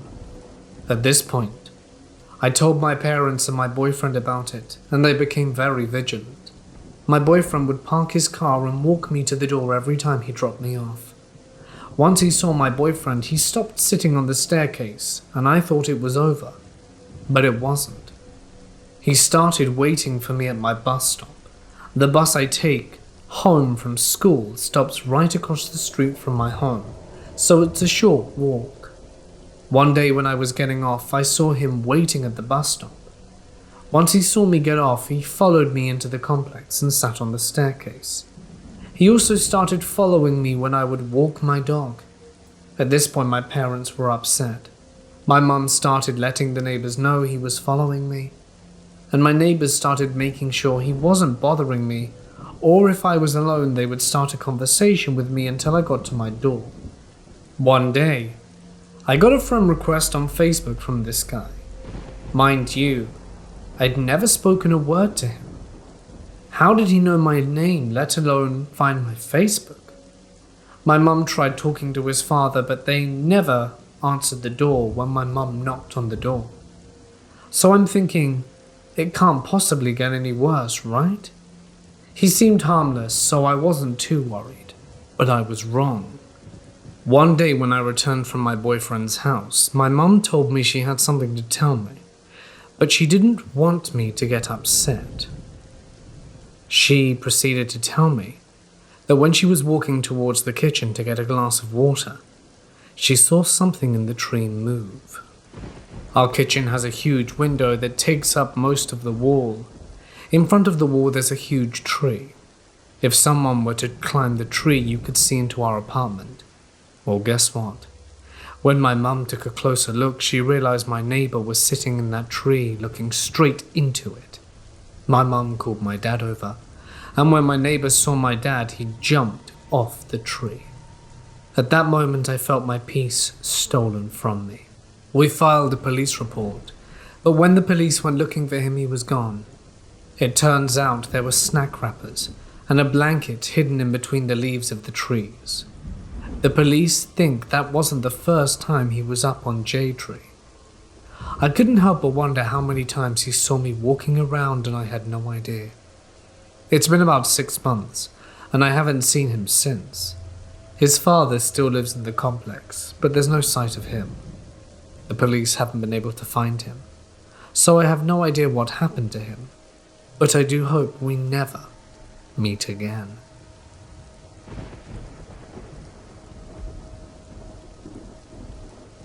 This happened a while ago, 2013. I used to be able to astral project through meditation. I never really had any control of where I traveled. I would just automatically end up where I did. I would always end up in a barren forest in the dead of winter, everything covered in almost a foot of snow. I only traveled there 2 times without any incidents. I would just wander around a while before coming back to my body. Then I encountered the creature that stopped me from ever going back. The 3rd time I traveled to the forest, nothing seemed out of the ordinary. I wandered around a bit, walking in a random direction. I stopped for a minute and looked around. I spotted a dark shape, about 6 or 7 feet away from me. It was this pure black wolf staring right at me. I wasn't afraid for whatever reason, and the wolf turned and started walking away from me, but stopped after walking about a foot. It looked back at me, as if beckoning me to follow it, and follow the wolf I did. I followed the wolf for what felt like 20 minutes. It led me to a clearing in the woods I had never been to before. As soon as I stepped into the clearing, The wolf ran back into the woods. I watched it run off and then looked around the clearing. The atmosphere, which had felt completely normal up until this point, shifted once I saw what was standing on the other end of the clearing. It was like a pressure pushing me down. The air itself felt heavy. What was standing on the other end of the clearing was a tall humanoid creature. Its skin appeared black, pitch black. It had cloven hooves for feet, but no fur on its body. Its body was incredibly thin, to the point of being able to see its ribs. Its arms were abnormally long. Its hands ended in long talons. It had these crooked, jutting horns. I couldn't for some reason make out any facial features except for its eyes. They were bright, glowing red. I was terrified and stood there for what felt like a minute or so. This creature and I were just staring at each other before I snapped back to my body. After I returned to my body, I felt like I was out of breath and couldn't stop trembling for a good while. I was understandably pretty shaken up. I'd tried for some research, but Google wasn't yielding the answers I was looking for. I spoke with a few acquaintances who supposedly had more experience and knowledge in these matters than I did, and got some advice, which, looking back now on the events that happened, was not very good advice. A few weeks after my initial encounter, I decided to return to the forest. Before going back, I formed a salt circle around myself as I was advised, as a protective measure. I entered my meditative state and found myself back in the forest, more specifically, but in the clearing, where I had the first encounter with the creature. Immediately I felt the pressure and heaviness in the air, only this time it was worse. My back was turned away from the clearing, facing the trees. I could feel the presence of the creature right behind me. Remembering the advice that was given to me, I summoned as much resolve and courage as I could, and made what I know now was a huge mistake. I spoke to it, trying to keep my voice as steady and commanding as I could. Despite being terrified, I said, "You have no power over me." Silence stretched for what was probably only a few minutes, as I waited for something to happen, or a response of some kind. What I didn't expect to happen was that the creature reached out and touched me. Have you ever been burned badly? I once burnt part of my hand with an iron once, and that was the closest thing I can compare the sensation to. The creature grabbed my neck, its talon hand encompassing the whole of my neck. It hurt so much I couldn't even find it within myself to scream. The next thing I knew, I was back in my body, still feeling a slight burn in my neck, but only a phantom of what I felt before. There were no marks left behind, just the memory of the feeling. I tried to put the experiences from my mind, just forget all about it and go about my life. After all, I had a part-time job and community college classes to worry about. Everything seemed normal, until about a week later. Going about my day, I would catch small glimpses of the creature for mere split seconds. I was of course alarmed, and my distress only became worse when I came to a horrifying realization. Each time I caught a glimpse, the creature would be ever so slightly closer. I tried to once again find answers to what happened through internet searches, but found nothing that appeared helpful, nor could tell me what I was dealing with. After a few days of dealing with this, things got even worse, as they usually do. I began to hear whispers as if they were coming from inside my head. I couldn't ever make out what they were saying, but it unnerved me greatly. As the creature grew slowly closer, the whispers grew louder. In desperation for help, I turned to my mother. My mother is a religious woman, and after I explained everything that had happened and was happening, she was extremely concerned. She immediately called the pastor of her church, who came to the house, with the church's youth pastor as well. They prayed over me, spoke to me about spiritual warfare, because they assumed what I was dealing with was a demonic being. After the visit from the pastor, I did stop seeing the creature, but the whispers grew in volume and took a very aggressive tone. It began to wear on me and my sanity. My partner at the time claimed to know what the creature was and how to stop its influence in my life. I'm desperate to try anything to rid myself of this being, so I went along with what he said. I won't provide details about the ritual we performed as it was dangerous, and I don't want anyone attempting such a thing. But it evidently worked. It's been about 7 years since all of this happened, and I haven't seen, dreamt, nor felt the creature's presence or influence in my life since. Moral of the story: please be careful when you astral project.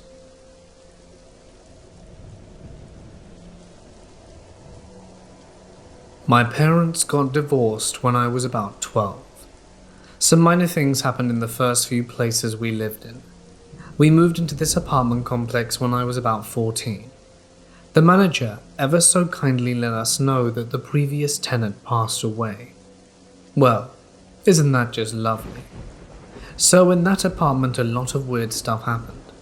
Once a big glass Pyrex measuring cup fell off the counter and shattered on the floor. I had made sure I put it down no less than 5 inches away from the edge. My cat had been sleeping on the couch the entire time. My cat used to mess up the lower cabinet doors, making them open a bit then close with a bang. One night I woke up because the cabinet doors were banging around. I got up, dragged my exhausted ass to the kitchen and yelled at her to stop.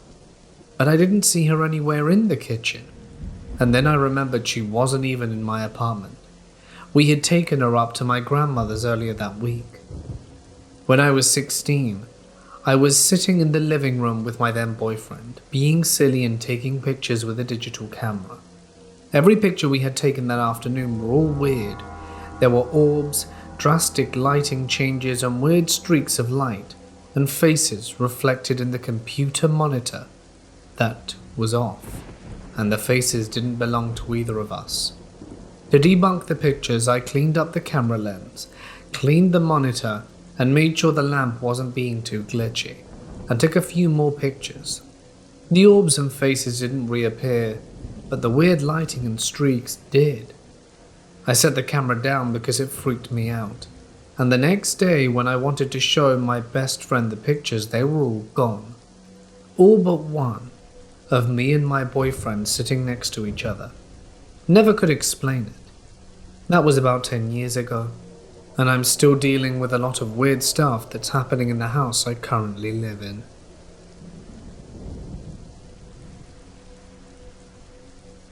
I saw my grandmother's ghost. I was 6 years old. We lived in upstate New York, just outside of New York City. Grandma Catherine lived in Chester County, and I have zero memory of her aside from this. One night, I woke at about 4 in the morning, walked into my parents' bedroom and sat in the leather-wing chair my father sat in when he read. Across the room was my father's closet. The door opened, and Grandma Catherine walked to me about 6 feet in front of me, smiled, sort of bent from the waist and said, "I just wanted to say goodbye." Then she turned, went back into the closet, before closing the door behind her, and I went back to bed. About 2 hours later the phone rang. 10 minutes after that, my mother came into my bedroom to tell me that Grandma Catherine had passed away. "I know," I said. "What?" my mother asked, gasped, and I told her my story. She made me retell it 2 or 3 times, then gripped me on the shoulder hard and made me swear on my eternal soul that I would never tell my father the story. Freaked the hell out as only a 6-year-old can be, I agreed. I never told him the story either. He lived another 15 years and never heard it. By the way, I don't believe in ghosts, but I know that I saw my grandmother's one. How Aristotelian is that?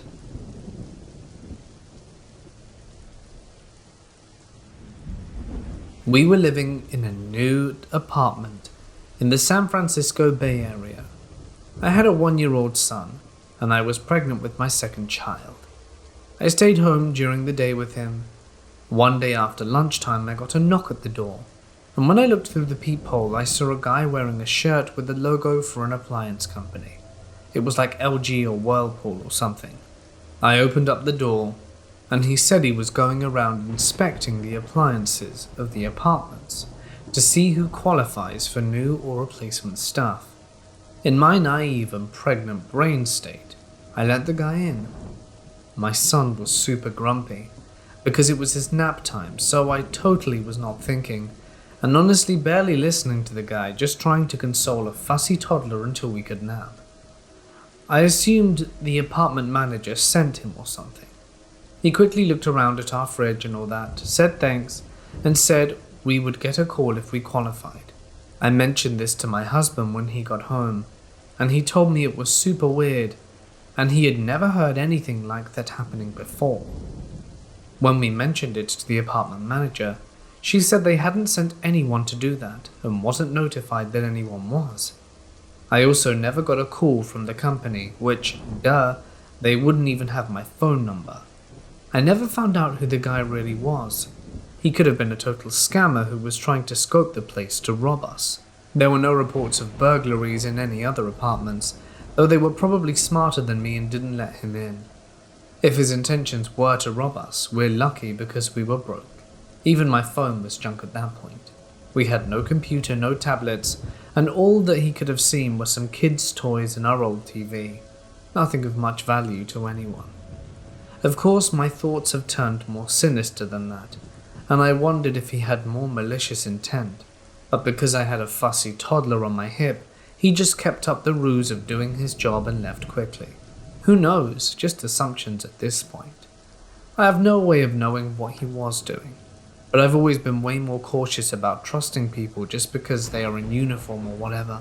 I don't let people I don't know into the house unless I'm expecting them, and I'm so glad this lesson was learned from a situation that ended up harmless.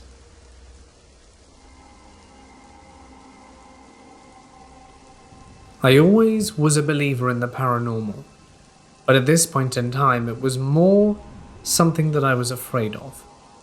My grandma's house was always one of those places that gave me the creeps, not because it was old, as it was built in the 90s, but because my grandma openly admitted that she heard weird things. Of course, she was always pretty nonchalant about it, but I was typically pretty horrified at the creepy things she'd tell me. My grandma always had an interest for dolls, and of course, clowns. Mostly everywhere you'd look, you'd have at least one doll. At the time I was about 13 and I'm 19 now, and this story has been one that I've always shared and still get chills from.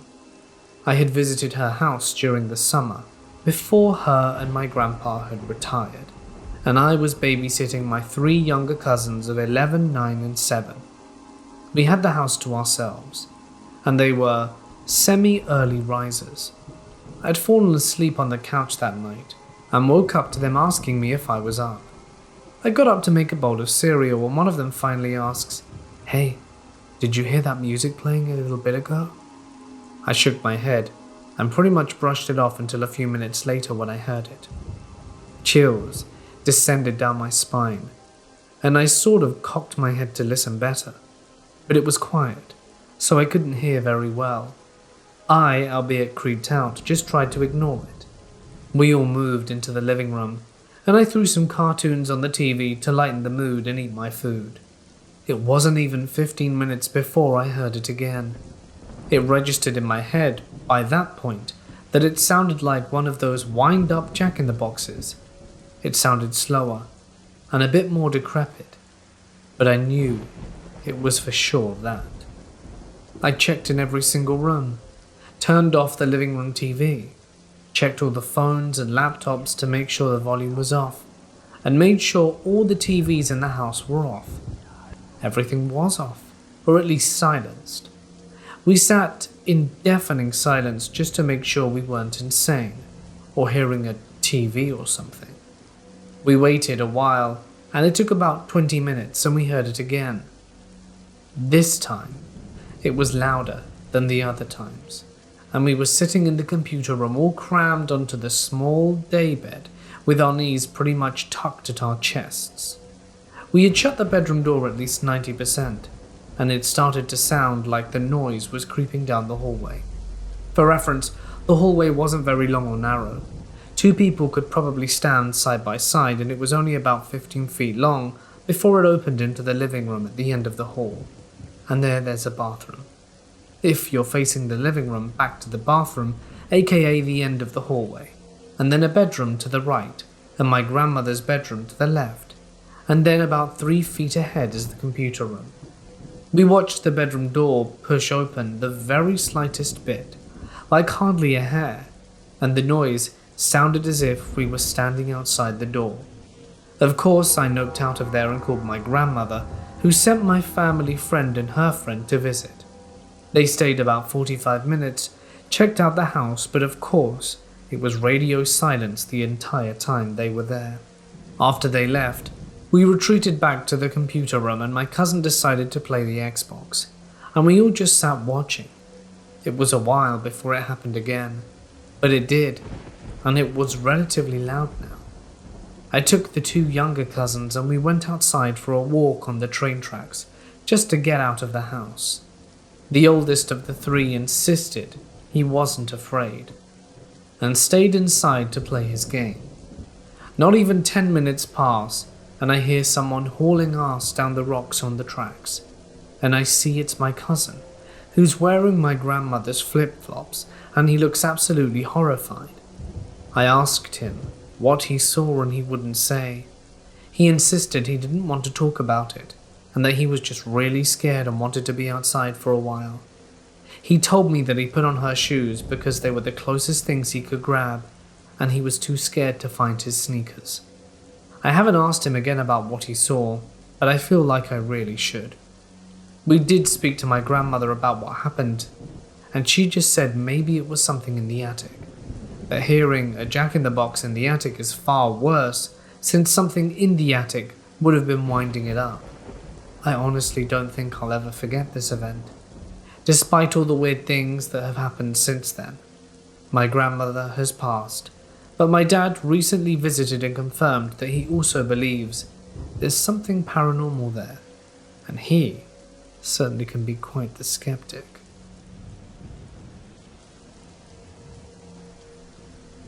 This happened 8 years ago, during the summertime.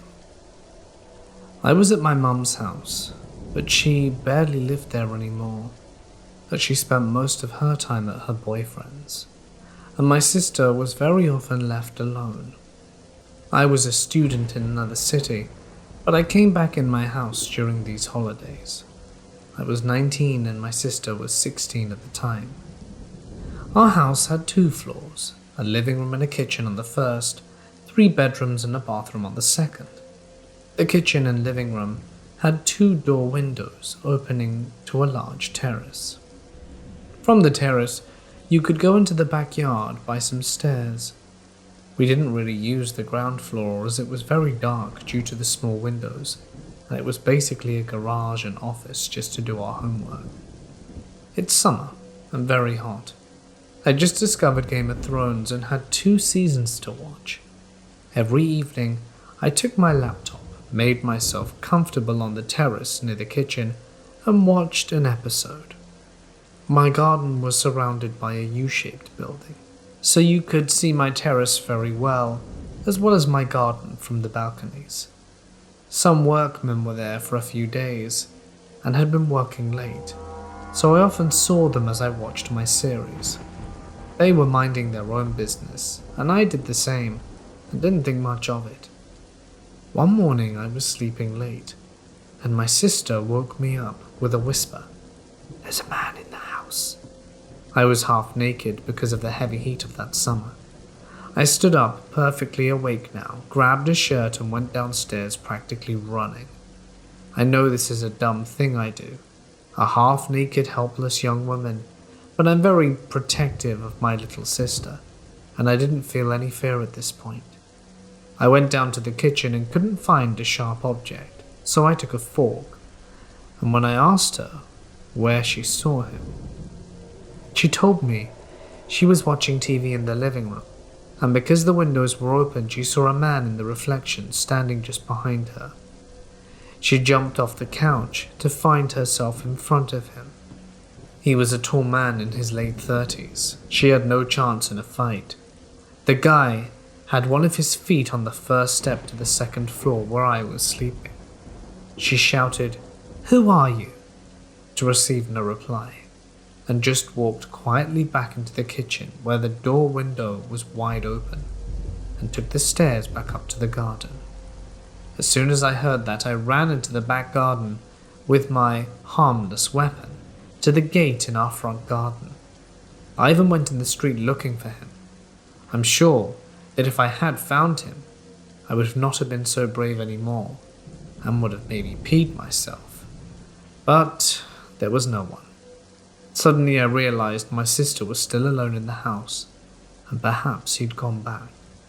I returned to the kitchen, searched the house, but it turns out we were alone. That's when I realized my computer was missing. My sister told me that the guy didn't have anything in his hands when he left.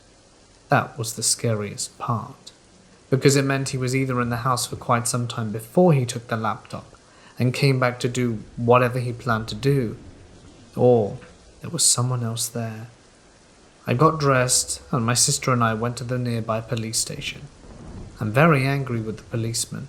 She was a minor, so stayed with her, and she told them everything and described the guy with a lot of detail. They asked if we could recognize him, and she said that, without a doubt, she could. They said, "You know, it's highly unlikely that we find him. You should be thankful that you and your sister didn't have anything worse happen." Almost like she needed to be more scared. When we got back home, she was afraid, and I was angry with the loss of my expensive laptop that I needed for art school and had all my pictures in it. We sat there at the terrace and spoke about what happened and how lucky we were that she saw the man before he came upstairs. This is when I noticed the workmen weren't there anymore. From my street, no one can even know we have a backyard and another entrance to the house. My sister told me he was acting like he knew a bit of the house. Maybe it wasn't the first time, and we didn't even notice he had been there before. I'm now certain it was one of those men working in that neighborhood balcony who'd been watching me that broke in that morning. From that day, we double-locked the doors and slept in the same bed for weeks.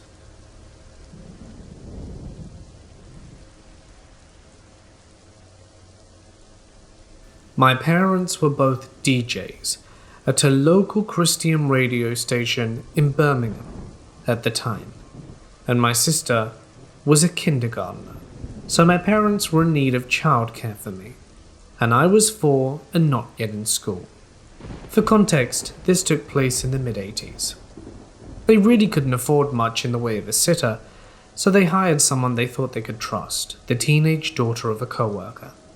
I believe her name was Shaniqua, and I don't remember much about her except she scared me, and rightly so. I am grateful our brains have good coping mechanisms that we can't even control, because I don't really remember any of the events leading up to the revelation. I'm certain my brain has blocked all of those memories, but I remember this moment in time crystal clear, surprisingly for my age at the time. I remember it was nighttime, bath time before bed. My mother was downstairs on the phone. My sister had already had her bath, so it was my turn. My dad had run the water, tested it to be sure it was right, and I was standing in the bathroom wrapped in what seemed to be a huge bath towel, while I waited for him to give me the okay, get in the tub. In reality, it was probably just a regular-sized towel, but to 4-year-old me, it seemed like the size of a bedsheet. My loving dad finished running the water, turned it off, and proceeded to tell me to hop in the tub. I was a silly little girl and thought it would be funny to get in and shake my booty at my dad, because what kid doesn't think booty shaking isn't hilarious? I clearly remember the mood suddenly getting very still and heavy.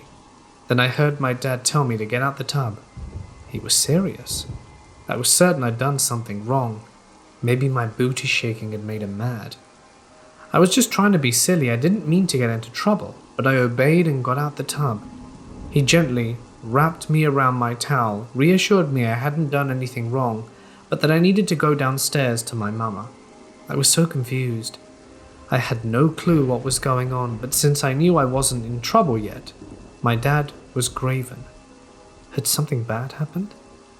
I went down to my mama to wait for her to get off the phone and to hear what my dad had to tell her. While he stood there with his hands gently placed on my shoulders, my mum could tell by the serious look on his face and the confused look on my face that something was terribly wrong. She asked the person on the other end of the line to hold, covered the mouthpiece, and waited for my dad to explain what this turn of events meant. He gently told me to turn around while he unwrapped me from my towel, with my backside facing my mother. I heard her gasp, tell the person on the other end of the line she needed to go, and then silence. She didn't say anything for a long time, and then she asked my dad what happened. He had no idea. They asked me what had happened and who had done this to me. I had no idea what they were talking about. I was just as confused as they were. Then they told me my whole backside, especially my bottom, was completely black and blue. After some discussion onto how this could have happened, who could have done this, they realized it was the babysitter. She had taken it upon herself to punish me when I wasn't doing what she thought I should be, or what she deemed bad.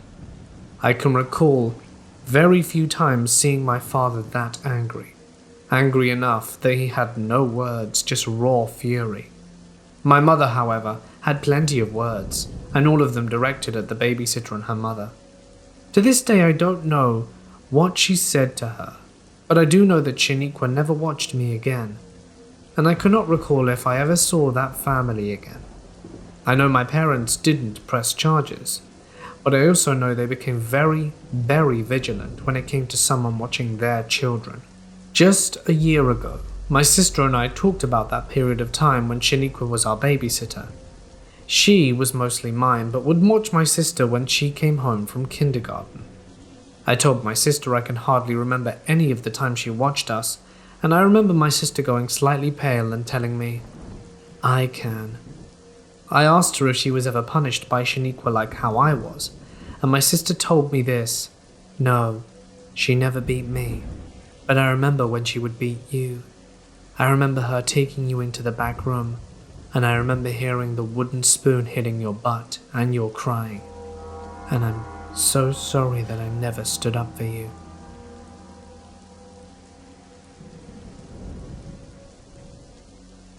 The following events happened in the woods of northern Sweden.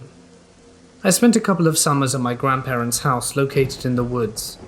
A lot of strange things happened, but this is by far one of the strangest experiences. When I was 10, I spent the summers at my grandparents, who, as I said, live in the northern parts of Sweden. They had a cabin out in the woods next to a beautiful lake, a long way away from the nearest town.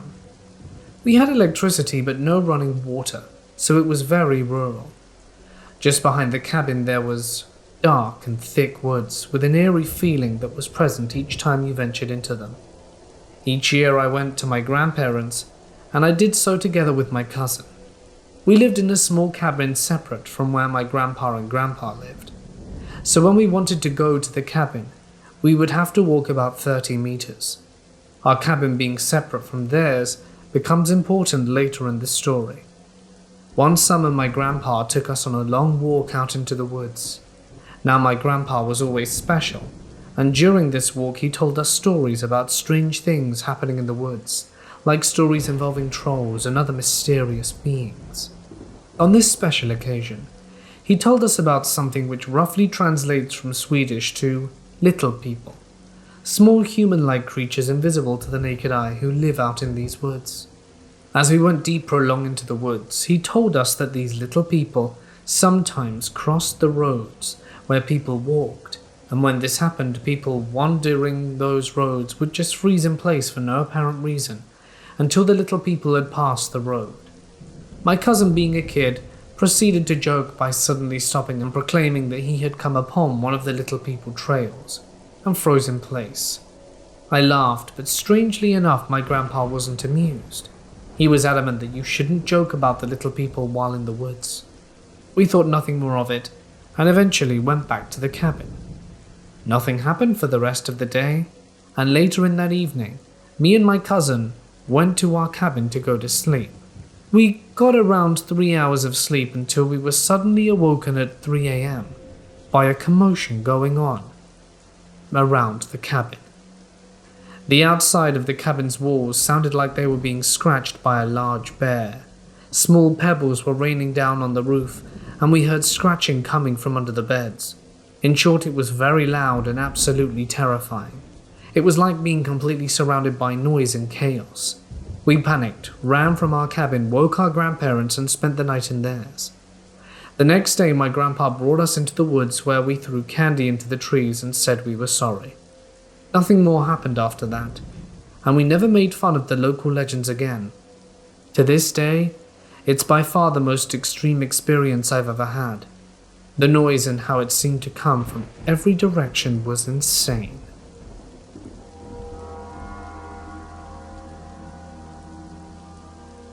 In July 2015, my family and I took our motorhome out to the Oregon-California coast. We go here as much as we can, and we hike the redwood forest trails to Crescent City, California, at least once in the week. My friend went along with us this trip.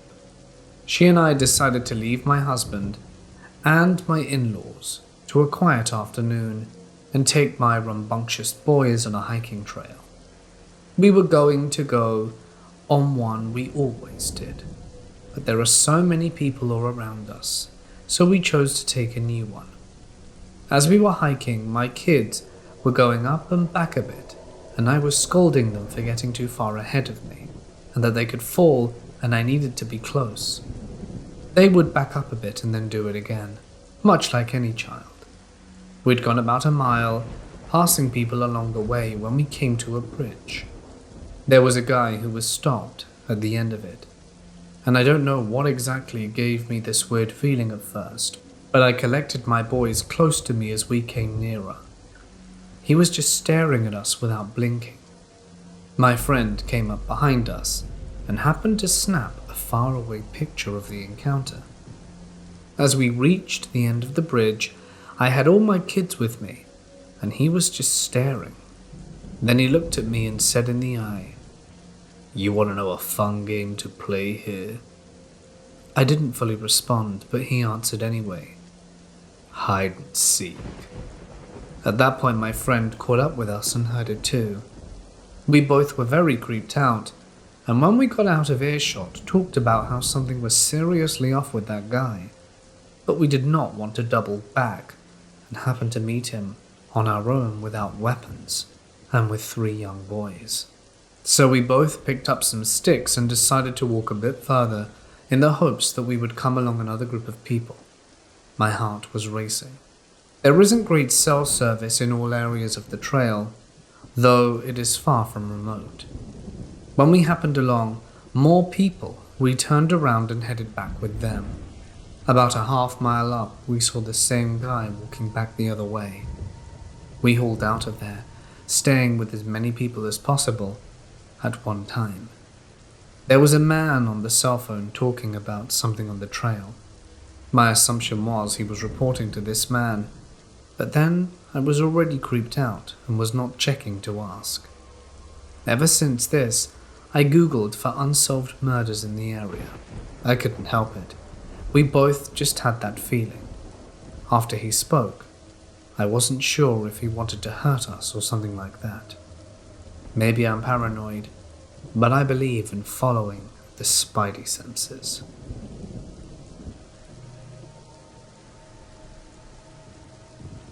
This was about 7 years ago, when I was 16. I lived in this big old white house that was built in 1914. The house had 3 floors. The middle floor was the main floor, with the living room, kitchen, bathroom, and 1 bedroom. The top floor just had 3 more bedrooms. The bottom floor, the basement, It looked like it had been a full apartment at one point. There were 3 rooms, what was supposed to be a kitchen and what was supposed to be a bathroom. Everything was unfinished besides one room that was mostly finished. It lacked carpet but had drywall and paint. In this room my family kept some storage items and a treadmill. The basement always gave me bad vibes, but I assumed that was just because it was unfinished and looked abandoned. But after school one day I decided to go walk on the treadmill and watch a movie on my tablet with my headphones. The movie that I was watching was a favorite of mine, and I've watched it 100 times. About 45 minutes in, it came to a scene that I knew was silent. I even rewatched it later to confirm the scene was completely silent. Then I heard the deepest, bone-chilling growl I've ever heard, and it was right behind my ear, like someone was just over my shoulder. I was wearing headphones, so even if it was something in the movie, there was no way that it would come out of just one headphone. I tried not to act afraid after that, because I believed that this was a truly dark entity that could possibly feed off fear. I calmly turned off the tablet, slowly turned around the room, and left, going upstairs. I haven't told many people this story, nor mentioned it to my family. After I got upstairs, it almost felt surreal, like it didn't really happen. A couple of months after that, my dad's girlfriend moved in with her kids, and they needed more bedrooms, so, as the oldest kid, I went to live in the basement. In that room. Because again, it was the only finished room down there, so I could have my own space. I've never had any encounter after that. I slept with a nightlight on for about a week before I could sleep in the dark, because I was afraid of that room. After a while, I became really comfortable, and honestly, it's been one of my favorite bedrooms I've had. Could there have been some sort of entity that's gone now? Whatever it is.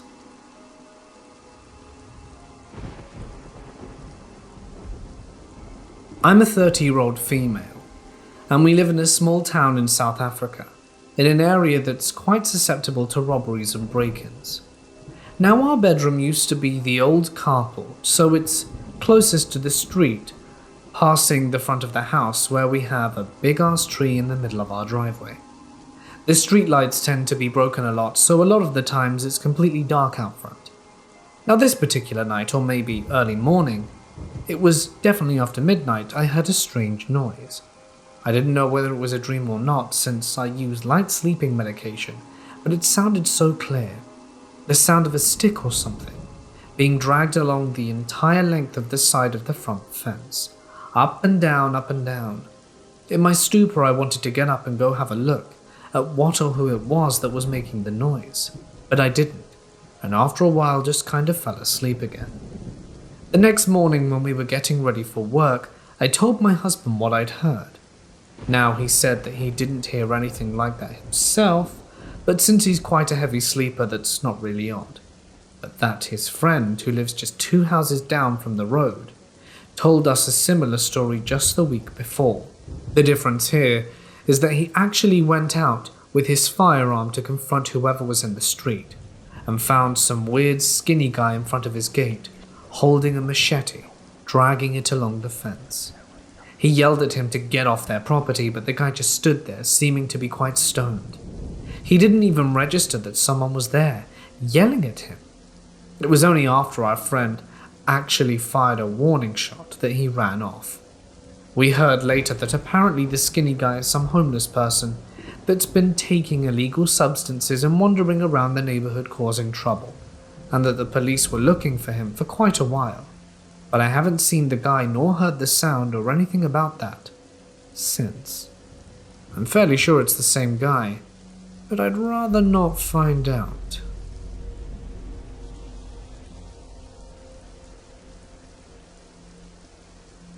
I'm a dog walker with Rover, and that means I go to strangers' homes every day multiple times a day. As I walked up to this apartment that was facing the street, I saw a man peeking his head out from behind his door in apartment 1. We locked eyes, and he slowly retreated into his apartment. I got a weird feeling from him, But I had one more walk after this, so I brushed it off and headed to apartment 3. Apartment 3 is around the side of the building in a small alleyway that barely passes as a driveway for cars. There is a high privacy fence that runs along the alley. There's a stairwell that blocks the view to apartment 2 and 3. The apartment doors are side by side and set back in a way that makes them situated under the stairs. This client has 2 dogs, and I took one out at a time since her male dog is very aggressive. As I was returning with the female dog, Carly, I glimpsed the top of someone's head behind the stair. I got a weird feeling again, so I stopped. Carly nuzzed my leg and then stepped in front of me on high alert. A head peeked out from the stairs and I knew it was the man. I saw him see me and he hurried behind the stairs out of sight. I was pressed for time and knew that I needed to get the other dog to take him out. I approached the alleyway slowly. I pulled out my phone and was ready to dial someone for help. I had this feeling I should not turn in towards the client's door, so I walked a little past and turned to face Carly as if I was waiting for her. I could tell Carly was on edge. I followed her gaze and saw that the man was standing in front of apartment 2 with a beer bottle in his hand. He wasn't holding it like he was going to drink from it. He was holding it around the neck. He sees me and immediately presses himself back under the stairs. I gave him a questioning look, and he responds with a smile and gestures to apartment 3's door. I knocked the hell out of there and decided to go behind the building and around the other side. As Carly and I rounded the building, back to the front, I made sure to hide so that if someone was in the alley they wouldn't see me. I wanted to see where that guy went.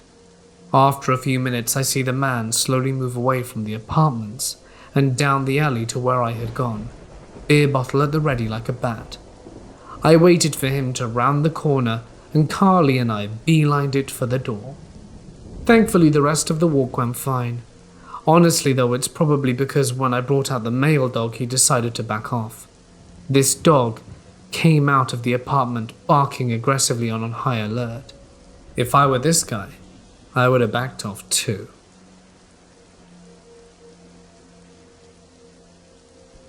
I live in England, in a 2-story flat, and I've always believed in the paranormal, but my dad does not believe in any type of ghost or anything like that. I never thought that the flat was haunted. However, as I got older I started to feel uncomfortable by myself, and I saw shadows downstairs out of the corner of my eye. Now, there is an attic directly above our 2nd floor, but there is no way for us to enter it, as you cannot access it from this flat. The only way to access this attic is by having a specific key that can open the attic, as it is council flats, which is above all of our neighbours' houses. However, the attic above my flat is the only one which is blocked off, and there is no way to enter it. I have the last flat on the end of the 18 council flats, and there are no neighbours above us, just the attic, which none of us can access without the key, and they would still not be able to get above our flat. One night 2 years ago, all of the family in bed, and it was about 3 a.m. All of a sudden I hear something crash above me. It was so loud that it woke up all of my family, and we got up and stood on the landing together. After that bang we heard another 3 loud footsteps and the sound of something being dragged behind them. It was so scary, as we knew that no one can physically be up there. My dad was not convinced that it was a ghost. He thought someone had somehow gotten into the attic, so he went outside to check if the communal attic door was opened. I followed him outside and it was completely padlocked, shut with heavy chains around the lock. I tried to explain to him, how can anyone be up there in our part of the attic when it's blocked off and impossible to get into? We came back into the house and we were all quite shaken up. My brother was quite young and was able to get sleep, but I stayed up all night and found it hard to sleep.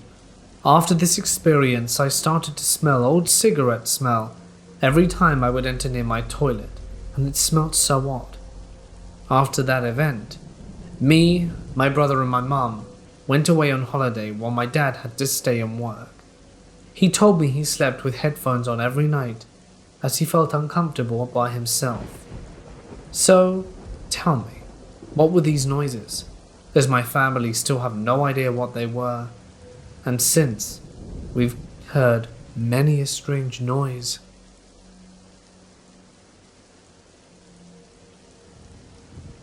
This happened a few years ago, and we don't know exactly who this man was, but it still scared me senseless. When I was around 13, I used to have a bed right under my bedroom window. It was also around the time my dog was brought inside because she was too old to stay out. At the time we didn't have a screen covering, and we now do, so the window could easily be opened and there was no barrier. I always left my window open during the day to let in fresh air, then close and lock it when it started getting dark.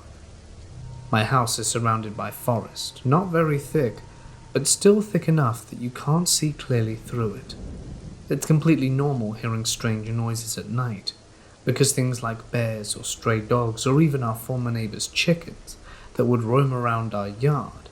So when I heard something shuffling around my window, I didn't pay it much mind and continued playing video games. Not 10 minutes later, I heard something hit against it. I thought it may have been a June bug.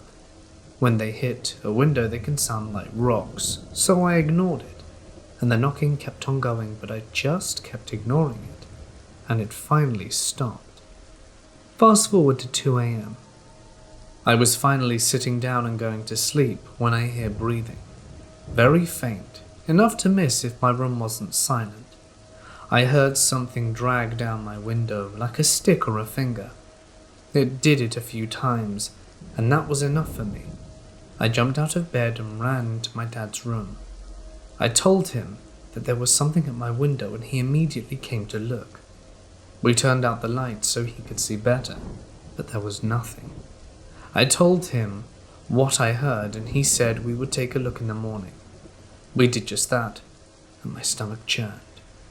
Under my window there were 2 different foot tracks, one back and forth besides the generator, and one that was back and forth directly under my window. There were even cigarette butts laying around near some bushes, like he had crouched there and waited. The foot tracks led towards the woods. We have neighbors that live through the woods and down the hill. They are very trashy, so we chalked it up to one of them coming up here drunk. Though what scared me the most about all this was the fact that when I went to open my window later that day, I found it was unlocked. I forgot to lock it the night before. He could have gotten in without issue.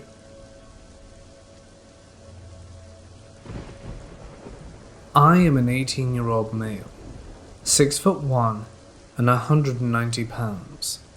I live in Seattle and work at a local grocery store, as my father insisted on me getting a job amidst coronavirus, and grocery stores are the few places hiring nowadays. I work at 5 a.m. and wake up at 4 a.m. I don't mind it because I get off early. It's still dark when I arrive at the store, and I always have to call the store to ask for the produce workers to let me in. As I was walking up to the door, I see an average-looking man, probably in his late 30s. He doesn't work at my store, and he was clearly tweaking out, moving around in crazy motions. Perhaps he was on something, and it was common to find needles in the bathroom of the store. As I was waiting for the door to be opened, he was facing me about 8 feet away, not looking at me, but past me. He was chanting some weird stuff, something like, "Satan will come, Satan knows." He kept repeating those lines. I was just standing at the door like, what is this dude on? Someone let me in already. Nothing else strange happens at work that day, and I get off at 9 a.m. as I'm the only worker who worked a 4-hour shift that day. As I'm driving home, I get a call and the ID said it was from a nearby city. I answer, and I can literally only hear a guy breathing. I'm just sitting there thinking this is some corny prank, since the audio was playing through the speaker of my car. His breathing was amplified, so I'm not sure if it was intentional. I read one time that if someone keeps you on the phone for long enough, they can get your IP address. I'm not certain of this though.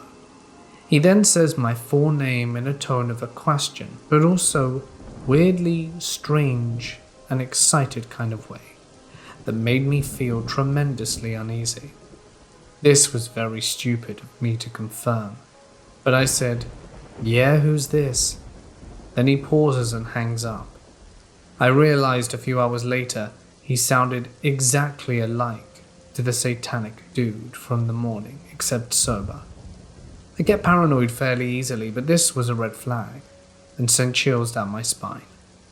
I tried to call the number back, but as you imagine, it was disconnected. The next day I arrive at work with no troubles and leave at 9 a.m.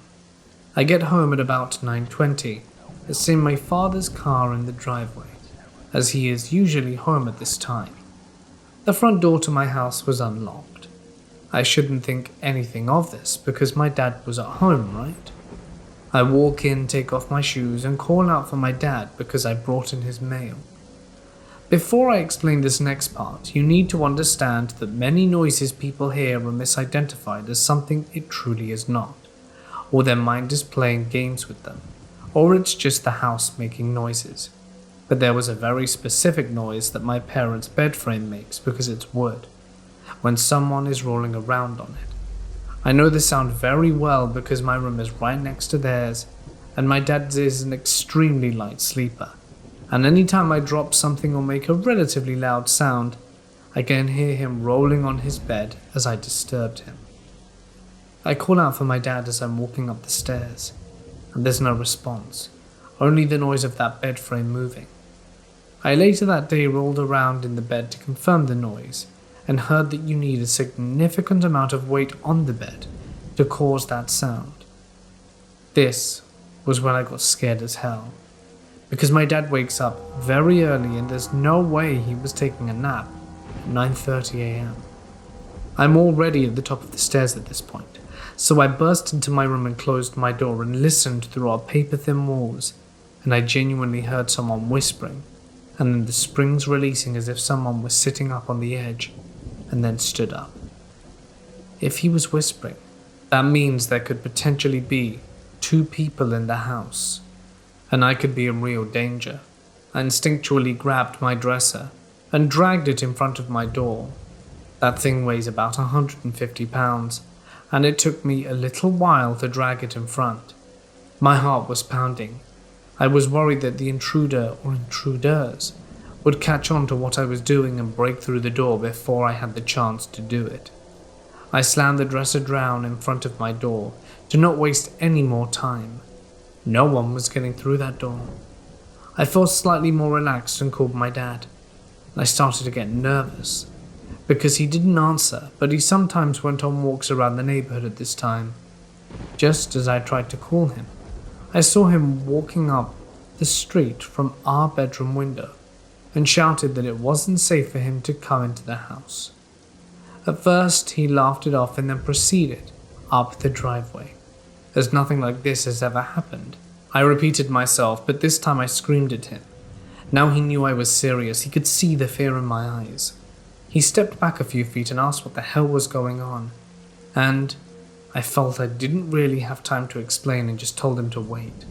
Once I confirmed my father was safe, I dialed 911.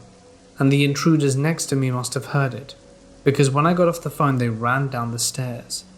I was worried for my dad at this point because he was just outside, and I had to move the dresser again from my door, as I was in a panicked state, and left my room and ran down the stairs to see nothing, except my dad, who was still confused at this point about the back door being wide open. The cops got there 12 minutes later and came up with nothing. No evidence of forced entry, literally nothing besides the wide open back door and someone's mud tracked in the house, which really annoyed me. Could the man whispering have been the one who was talking to Satan the other day? How did he know my name on the phone? Can someone track you if they know your number and full name? Were these people trying to take me? This only happened a while ago, and I've been scared ever since, worrying they might return. I also have sleep paralysis and it's gotten a lot worse lately, and if you had it before, you know it sucks. So, that's my story. Feel free to leave a comment and write a note about your thoughts.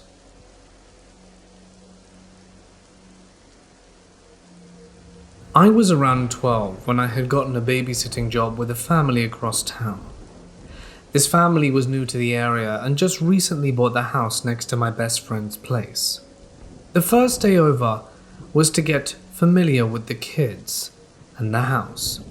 The parents stayed and evaluated me and of course answered any questions I had. I spent my time playing and keeping the children occupied. A boy named Devon, age 4, and a girl named Cameron, age 7. So I had my work cut out for me. Cameron wanted me to go to her room so she could show me her toys. I followed her up the 2 flights of stairs, but as we came to the top of the stairs I felt strangely lightheaded, and the hairs on my arms rose up. I had an intense feeling of being watched, like there was someone else up there with us. I tried to ignore the sensation and continue with my duties of finding Cameron's favorite doll so that we could go back downstairs. At the end of the day, it was decided I was a good match and I was coming back on Saturday morning. As I headed home, I couldn't shake that feeling I got from that upstairs. I told myself it was nothing and brushed it off to just being a new place and unfamiliar surroundings. That Saturday morning, I showed up to a busy home as the parents tried to get out the door and show me the last-minute things I needed for the day ahead. The kids were up in their PJs eating breakfast and already talking to me about all the fun things they wanted to do. After the parents left, I ushered the kids off to get changed. As I was cleaning up breakfast dishes, I heard the loud bang coming from the dining room. I ran into the room and found one of the false ceiling tiles had fallen from its place. Puzzled, I tried to put it back, but it wasn't an easy task. After some struggling, I managed to fit it back in, and thought to myself how it could have fallen out by itself. The day went on, and now it's close to lunchtime. The kids are watching TV, and I'm in the kitchen making something for lunch when I hear a loud bang coming from the dining area again. I look, and sure enough, the tile has come out again. This time I left it for the parents to see when they got home. Maybe they can fix it, I thought. Now, the kids wanted to play hide and seek. We started off with Cameron seeking and myself and Devon hiding. As Cameron started, we scurried around trying to find the best hiding place. I found the downstairs bathroom to be the best place for me, so it was easy enough for Cameron to find me, and I hid Devon close to me so I could keep an eye on him. As I entered the bathroom, I closed the door quietly behind me. I walked a few steps into the room and was now facing the mirror. As I was looking at my reflection, I also noticed something behind me, moving. It was the closet door directly behind me, slowly opening. The closet door opened halfway and then slowly closed again on its own. I had the same feeling come over me like I did when I was upstairs on my first day. Wide-eyed with fear, I turned to the bathroom door and ran out. All I could think of was what just happened. I was really starting to worry that this house was haunted, and now I had every horror movie I ever watched playing through my head. Now I'm finding I'm really uncomfortable, but decide it's best for me to keep occupied. I break out a board game for us to play on the living room floor. Hungry Hippo. We were playing for about 20 minutes before I noticed something moving from the corner of my eye. I turned my head to see what it was, and it was a child's shoe tumbling across the floor by itself. The kids stopped and watched in confusion. I was in disbelief. Cameron let out a scream and she ran for the door. I grabbed up Devon and followed. We went to my friend's house next door and told her mum everything. I'm not sure if she even believed me, but we stayed over there till the parents got home. Then they showed up and told them what we saw. I don't think they believed me either. I showed them the panel that fell out. Apparently it's been an issue since they moved in, and as for the rest of my accounts, they chalked it up to an overactive imagination. I know what I saw and felt, and I wasn't imagining it. I later found out a bit of backstory about the house itself. Apparently a man passed away there of a heart attack in the upstairs room, above the dining room, where the panel kept falling out. I think his spirit is still in that house, trying to play with us.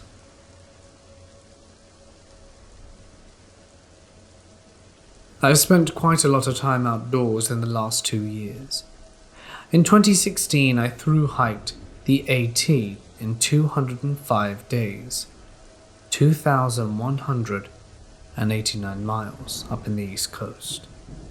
This year, I rode my bike up the 800-mile Arizona Trail, then rode Santa Barbara to Vancouver, British Columbia, along the Pacific Ocean. Now I'm 1,100 miles into a southbound Continental Divide Trail hike that went through Montana and Wyoming and will enter Colorado soon. I've always been fascinated with the paranormal and started listening to Coast to Coast AM at 17 or 18. No story on there has hooked me more than the likes of George Knapp's interview with David Paulides. The phenomenon is still so bizarre and intriguing. So I'll just tell the stories that come to mind in no particular order. I'm just gonna say it, but places totally have vibes to them. Some places that we walk through are straight up hair-raising, and I can never figure out why. Yet I've confirmed it with other hikers. I'll usually ask, "Hey, did you feel weird back there?" And they'll always go, "Yeah, I did. Just didn't feel right." One place in Utah comes to mind. It was a short day hike I did with my girlfriend in Canyonlands. Forget the name, but look up the trail on the side of an old crater. I think they theorize it was a meteor strike ages ago, but I don't really know. Anyway, we got to a spot, sat down, and were suddenly overcome with an incredible sense of lethargy, to the point where we both wanted to fall asleep on that rock. I'm a pretty disciplined hiker, so I stood up and said that we couldn't dally. Oddly, I also had this gut feeling that we shouldn't fall asleep, and also weirdly my girlfriend said offhandedly in a joking manner that some other day hikers are coming up the trail, and to be careful up there.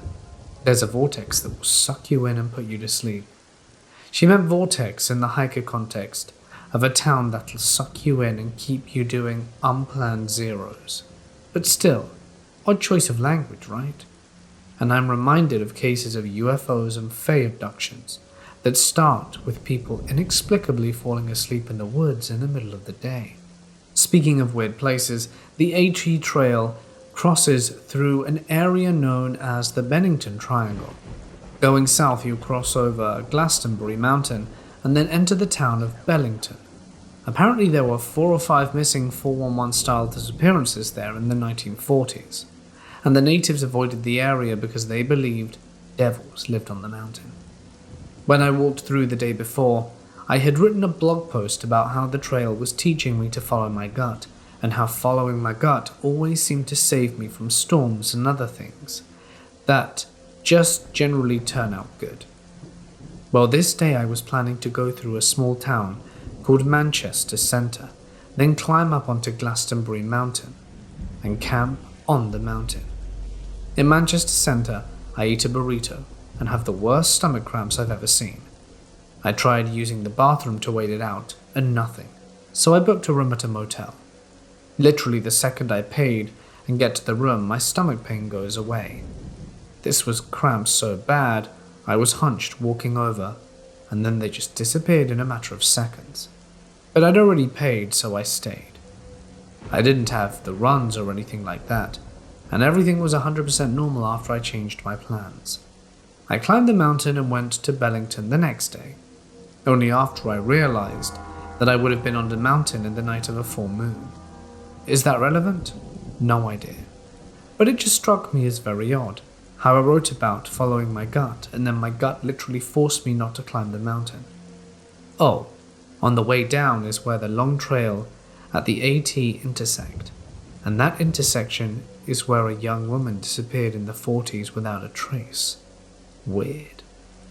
Now that I'm thinking of weird places with bad vibes, it reminds me of the small 5-mile loop I do at home in Missouri. When I walk this, I usually always stopped about 3 miles in and turned around, No real reason, that's just what I always did. I went in there maybe 4 years ago with an ex-girlfriend. We ate about 1.5 grams of shrooms each, and the first hour of the trip were great, hanging out about a mile into the loop. Then we decided to hike more and entered this section that I unintentionally avoided. It was strange. The only way I can describe it is that it felt like evil descended on us. I'm getting goosebumps just remembering, and I felt like this deep pit of despair and depression came from me out of nowhere, and I just knew that year was when I was going to pass. I knew that our relationship was over, and we both got real quiet and didn't talk for about half an hour. Then I came to the ledge and kept getting these horrible images of her running at full speed and charging off this ledge. Then all of a sudden the oppressive energy lifted, and we both burst out at the same time. Did you feel that? So she also felt that incredible negative energy, and felt that we were done. Our reactions were very interesting. We both felt like we should focus more on spirituality and develop a stronger spiritual base. I kept having the thought that the greatest lie is that there is no good or evil in this world. If you believe that, you're truly vulnerable to evil. So after this experience, we got into hypnosis a little. She could fall into trance very easily. One session, I took her back to the day she absolutely freaked, and she said that we were attacked by a demon who attacked those who are undecided. Now, I'm not religious at all, and still am not, and I think this is her Catholic upbringing coloring her experience, but I do think there was something very evil that day in the woods. Even with these experiences and all the content I listened to regarding the paranormal and missing 411, I don't feel at all threatened or in danger in the woods. I'd say 99% of the time out there, I feel as comfortable as if I was sitting on my couch at home. We were built to be in nature, and the woods and the wild, they're really not threatening places. Spend enough time out there and you'll feel right at home. I think this phenomenon, whatever it was, had an element of choice and free will. I've always maintained that I absolutely do not want any truly weird encounters anywhere, and I tend to think that this mindset matters. However, like mediums say, they can repress and shut down their abilities. Which reminds me, I met a hiker in Montana that hiked with us a bit. She said she used to do a lot of spiritual type work, and when she was really sensitive, she could literally sense all sorts of stuff and see entities and spirits in the woods. But it freaked her out, so she had to shut that down. Not sure what to think about that, but interesting nonetheless. Perhaps this is why children seem to disappear more. It could be much easier to coerce and trick a child than an adult. It seems folklore always talks about permission, like how vampires can't enter your domain without it, how fairies try to trick you into eating and drinking their food, and if you do, you're stuck in their realm, how entities will try and lure you off the path. It seems the common thread in that element of free will on your part, like you have to willingly participate or give to permission to be tricked. That's something that's given me a lot of peace, because I do feel very attuned to my intuition, and the longer I hike, the more intuitive I become. I think this sixth sense really does help keep me safe out there, and perhaps our modern people are at great risk in the wild now because we have let this natural sixth sense deteriorate. I also feel intuitively that much of this weirdness has a spiritual element. How or why I can't articulate well, but from everything I've experienced and all the info I've read, I tend to think that it's not simply a flesh or blood material phenomenon, but more deeply tied into our spirit and the spiritual plane, whatever that may be.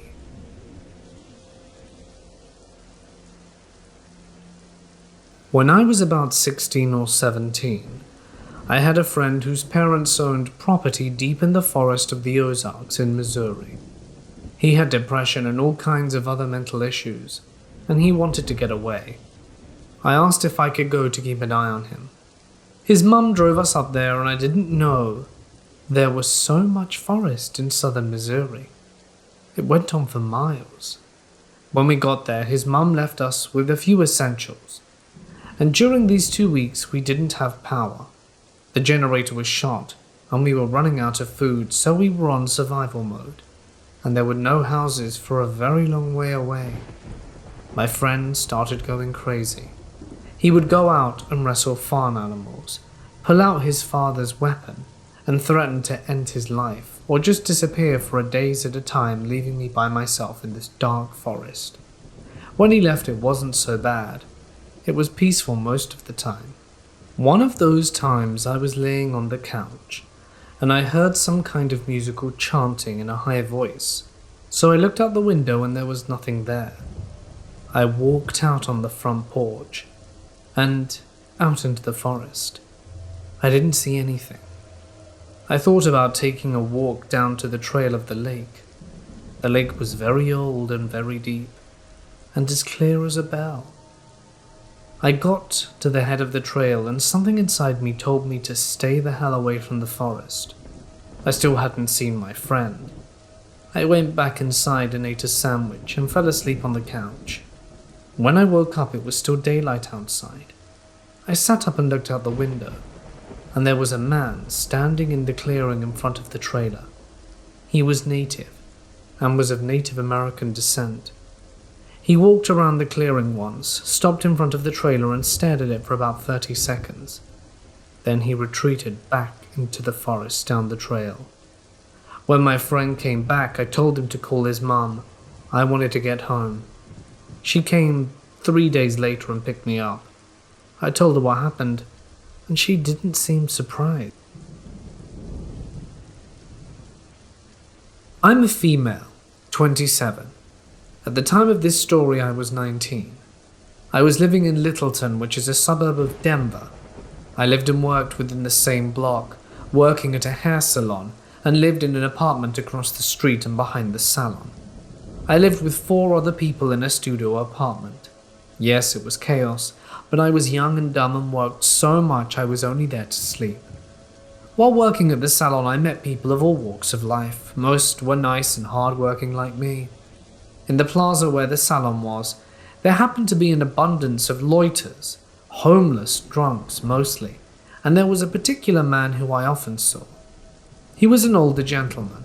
He always smelt like booze, but was nice enough.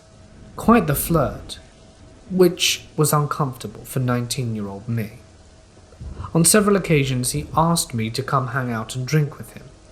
I always refused because of my boyfriend, telling him that he wouldn't be pleased.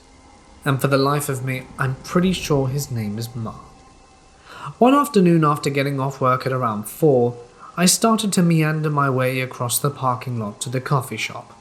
I ordered my drink and took it outside to sit and enjoy the sunny weather.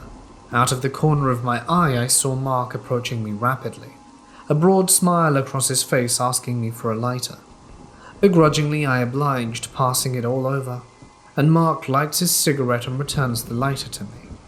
As he's not so graceful, he brushes past my arm, and a disgusted chill ran up my spine. I pulled away and stood up, saying it was time for me to go. Mark begged me to come and drink with him again, and I refused. After that, I didn't see him for several weeks. It was bliss, since I felt like he was always lurking around the plaza, waiting for some sorry soul to look his way. Then one night I decided to go for a walk around the neighborhood. I preferred night walks because it wasn't so hot, and I went around through downtown Littleton and looped back to my apartment complex. Then, as I was about 10 minutes away from home, a figure appeared on the walkway ahead of me. At first, I thought nothing of it, since a lot of people were out and about, but as I got closer, I recognized the person. It was Mark. He swayed this way and that way on the cement, nearly falling into the road. This is where I made my mistake. I should have crossed the road or turned around, but instead I decided to walk past him, hoping he wouldn't know who I am. Alas, no dice. Mark got in my way and stopped, smiling that broad smile once again. I sighed, resigned my fate of having to talk to him, and asked him how he was and if he had a good day. He said he did, but that it would be better if he had some drinking company. I said not I, because I had to work early in the morning the next day, but unfortunately he was unbothered and continued to beg, trying the drunk puppy dog eyes on me. I was slightly uneasy, but otherwise unmoved. Laughing awkwardly, I tried to edge my way around him. He held out his arm, blocking my path with a serious face, and I demanded that Mark move out of my way so that I could go home. For some reason, this flipped a switch within him. Suddenly angry, he grabbed me by the arm, holding me tightly. I winced and tried to shake him off, but Mark wouldn't relent. He took another step towards me, grabbed my other arm, and immediately I knew it was going to bruise. The pain sent me into fight or flight. My body picked both. First, I shoved Mark hard into the shrubbery behind him. Then I took off, sprinting down the sidewalk. I didn't stop until I burst through the doors of my apartment, dissolved into tears, and fell to the floor. I alarmed my roommates, and they comforted and questioned me. After I pulled myself together, I told them what Mark did. My boyfriend was furious and stormed out the room with a bat in hand and his friends hot on his heels. My other roommates stayed with me. When my boyfriend and his friends returned, they said, luckily for Mark, that they couldn't find him. We thought of calling the cops, but rejected the idea because we weren't totally on the right side of the law, as pot wasn't legal in our state yet. So instead I brought pepper spray and started carrying a weapon with me, and it did make me feel much safer. But I stopped going on walks after dark, unless I was in the company of my boyfriend. Strangely, I never saw Mark after that night, though I was completely okay with it. So wherever you are, Mark, just leave me alone next time, or I may be forced to poke a hole in you.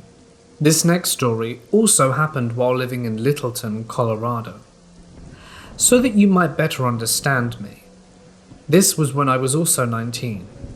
To give you a better image of what I looked like, I was 5'7" and 130 pounds, and had wildly colored red hair, several facial piercings, and arm and chest tattoos. It was a warm day, so I was wearing weather-comfortable clothes, shorts and a tank top, along with a pair of flip-flops and a sun hat. Because of the previous situations I found myself in, I've stopped taking night walks. Instead, I went in the late afternoon.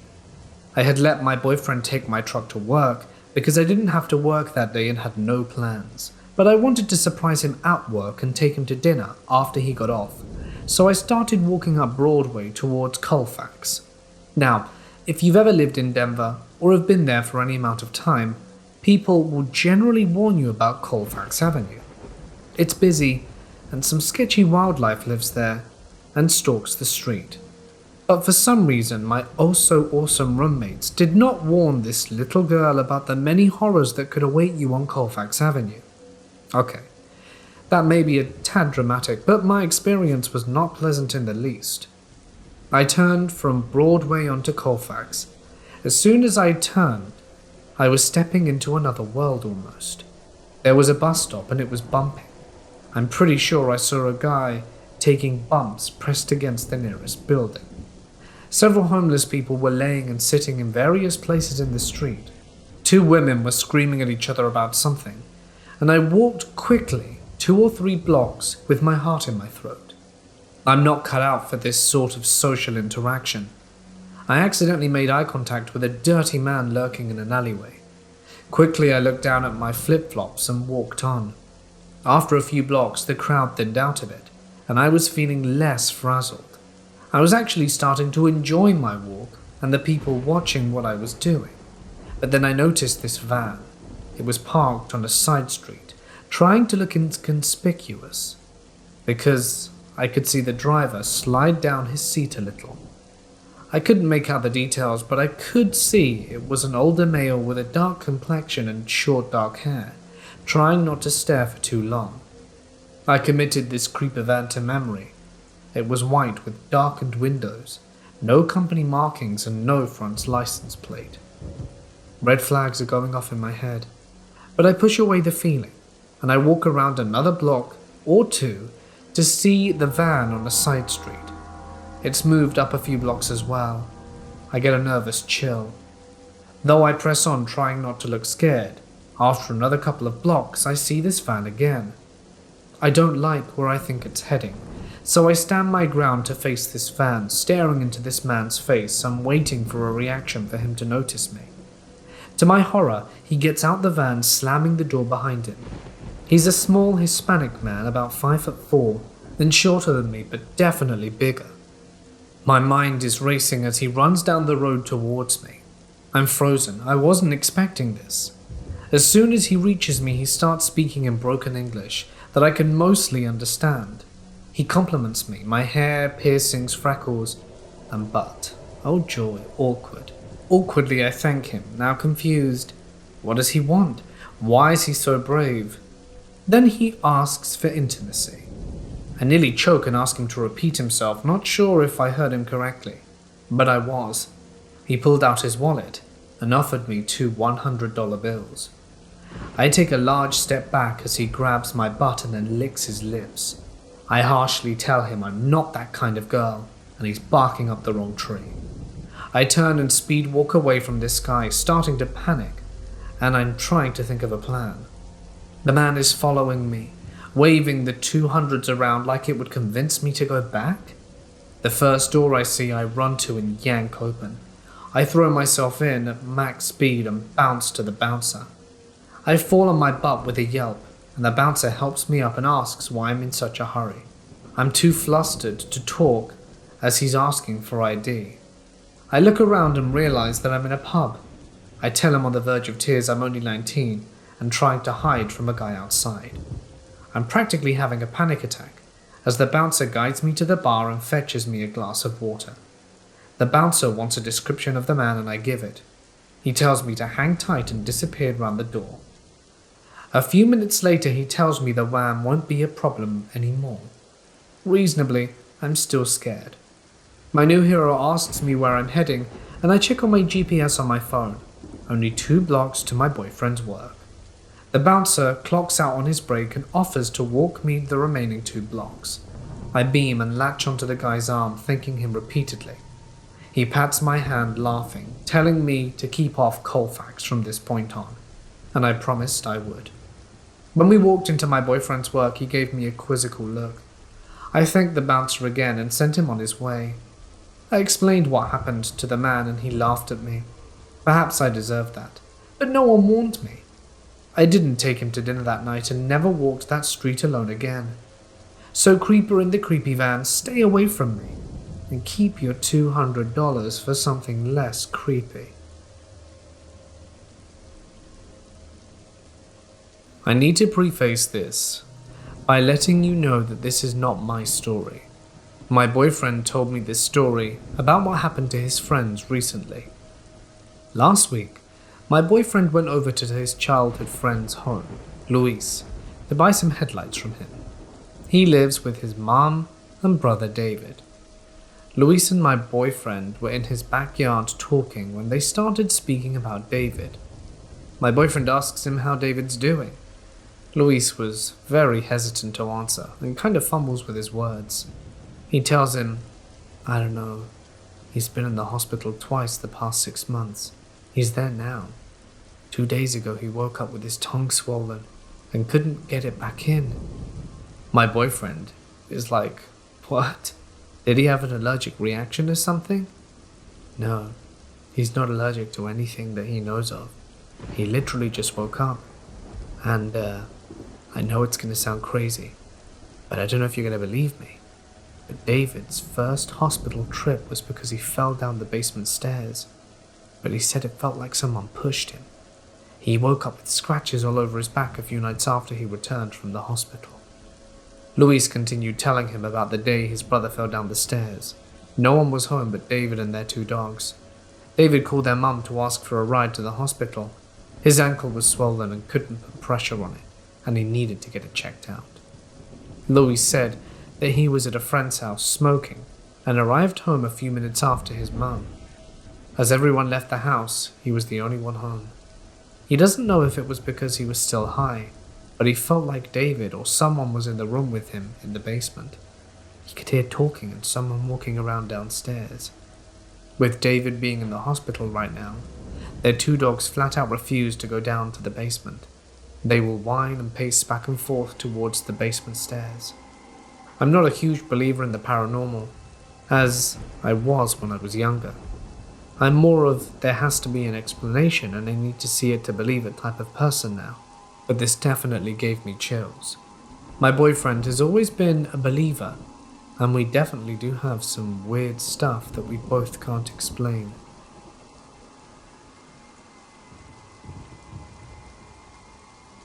My earliest memory is an overheard view of the house I grew up in, roughly 30 to 40 feet above the intersection, and it showed me a crawl of words that told me the address, my name, my family's names, and ended with a message like good luck or something I quite can't remember.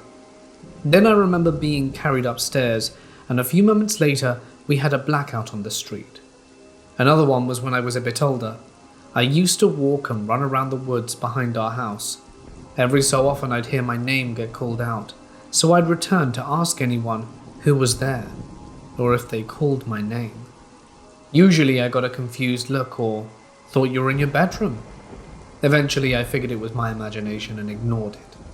It disappeared for a few weeks but came back during an attempt to go further than I ever have. I was about 2 miles in. The voice called faintly behind me. I looked back and saw nothing and carried on. A few more feet, and the voice got louder, kind of angry sounding. I ignored it, and then it screamed at me and I felt something similar to getting punched in the chest, and promptly turned around. There are some spooky things, but those are the most interesting.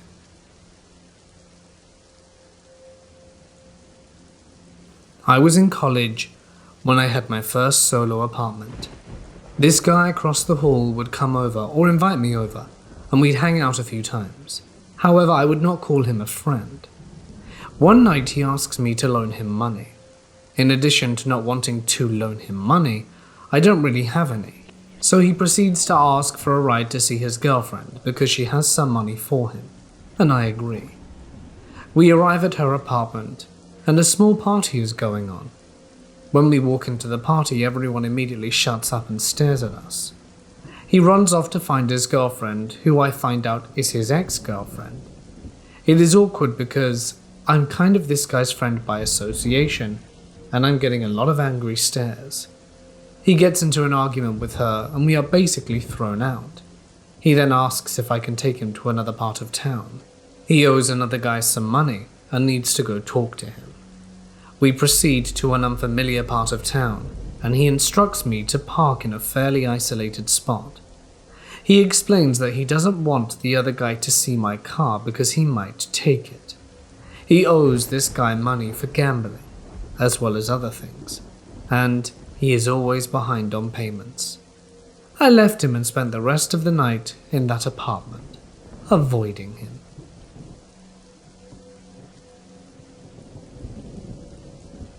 This encounter happened when I was about 8 years old, living in McAlester, Oklahoma. I know what you may think, because this is going to sound very bizarre and being such a young child. You may assume it's an overactive imagination.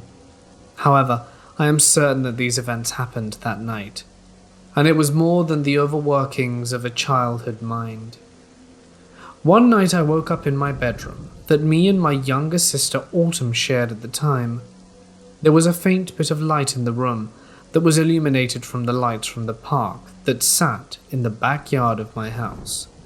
When I awoke, I adjusted my eyes and noticed a dripping dark spot on the wall.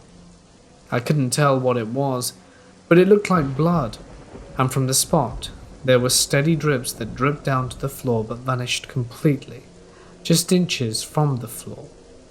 Not understanding what I was looking at, I awoke my sister, whom slept on a separate twin bed at the opposite end of the bedroom. After I shook her awake, and she became focused, I asked her if she saw what I was seeing. She saw it too. It was just a solid, thick, dark blob dripping down the wall. Unable to figure out just what we were looking at, I decided to turn on the bedroom light. I turn around to head in the opposite side of the room where the light switch was located, and after about 2 feet, I run into what I can only describe as a wall. But the issue is there isn't supposed to be a wall there. Confused, I'm explaining to my sister that there's something blocking my entry to the other side of the wall. I begin trying to feel this wall that was just mysteriously there, but I can't see the area as it was too dark, which was weird, because there's a lot of light that illuminated the room, and I should have been able to at least make out some detail. While feeling this wall, I could feel that it had ledges and that I could climb it, so I did. I was able to climb it all the way until I climbed to the ceiling and hit my head. I climbed back down, still needing to get to the light switch, but there was a way to try and get to the other side of the room. In this bedroom, there was a closet which stretched the entire length of the wall. It was a big, elongated closet that had 2 open cased doors on each end of the wall. So I told my sister to wait there, and that I was going to the closet. The door nearest to us walked down to the opposite end and came out to the other door, which was right by the light switch in the bedroom door. So that's what I did, and I was able to make it to the other side.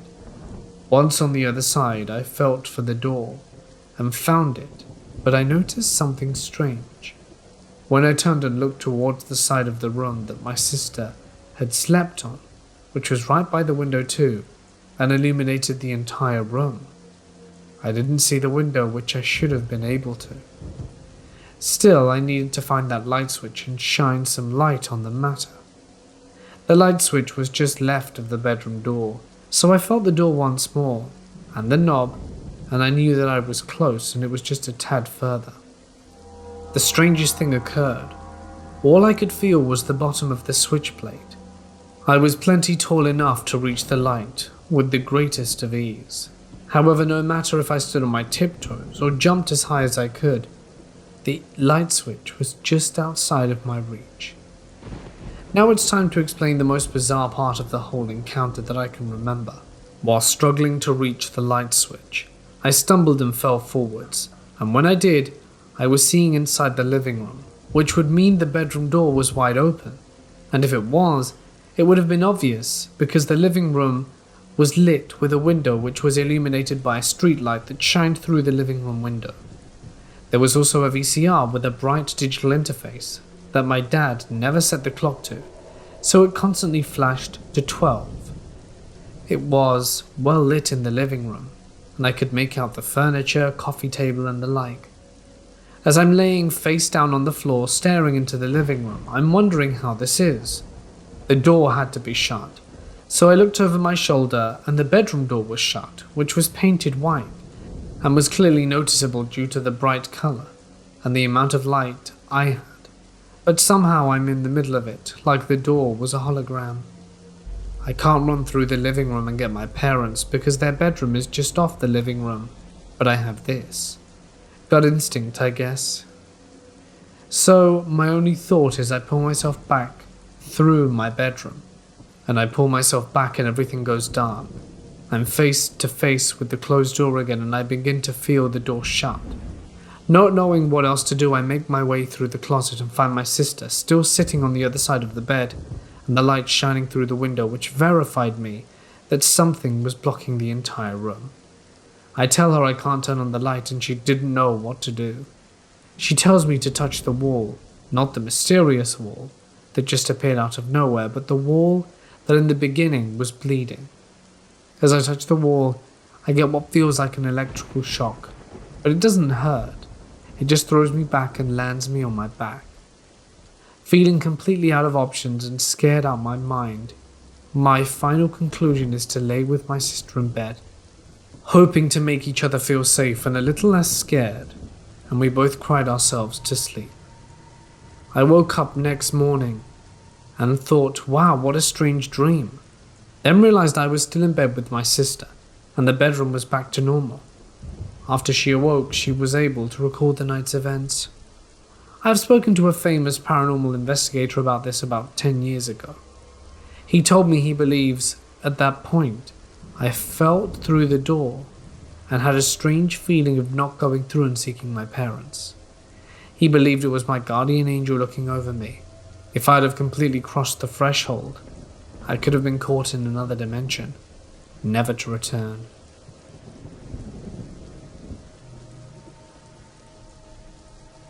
Holiday house? Well, not for me and my mum. Before I start, I will take you back to 2014. This happened in Queensland, Australia. I think you can only go there if you're working with this family service. I have absolutely no clue. You stay there for a few days, there's a beach nearby and some historic places to visit. Pretty fun and quiet town. The house has also been there since the 90s. To give you an overview of some of the events, my older sister saw a shadow man in the master bedroom bathroom. A tall man in his 40s with a white dress shirt and his sleeves rolled up. The man was pure evil, and my sister found him absolutely terrifying. She fled straight away. Upstairs in the second room, me and my brother were being troublemakers and jumping on the two beds. When we decided to pull the mattress off the first bed, what we saw was unforgettable, and we couldn't explain. There on the second mattress was stained blood covering the side of the bed with a kitchen knife. We screamed and got our mum, but the whole scene was gone when we got back. No blood, no knife. On another occasion we were playing hide and seek. There was this small room in the staircase. It was meant for kids to chill out with a chalkboard and cushions and a lamp. But when I went in and turned the corner, there was a 6-year-old boy scared. He was wearing overalls, shorts, long socks, a shirt and shoes. I panicked and crawled out. Something else that happened was me and my brother shared the room upstairs. We were talking to each other in the dark when the closet creaked open. We were terrified and it looked like a large shadow was inside with his hand on the door, long-fingered. We both jumped off the bed and ran out. This time in 2017, the man was still there. There was also another incident of constant footsteps. There were cribs now, and we were checking out the place, and one of the baby mattresses from downstairs on the top of the staircase. Me and my mum heard dragging noises, but were already scared. We weren't welcome, and got the feeling, whatever it was, there's something terrifying in that house, and I'd rather not go back.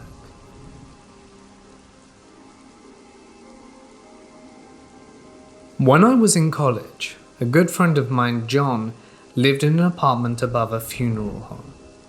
A small group of us frequently gathered at his place because a lot of us lived with our parents, as it was a commuter school. We knew where the spare key was and frequently let ourselves in.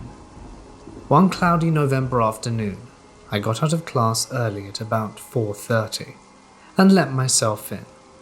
I was pretty sure one of his roommates was home, so I shouted up, "Hey Ben, it's me." There was no response, but that was typical. Nevertheless, I just knew there was someone else home. I sat down at the dining room table and started doing some homework. Suddenly I looked up and saw someone sitting in the rocking chair by the living room window. At this point it's closer to 5 p.m. and there's very little light left in the apartment. I didn't turn the lights on when I got in because at that time it was still light, so I'm squinting in the other room saying, "Hey Ben, what are you doing just sitting there?" I sort of sensed the figure turned to look at me, and the figure just slowly faded. I wasn't sure I'd even seen it, but I felt totally creeped out. I ran up the stairs to his roommate's bedroom, knocked, but no one was home. But then Ben and John came up the stairs into the apartment. I'm standing wide-eyed in the middle of the living room and they're just like, "What the hell, dude?" I tell them I'm pretty sure there was a ghost in there and they're like, "Oh, is that all? Yeah, we get that all the time." At first it was creepy, but now it's just whatever. And they went around their business. I totally thought they were messing with me for years. But a couple of years ago I ran into John and brought up the story. He said he didn't remember the episode with me that day, but that yeah, they used to see weird stuff in that apartment all the time.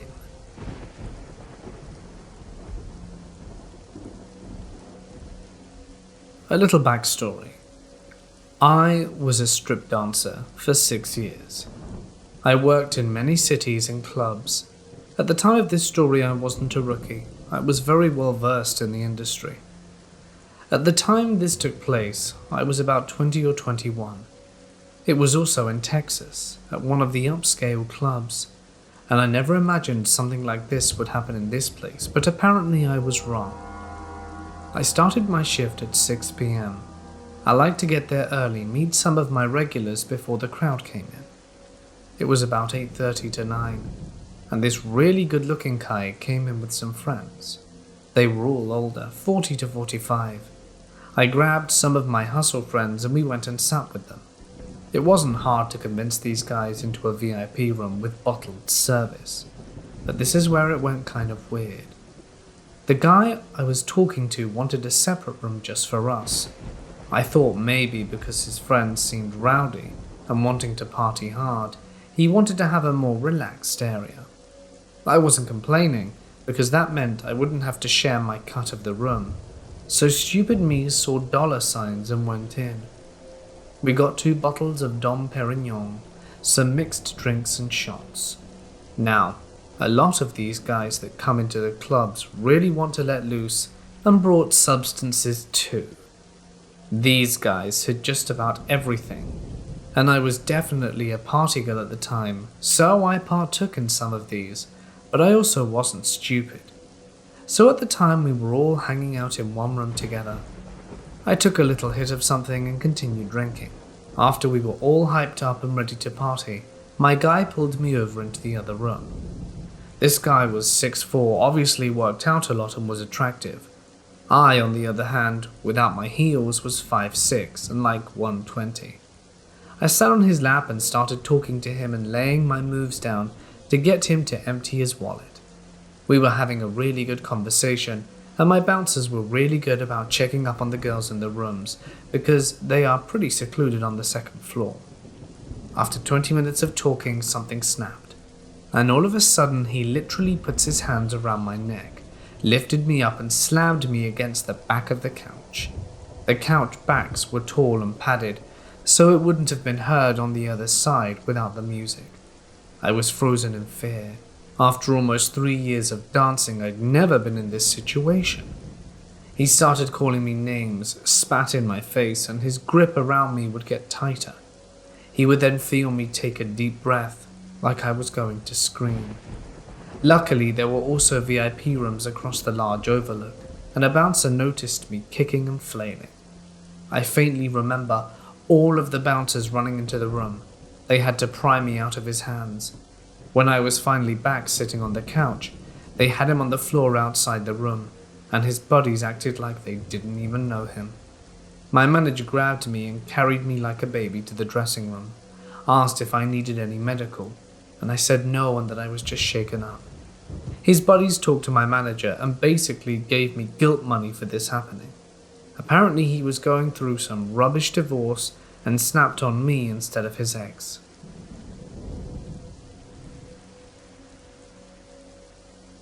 This started off a year ago at 4 a.m. when I heard what sounded like someone knocking on my bedroom window. There are no trees near my house or anything else that could possibly be hitting my window.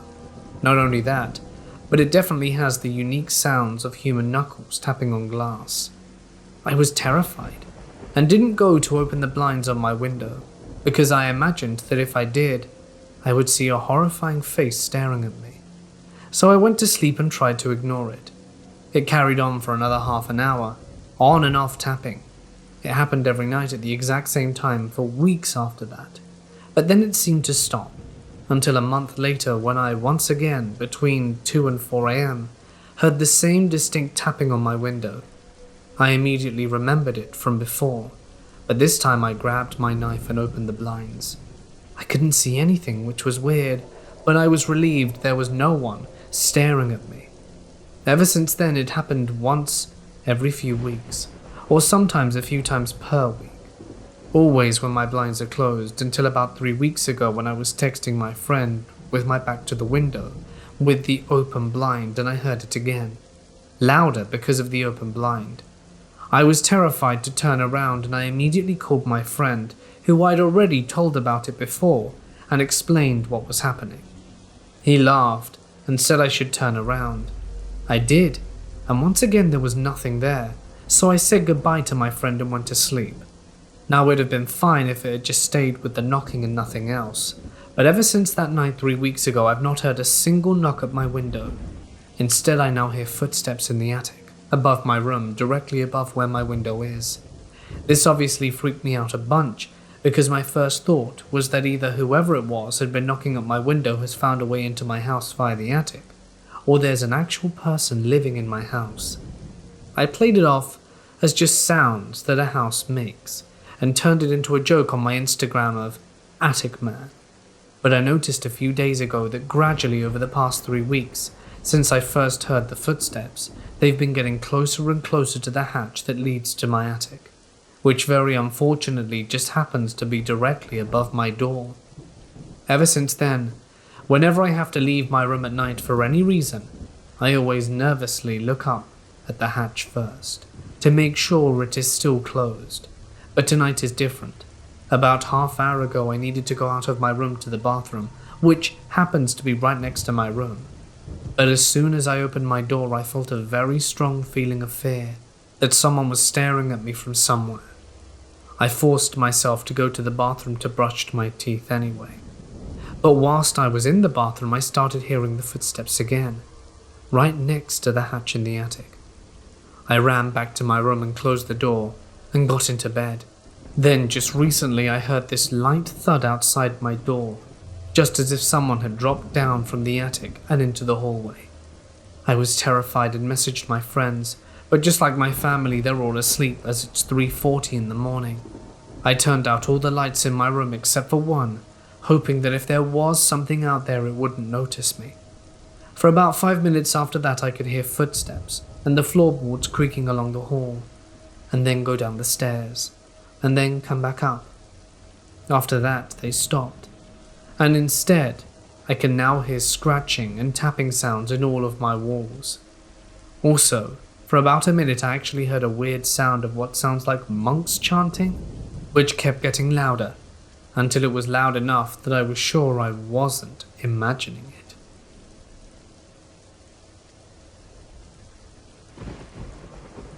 When I was around 12, my family and I moved into a semi-detached house just up the street from our previous home.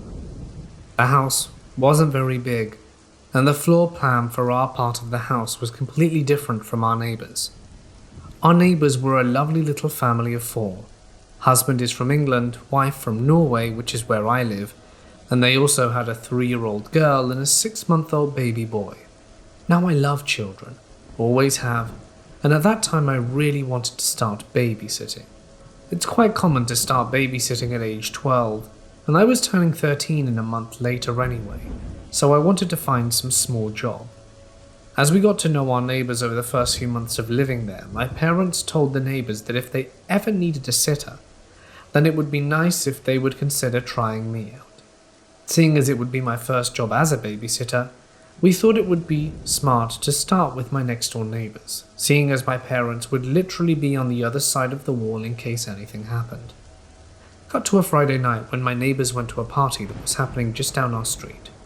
I got there at 8 p.m, and the parents told me they would be home around 2 to 3. Both kids were already asleep, so they just told me to put a movie on and relax. Now these kids were the easiest to babysit ever. Once you put them to bed and they fell asleep, absolutely nothing would wake them. They are some of the heaviest sleepers I've ever seen, so babysitting them was usually pretty uneventful. I was on the couch watching Avatar in the living room on the 2nd floor.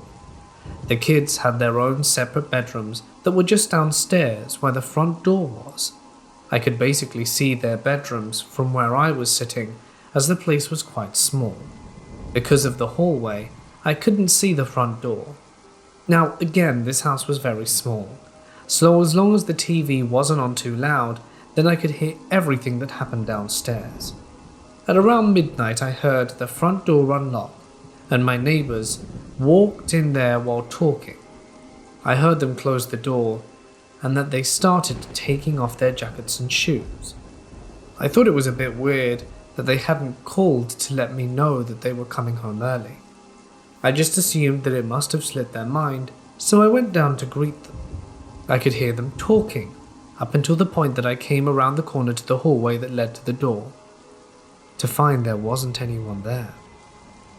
The talking fell silent the moment I turned the corner, and the only sound that could be heard was from the upstairs TV. My heart started beating so fast and my head was rushing. I ran to the bedrooms and checked the kids before I searched the rest of the house.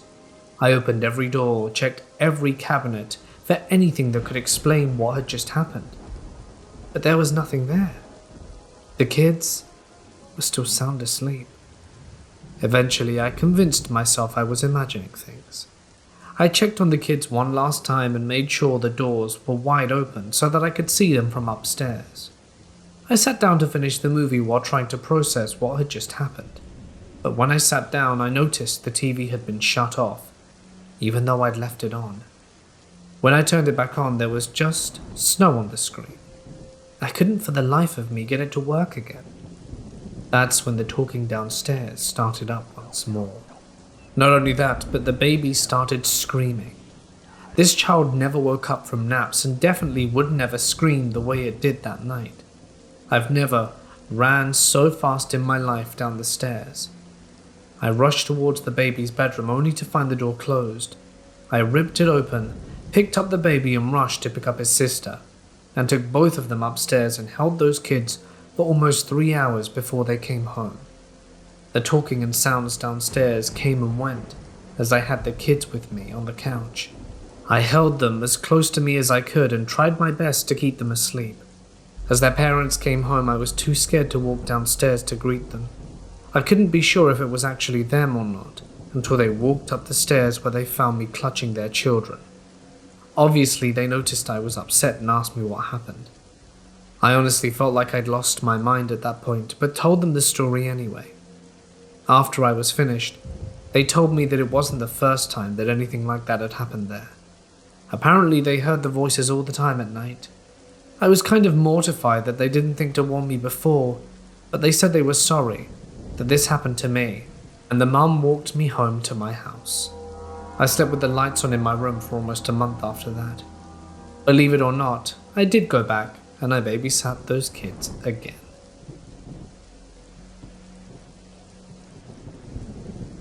There is one strange thing that happened during my childhood that I know was not a dream, nightmare, or a sleep paralysis episode. We lived in a tiny row home, and I shared the attic with my brother Dave, who was a year younger than me. The room was split, with an open staircase, and Dave slept on one side of the room and I on the other.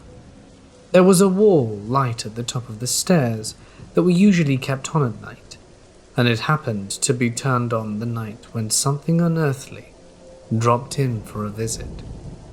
I was about 8 at the time, when I woke up in the middle of the night to a loud and almost deafening electronic humming. Not unusual was that my thin blanket was covering my head, which is something I did regularly when I went to sleep. Highly unusual, in addition to the humming sound, was that I could clearly see the shadow of a 3-fingered claw-like hand moving up and down above my head. I was terrified. To my young mind, it was the devil. I could conjure up no other explanation. "Who's there?" I managed a few times, but the non-human hand just continued to get closer to my head and then further away. It was like it was performing some odd religious rite. I could not gather up the courage to remove the blanket that was over my head to face whatever was attached to the claw. But I did peek out of it slightly in my brother's direction. Dave appeared, sound asleep, and I started to yell his name. Dave didn't budge, but that could have been due to the electronic humming sound, which I immediately realized was muffling my voice. My terror grew greater as I started to scream for my parents. Nobody came. I turned my focus back to the claw-like hand and tried to communicate with it again. but it just continued to move up and down, with thick, outstretched fingers that came to points at the tips above my head. I closed my eyes and started to pray. Every now and then I would open my eyes to see whether the hand was still there. It was still there, and I should have known it was still there because the humming sound was constant. I prayed and prayed and prayed. The next thing I knew, it was bright outside and morning. But it wasn't like I had a nightmare and woke up. It was like time had passed between the moment I was praying and the time I woke up. It wasn't like waking from a nightmare at the breaking of day. Something had happened late the night before. I passed out somehow. Hours went by and then I awoke. The entire event lasted about 20 minutes, and I was wide awake the whole time. There was no doubt it was not a dream. Of course, when I told my mother about it in the morning, she did not believe it was real. I argued with her for about 30 minutes, but she insisted that I only had a dream. It crossed my mind at the time that I am only a kid and no one is going to believe me. As the years went by, I sometimes told the story to friends and family members, and many times the response was the same as my mother's. It must have been a dream. Well, for over 10 years after the event, the only explanation I could muster was that the thing in my room was something satanic. I've always known that something was in my room that night, and that it could not have been a dream. It was not until the late 1980s or early 1990s that my opinion about the event started to change. The first time I had any knowledge that some people believed in extraterrestrial beings were coming to Earth was in the late 70s or early 80s. I'd watched science fiction films growing up as such, like Earth vs. Flying Saucers and War of the Worlds. I even went to see Close Encounters of a Third Kind in a movie theater sometime in '78, but I never seriously entertained the possibility that beings from other worlds were actually coming here during the first 10 or 11 years of my life, in either 1979 or 1980. My father was watching an episode of the TV series In Search Of, a documentary that was hosted by Leonard Nimoy. The episode speculated on the possibility that beings from other worlds were coming to Earth in flying saucers. It was the first time I had ever been presented with information that extraterrestrials could actually be real. I was fascinated, but I didn't really know what I thought about it until years later. After watching shows on television in the late 80s and early 90s about people who claimed to have been abducted by aliens, a bell started sounding off in my head. The Night of the Claw finally started to make sense, right down to the electronic humming sound. It wasn't Lucifer who appeared in my bedroom that night. It was an alien. Even though I embraced this new concept, I still had some doubts about an extraterrestrial reality. It was simply too fantastic. Besides, I would never be able to prove conclusively to anyone that an alien had indeed infiltrated my childhood sleeping quarters back in the 1970s to lull me into some weird shock, because I was the only one awake to experience the event. I knew something very odd had happened. I knew for a fact there was something in my room that night, no matter what anyone else said, and I knew there was no way, no how, that the event was a dream. I still know it, and I'll always know it. I also believe there's a strong possibility that something more happened that night, but I have no conscious memory of it. I know for sure that when I was praying to God to save me that night, I was far from sleepy. I was frightened beyond belief, and not at all feeling like a little shut-eye.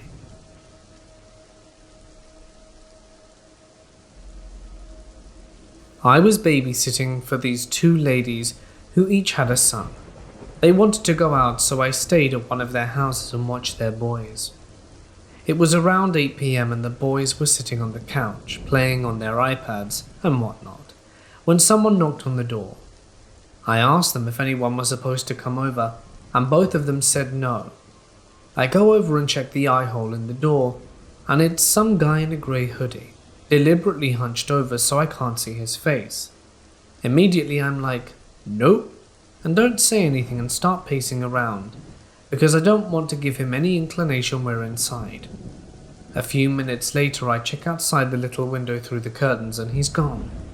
I didn't want to spook the kids anymore, and there weren't any more knocks, so I just left it as kind of a prank. Cut to a few hours later and the mums get back. They ask me how everything was and I say the kids were great, but someone had knocked on the door. They ask me what time and I say around 8, and one of the mums starts freaking out and going through her phone. The other tells me that right around that time someone had been making strange phone calls to them on a blocked number. They had disguised their voice and were saying things like, "I can see you through the window."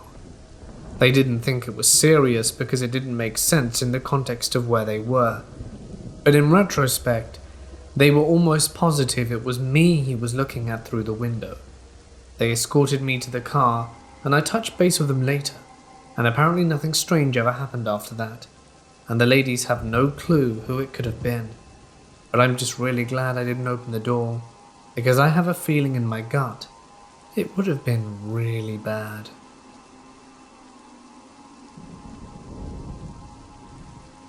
This happened last night and the night before. A little backstory first. I live in a not too safe area. The block I'm on is okay, but if you walk down my street a block or two, you get to a very sketchy area. When we leave the house, we head up a side street that gets us away from trouble. Like I said, my block isn't bad. We all get along here. Most people on this block are related to each other, all but for my household. But even though we are strangers to the neighbors, they're nice to us. The people right next door have dogs as well as a few other households. Again, we are the odd ones out of the departments as well. The dogs only bark when someone is on our block that doesn't live here. I've always felt safer because of the dogs. I live in a home converted into a duplex. When you walk in the front door, you are in the entryway, and then across the entryway you see my apartment door. Then if you go up the stairs beside my door, you will find the door to the second apartment. The front door to the house has no lock mechanism at all. It's so tenants cannot lock each other out of the house. We can only lock the doors of our apartments. So when you come into the entryway, a motion sensing light comes on. No one is currently living upstairs. So at this time it's just me and my husband living in the place. 2 nights ago my husband was in bed. I was up watching TV. I was all relaxed and thinking about going to bed. It was nearly 1 a.m. and suddenly I get this overwhelming uncomfortable feeling. I feel hot and sick in my stomach, and I had the intrusive thought that I needed to go check the apartment door to make sure it was locked. I tried to brush it off, but I couldn't, so I resort to getting up to look. Just as I got there, I heard someone open the screen door on the outer house door. I looked and the door was locked. Then I heard the actual door to the house open and someone step into the entryway. I was terrified. I know no one who lives upstairs, and my landlord said he would let me know if someone was moving. You don't get visitors this late, or without a phone call first, and also with this pandemic and social distancing, no one should be coming over anyway. Then I heard a click. I recognized the click as the sound of the motion lights. It's turned on. Then I hear a male voice go, "Oh crap," and the sound of someone running out the house. I was terrified and stood there trying to process what happened. From the time I heard the screen door until a solid minute after the person ran out, I stood there frozen. The neighborhood dogs were barking their heads off all night, and they only do that if someone they don't know is around. I think that someone who didn't know that the house is a duplex attempted to let themselves in. The light, which is way too bright for that tiny entryway, came on and scared them away. I woke up my husband and called the police, and they said that since the person was not trying to get into my apartment exactly, they weren't coming out. The best they could do was super comforting, which was drive by the apartment a few times. Great. Last night, I was up late again. The dogs were barking like crazy. At a little after midnight, I heard a noise. I mute the TV and realize someone is pounding on the outer house door. Not my apartment door, thank goodness. I was freaked out. I wanted to go in and wake up the husband, but thought better of it. There's a window beside the outer house door where he was knocking, and that window is our bedroom window. Because my husband was asleep and the lights were on in the living room, but off in the bedroom, I thought if I opened the door, the person standing out on the porch hammering on the door would see the light, and therefore know someone was there. And I was afraid to let whoever was out there know I was home. I sat here for over 10 minutes of banging. It was not stopping. I thought maybe it was the police because of the call I made the night before, so I called the police and told them what was happening, and asked if it could be police at my door. He looked into it and said that whoever it wasn't the police, as well as not to open the door. He said he was sending police out, and if someone was still banging on the door, they would walk to them, and he said he would call when he knew what was going on. The banging stopped about 5 minutes after hanging up with the police dispatcher, but I never got a phone call, so I don't know if the police did ever show. Tonight the dogs were already barking, and I've been barking for the past hour. My husband decided that I'm going to bed early, and he's staying up. I doubt I'll sleep anyway. I made him promise that no matter what, if he hears something, not to unlock our front door. If there are any more shenanigans tonight, well, I don't even want to know.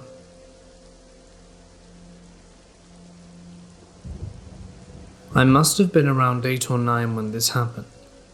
I grew up in a small rural community in the south. I would spend the long summers at my grandparents' house making forts out of abandoned chicken coops and playing in what felt like an endless forest. A lot of strange things had happened during those summers. This is just one of those occurrences. I had went out on my own into the woods that afternoon. I just had to be back before it got dark. I had run a different way this time. I got lost.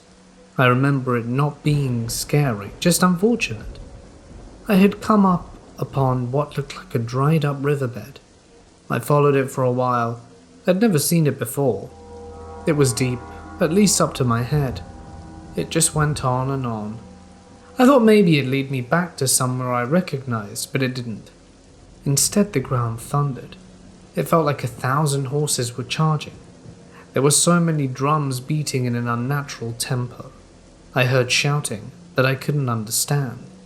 It wasn't any language I'd heard before. Screeching. It was terrifying. I didn't know where it was coming from or why it was happening. I curled up in the ravine I was hiding in, but didn't know from what.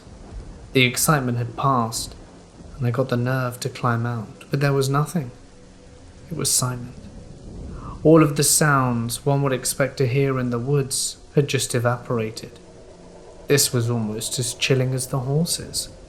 I felt like something was chasing me, that I didn't belong there.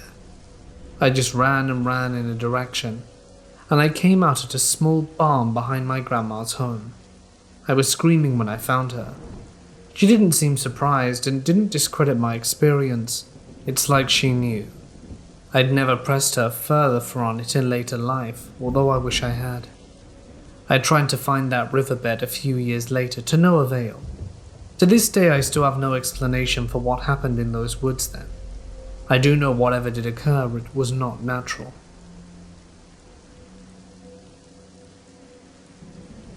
This happened to me in early December of 2015, in the morning between 9 and 10. That morning I decided to go on a hike. It's pretty mild outside for Quebec at that time of year. There was no snow on the ground, and it was not frozen yet. I got to the woods, parked my car and started walking. Nothing was unusual. But The woods were pretty silent due to the time of year. After maybe 20 minutes, I arrived at a bridge. As I was crossing, I slipped and fell. I guess there was some freezing rain during the night, and not fully melted to make the bridge slippery. Only thing I got from that fall were bruises. I got up and kept walking, and out of nowhere a deer came out the woods and crossed the trail running at full speeds. I kept walking because it was just a deer and nothing to worry about, but something seemed off. There was literally no noise, and I felt as if I were being watched. I kept walking for a few more minutes before I got creeped out and decided to turn around. I was not panicking yet, but my heart was racing. I crossed on the other side of the bridge, and from the woods came this noise. It was loud and very low pitch, and lasted between 3 to 5 seconds. It sounded like a growling. I could not recognize the sound, but I knew it was abnormal.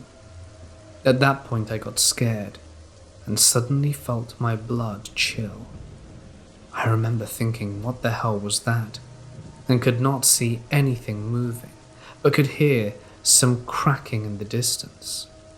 The only thing I had with me was a short-handled axe.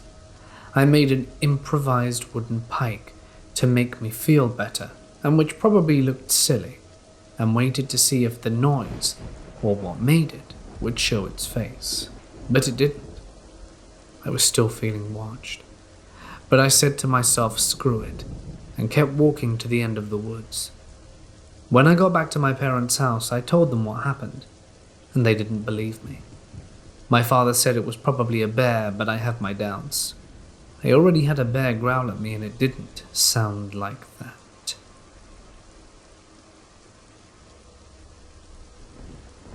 When I was 18, I moved into a very old house with friends that were being renovated into 2 apartments by a friend's family. The upstairs was done, and most of us slept up there waiting for the bottom floor to be finished, so the rest could move into that. We were young and partied a lot.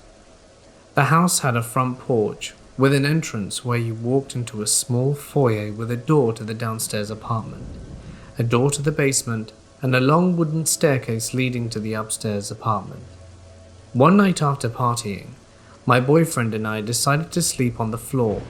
That was the entrance right behind the first floor apartment door, almost directly above the basement stairs. At about 3 a.m. or so, I started hearing someone on the wooden basement stairs. It was a very noticeable heavy shoe sound climbing the stairs. To make it even more strange, I could hear the sound of what sounded like a wind chime. It freaked me out somewhat, but not in a paranormal way. I honestly thought someone was there and maybe drunk, so I tried to wake up my boyfriend, but he wouldn't budge. So I actually got up, went out to the front entrance and opened the basement door and called down into the darkness. I called my best friend's name, thinking maybe she was there, but there was no answer. And I went back to sleep, feeling a little freaked out. I still can't believe that I had the guts to do that, but felt there was a logical explanation at the time. Later that week I told everyone about it, and they made fun of me. It was kind of an ongoing joke for a while. But fast forward a few months, when the others moved into the downstairs apartment. They all fell asleep at night hearing the exact same thing. We even went to the police department asking if they'd ever heard of anything like that, and they all looked freaked out too. We set up a booby trap, beer cans to the outside cellar door on the inside, in case someone was coming through the cellar door at night, and they would knock all the cans over and nothing ever happened. Some poor soul probably still walks those stairs every night, until hopefully it moves on.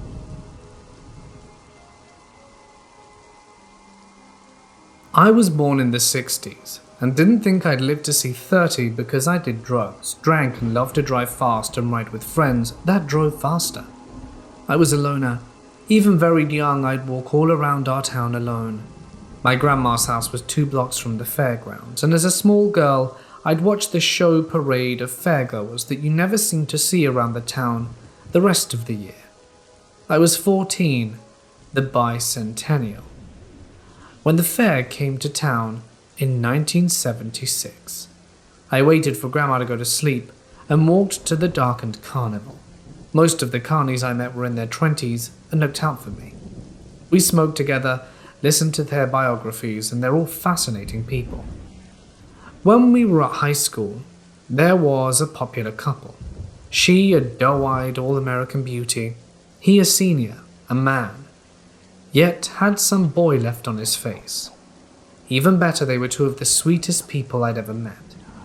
It was Friday, and talk among the girls all day was that he was going to give her his class ring on their date, which was a huge deal back then.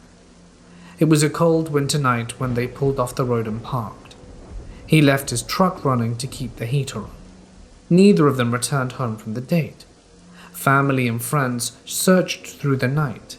They were found in the morning, perished in each other's arms. You see, where he parked, snow packed into the tailpipe, and they asphyxiated from the fumes. Victims of the poison turned cherry red. I still can't get the picture out of my head of what they must have looked like. Rosy cheeks. Was there frost on them? I grew up where basketball was king.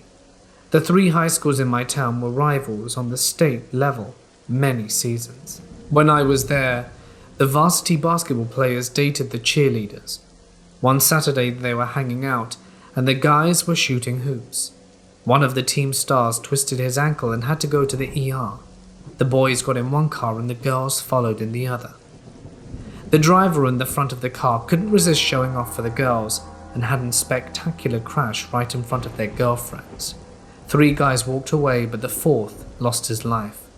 His girlfriend lost it all at the sight of the body and literally hasn't gotten over it 40 years later. Finally, my boyfriend and I decided we wanted to have sandwiches from the local pizza joint. We picked up our order and drove up to a park that also served as Lover's Lane. My boyfriend killed the headlights and rolled to a stop under a large tree. It was winter and full on dark. As we ate, our eyes became adjusted to the dark, or lack of, and we could make out a sedan parked a couple of cars' lengths away from us. We noticed a guy slumped over on the steering wheel. We didn't think anything about it. We figured he was drunk and parked there to sleep it off. The next day over breakfast, Mom mentioned they found a body in the park. My food stuck in my throat, reading the newspaper. She said the driver hadn't felt well earlier in the day and probably had a massive heart attack as soon as he parked.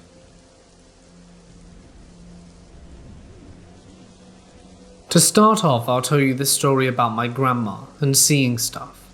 Before, she was paralyzed from the lower part of her chest, and down, she had 3 kids, my dad, my aunt, and my uncle, and their house was pretty old. My grandpa works from 6 a.m. to 8 p.m. 7 days a week, so he was never home. When my dad would be in his crib, my grandma out of the corner of her eye would see a figure standing over my dad. My grandma never had the feeling of being scared, she just called the figure his guardian angel. No one believes my grandma besides me. When I was 16, one of my ex-girlfriends and I were over at my house, and we were just talking. We came through the garage of my house, we turned on the hallway light and walked to the living room, which was out of sight of the garage, hallway and laundry room. We decided to leave again, and so we walked back to the garage and I noticed that the hallway light is off and the laundry room light is on. I tell people this story and they don't believe me, or they say it's just some false wiring. But this did happen. The lights are 2 different colors, so I would know the difference. Some ghost was trying to mess with me. I hear footsteps all the time as well in my house, but I learnt to ignore them.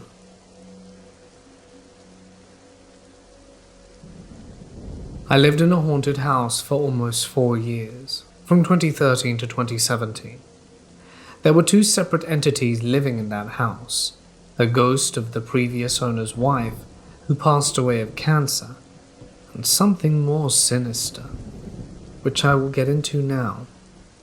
The first real occurrence I remember in that house is 2 weeks after we first moved in. Now mind you, we live on a very quiet road, the occupants of the cul-de-sac being mostly elderly. This means there are rarely a lot of cars going up or down. Nor is it a through road. Also, the walls of the house are very thick, so you can't hear much when the doors are closed. I'm downstairs at 8 a.m.-ish making breakfast, usually a sugar cereal as I have no regard for my health, when all of a sudden I heard the loudest growl in my right ear. It made me jump and scream, running full tilt to my parents' bedroom. Funnily enough, before my scream woke her up, my mother later told me she had a dream of a dark oppressive force stalking into the kitchen and coming up behind me. My mother is a very religious Catholic woman, so she doesn't take these things lightly, nor does she speak about these things lightly. There are even more stories of scary things that have happened. We don't live in that house anymore. My mum blessed the house her way, as well as my dad blessing the house in the traditional Hindu expulsion of spirits. The house would be quiet for 2 weeks, and then like clockwork it would start up again. I'm no expert on the paranormal, but that house had an entity which wasn't human.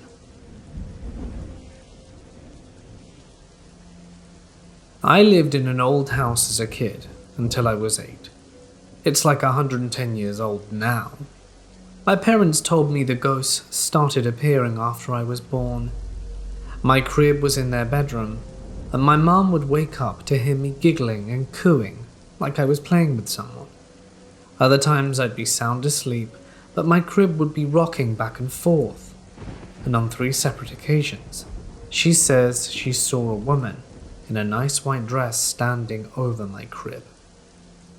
My dad frequently saw her going up and down our spiral staircase that leads to the upstairs rooms, or just standing at the top of them near the balcony looking down at him while he watched TV. When I asked my sister about it, she was reluctant to talk about it but said she'd seen her. We also heard footsteps in the attic that would stop the second a light was turned on. My dad investigated a few times but never found anything, except sometimes the attic light was on when he was absolutely positive it was off when he went to sleep, as you could see the light from under the doorway. I only remember seeing her once, but that's a story for another time. I just sort of chalked it up as something weird my whole family experienced and never really thought about it much after we moved.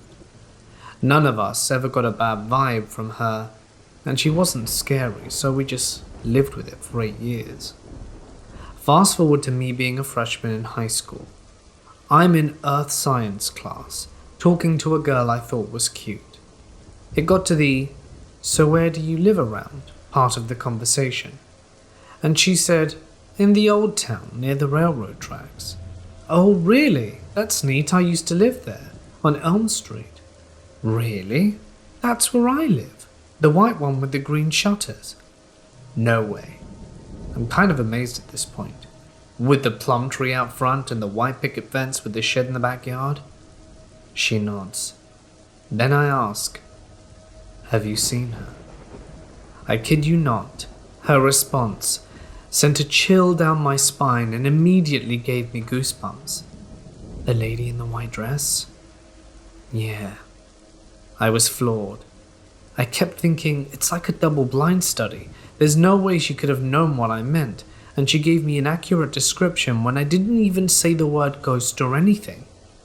I didn't know what a double-blind study was in the 9th grade, but you get the picture. Honestly, it changed me. I went from being sort of a jock kid who wore Abercrombie and American Eagle, when it was cool, to listening to Black Sabbath and Pink Floyd.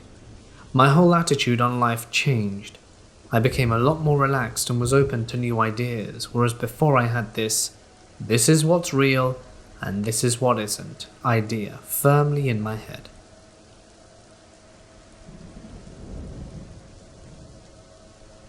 My name is Thomas. I'm a 33-year-old man that lives in Baltimore City, better known as Beemore or Bodymore in the urban area where it's dangerous. But when you live your whole life somewhere, you tend to adapt to your area. The following story happened 5 years ago when I was 28. I was walking to my buddy's place at about 10 p.m. to buy some green. His house was about a 15-minute walk away, and on the way back, I nipped into the store. because I had my cousin's independence card, so I definitely was going to buy some munchies for a post-smoke snack. But on my way back, I saw a white car drive past me and pulled up a side street a block away. Mind you, I had my earphones in, but didn't have anything playing in case someone tried anything funny. When I got to the block where the car was, a guy hopped out the car and tried to catch up with me. I started to feel unnerved by his ever-growing proximity, and when he was within earshot, I heard him utter something. I then took out one of the earbuds and with an annoyed tone said, "What do you want?" He instantly shot me a fierce reply, to not speak to him that way, and it was at that moment I saw a silver firearm that he was clutching in his coat. I had a bag of junk food in my hand and a bag of green in my shoe. Without missing a beat, he said, "Where's the money?" I then realized I was being robbed. I stopped in my tracks. "I don't have any money, I've just got this bag of green." It was at that moment when someone else hopped out the car. He was armed too, and went onto the right side of me. I was now standing with two armed men at either side of me, and did the only logical thing I could think of. I took off my shoe and threw the bag of green to the ground while sputtering, "That's all I've got." With a fierce reply, he shouted at me to put my shoe back on. As I started to, I looked around. There were plenty of people watching me nearby, watching all of this go down. The guy on the left then went, "Yo, if you don't pull out $1, I'ma shoot you." My fight or flight kicked in. With no money on me at all and nothing to appease the robbers unsatisfied with their loot, I pulled my pants up a little more because I was preparing to run, and before I could say anything else, sprinted up the street. I was only 3 minutes away from my house. As I bolted, I passed people wearing crazy expressions as they'd seen the entire ordeal. When I got 2 blocks from my house, I ran through a parking lot and headed by a gate that had a lot of high bushes and trees, and caught my breath because I couldn't run anymore. But I didn't stay long, because I was still scared and didn't know if I was still being chased. So I got the hell up and jogged the rest of the way to my house. Once I composed myself and made sure I wasn't followed, I sat down and told my little 8-year-old cousin just how dangerous it was at night in Baltimore City after dark. Oddly enough, I was telling him earlier that day how dangerous it was, and telling him a story of how I was robbed on another occasion. Safe to say, I no longer try and go out after dark.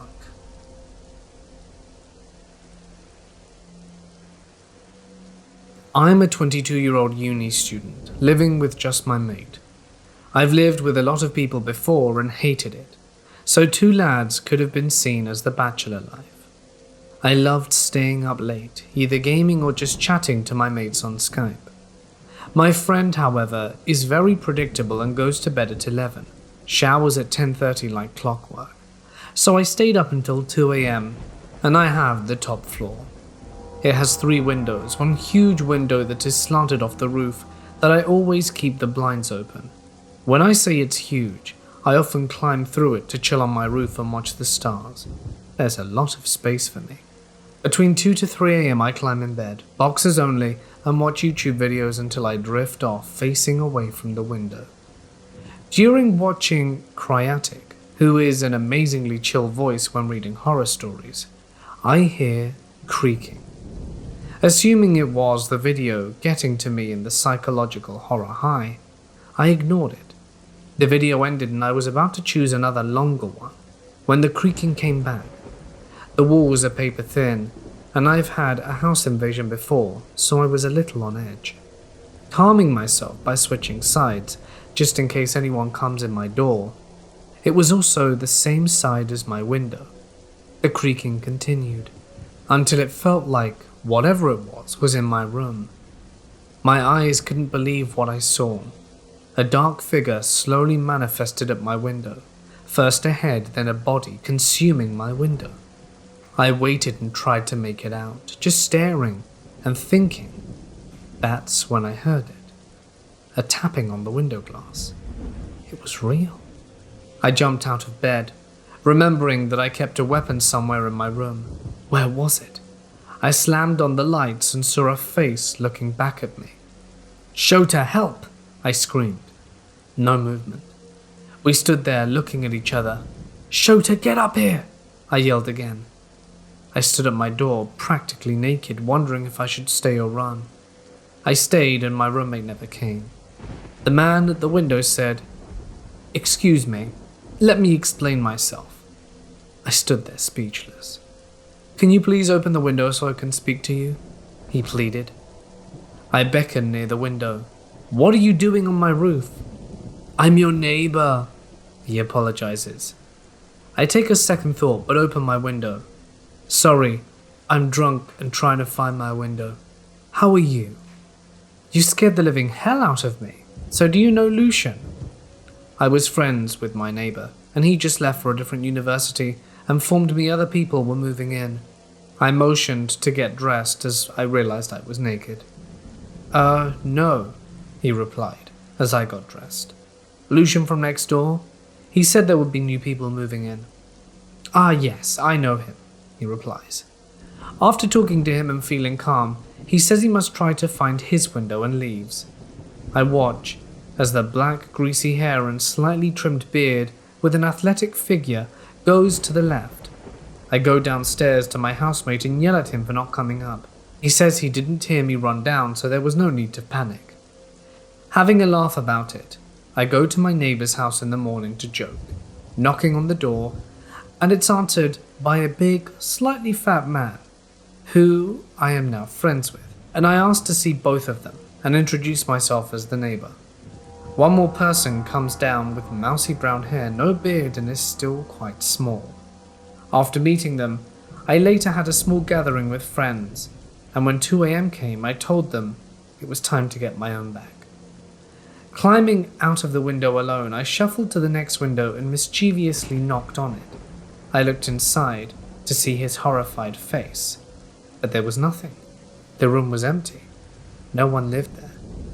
The landlord told me of the previous tenants being squatters and were annoyed about being moved out for the refurbishment. It was not my neighbor. It was not a nearby window. I opened mine. Rooftop stranger. Let's never meet again.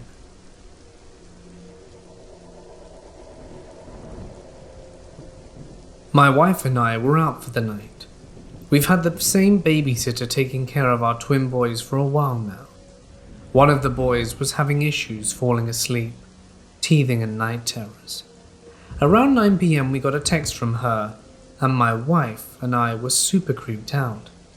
We drove home quickly, and I checked the house and I didn't find anything, but the babysitter was eager to leave.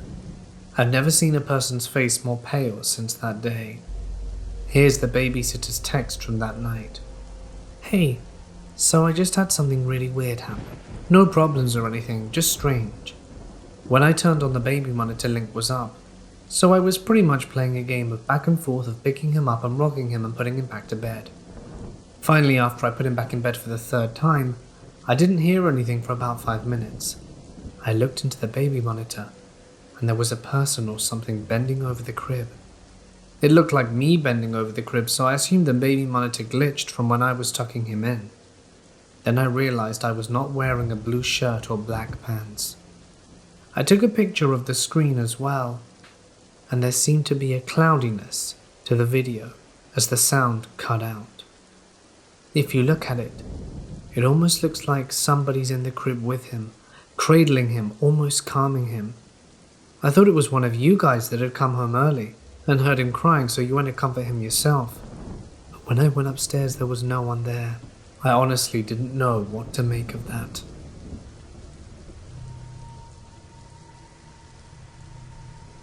I live with my mum in a house that we bought a year and a half ago, but only moved in 6 months ago because all of the renovations that needed to be done to it were quite demanding. Often when it was in the Reno stage, I would go over there at night and hang out, and almost every time I was there, I would hear these creepy, creaky noises. They freaked me out, especially since the renovations included adding a whole wing to the house, which made it very easy for unwanted guests to enter. However, I know that houses make sounds, so I tried to forget about it.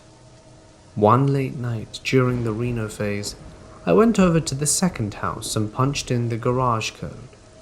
You can hear the garage open from pretty much anywhere in the house if you're not making too much noise. As the garage began to open, I heard loud sounds like pots and pans being banged together, although we didn't have any in the house at the time. To be honest, I was terrified, just standing there trying to decide what I was hearing and what I should do about it. Ultimately, I decided to close the garage and go back home. I've not heard anything like this before or since. After this, I only went to the house if I had someone with me, and a few months later my mum moved in. Fast forward to present day. The creepy house noises that I heard in the reno phase have been diminished, but I still hear them almost exclusively at night, as I regularly stay up late. They sound like someone's accidentally knocking their elbow against the door. Nothing to be too concerned about, but I always sleep with my fan on because I sleep in late, and the white noise blocks out any potential sounds that might scare me. Last night I wanted to conserve energy, so I didn't turn it on. I was laying in bed, lights off, when I heard what sounds like my basement door closing. It was 5 a.m, so definitely not my mum. I continued to hear what sounds like shuffling noises coming down the hall towards my room. My mum's bedroom is on the other side of the house, so she wouldn't hear this. I dialed 911, but didn't press call trying to rationalize. After a few minutes of hearing nothing, I turned on my fan but kept my phone turned on the phone app. 911, still dialed. Eventually I went to sleep. I have foster kittens that sleep in a dog crate near my mum's room. This morning one of them was acting peculiar, very scared, hiding, and hissing whenever I went near him. I've had him for a week, and he's only exhibited his behavior in the first day. And he was fine when I put him to bed last night. His brother is a lot more laid back than him, and I haven't noticed a change in his behavior. I'm not entirely sure I would, since he's better with strangers. Tonight I'm going to put tape on the attic and basement doors, and I sincerely hope they're there when I wake up tomorrow. I haven't told my mum my concerns because I have a history of drug abuse. Although I'm sober now, and although I've never had any hallucinations or delusions, she jumps to conclusions. I just went to the room that's adjacent to the room with the attic to grab my charger, and swore I heard something move. I had my kittens in both hands, so I put them in the crate and grabbed a weapon and went back, but I heard nothing, and I was too scared to do anything, but I'm in the other room and keep hearing sounds. The next morning, I spent half the night in the room besides the hallway which contains the attic and basement door, listening, weapons at the ready. At around 1 a.m, I heard what I thought was unmistakably someone moving around in the other room. I dialed 911 but didn't call, scooped up my kittens and weapon and knocked on my mum's bedroom door. This woke up my dog, who has a bad sense of sight and smell, startles very easily, and that's why I don't rely on him, who started to bark very loudly. I told my mum I thought someone was in the house. She walked the dog around our house perimeter while I cleared the rooms in the hallway except the basement and attic, but nothing. I got the step ladder and climbed to the attic after my mum definitely confirmed it was empty of humans. We then checked the basement. It's an unfurnished crawl space that leads to a door on our porch. We didn't check the crawl space. I put tape on the basement door, but I stayed up all night in the living room with the lights and TV on loud so the hypothetical person wouldn't think I'm sleeping and sneak around. I have my brother and father coming over tomorrow, so I'm just going to get them to help me out with things. Just so you know, I live in a smaller town, so there's no non-emergency number I can call. I'm almost convinced it could just be animals, but I'm going to put flour on the basement stairs as well. The tape on the door was undisturbed, but I've heard those sounds. Having someone live in your house is so uncommon, but as I mentioned, my mind tends to jump to the worst conclusion when you don't have a lot of evidence.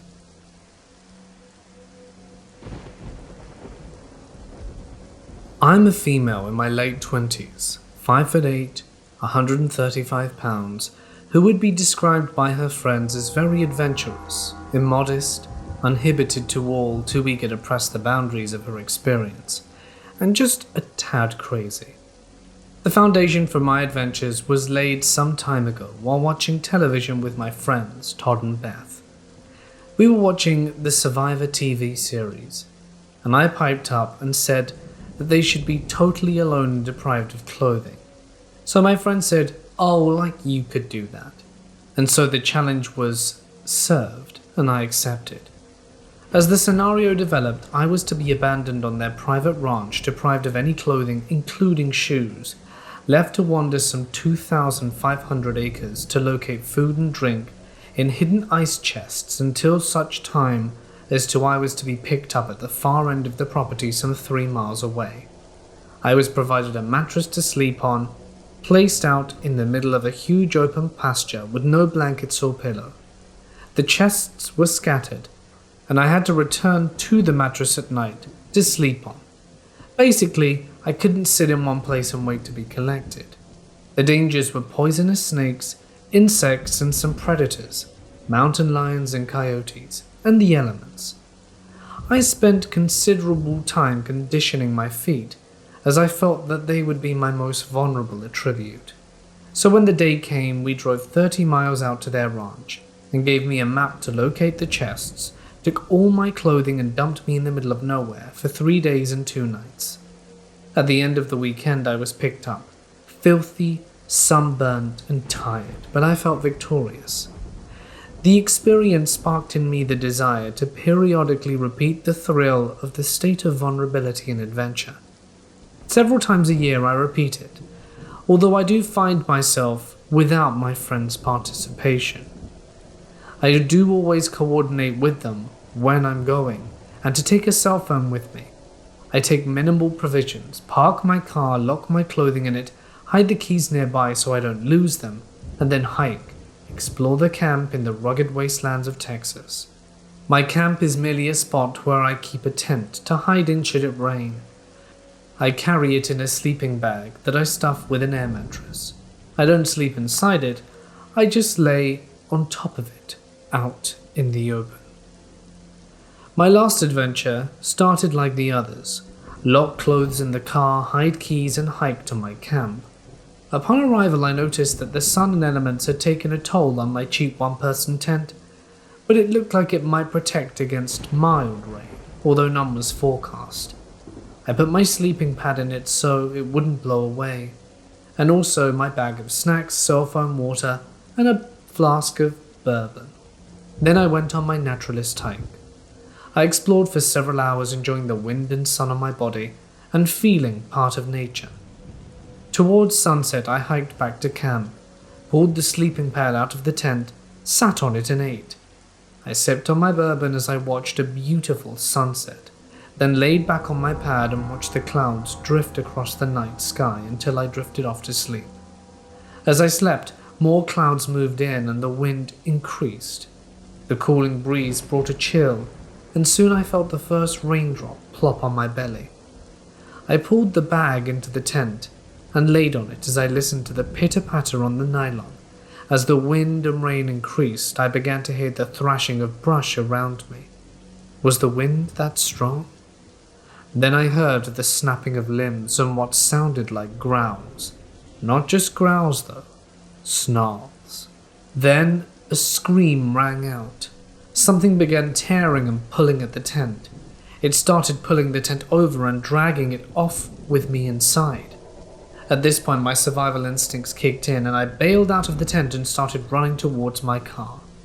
I ran through the drenching rain and cold winds. In the dark and through the brush, scratching my body, I ran. I kept hearing the snarling and growling, but it seemed to be fading. Finally, I arrived at my car, found the keys, dropped them fumbling in the dark, and after I finally found them again in the mud, unlocked my car and started it and put on the lights. I didn't see anything between the swipes of the wipers. I drove out as fast as I could, got to the front gate and realized I had to get out to open it again. I took a careful look around and quickly ran through the rain, flung the gates open back in my car and began to drive. Soaking wet and muddy, I used my t-shirt laying on the seat to sop up the rain from my hair and face. It was then I noticed I had a rather deep scratch on my right breast that was bleeding quite a bit. I tried to wipe it with my t-shirt, but it didn't help. I drove the 30 miles home wondering if I'd get pulled over on the highway patrol for being out so late, and how I would explain my situation. I got home at 4 a.m. I had just left the soggy t-shirt and shorts in the car. I went to my house, took a shower, and felt the painful sting of the hot water on all the scratches of my body and my bruised feet. I toweled off and held a wash rag firmly against my right breast on the one particular deep scratch that continued to bleed. I sprawled out on my bed under the ceiling fan, trying to sleep. Sleep never really came, so I got up around 9 a.m. and realized I left my cell phone in my bag and I'd left the gate open. Not a good thing. I threw on a pair of loose-fitting terry cloth shorts, a baggy cut-off t-shirt that more than irritated my scratched-up skin, and some shoes and drove over to my friend's house. My car was a mess inside, and the t-shirt and shorts I'd left in it were soaked. Upon arrival, I explained what happened and asked if they'd go with me to close the gate and retrieve my things. Their first reaction was, "Oh my, look at you," referring to the scratches up my legs, arms and belly. I lifted my t-shirt and showed them the numerous scratches on my breasts. I was a mess. We loaded up in their pickup and drove out to the ranch. The gate was still wide open, so when we drove in, Beth and I got out and closed it behind us. We parked where I parked my car and got out and started the trek up to camp. Upon arrival, we found the remains of the shoddy tent, totally ripped up, the sleeping bag some 50 feet away from where I set it up. Among the debris I found my bag, cell phone was dirty but worked, and my flask was beside it. I opened it and finished it off in one big gulp. We searched but found no footprints that might reveal what attacked me. Todd said he would place game cameras in the area to see if he could record anything, but nothing ever showed up. I have mixed feelings about going back. I miss the experience and may spend time out there again, but only on day trips for now.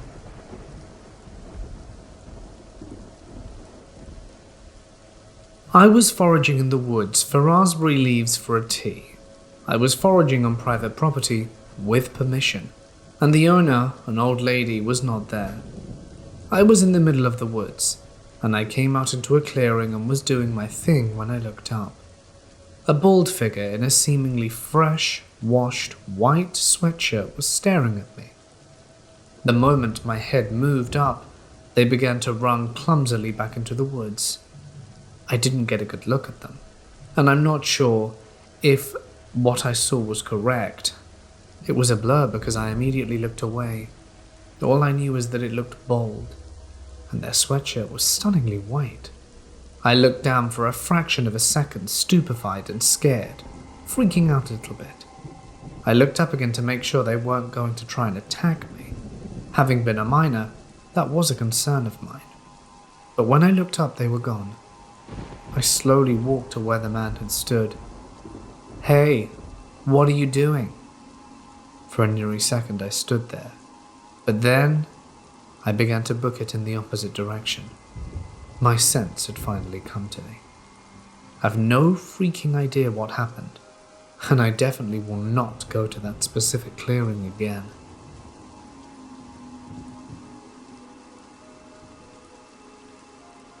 I was 17 and just got home from some event, either with a church group or some friends. It was about 11 p.m, and as mandated, I woke up my parents to let them know that I got home safe and sound. I don't remember why I felt the need to shower that night, but I did. The shower was a stall with a glass door and a really high-pressure stream, which was almost deafening in that plastic stall. You would have to shout at me right next to the bathroom door in order for me to hear you. So that's why what happened next was so shocking. Mid-shower there was this loud, blood-curdling female scream that I could hear from the shower. I had never heard someone scream like that in real life, and it paralyzed me for a second. I have 2 sisters, so I immediately thought the worst. I burst out of the shower, run to my parents' room dripping wet, wearing only a towel, fully expecting my parents to be getting up to see who was screaming, as the house wasn't big, it was just a double-wide trailer with an addition.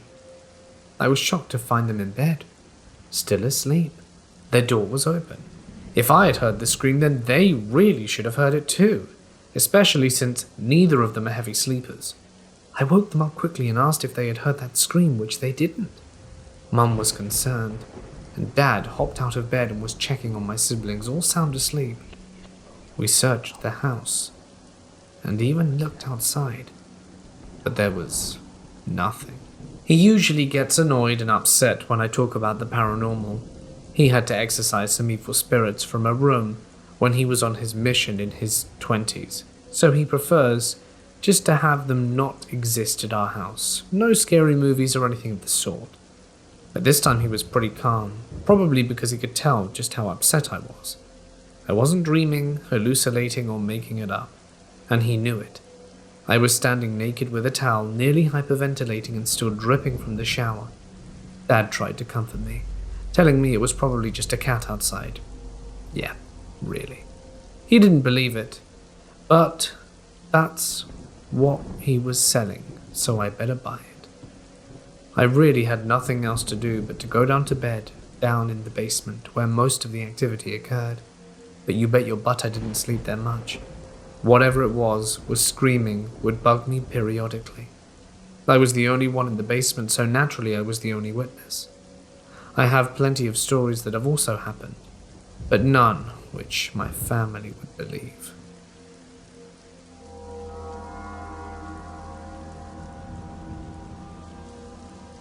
I was 18 and decided to drop out of high school to go with my girlfriend to Central America. I had been having a fantastic time, except for one incident that was a bit uncomfortable with an older gentleman. I would say in general people were nicer and kinder to us than I could have ever have expected. Anyway, it was kind of the end of a long ride from a beach to Leon, and in order to be able to make it back to Granada, which is where we were going to stay that night, we were shuffled onto a bus where we really didn't know where we were going. Over the course of the bus ride, people began to filter off the bus.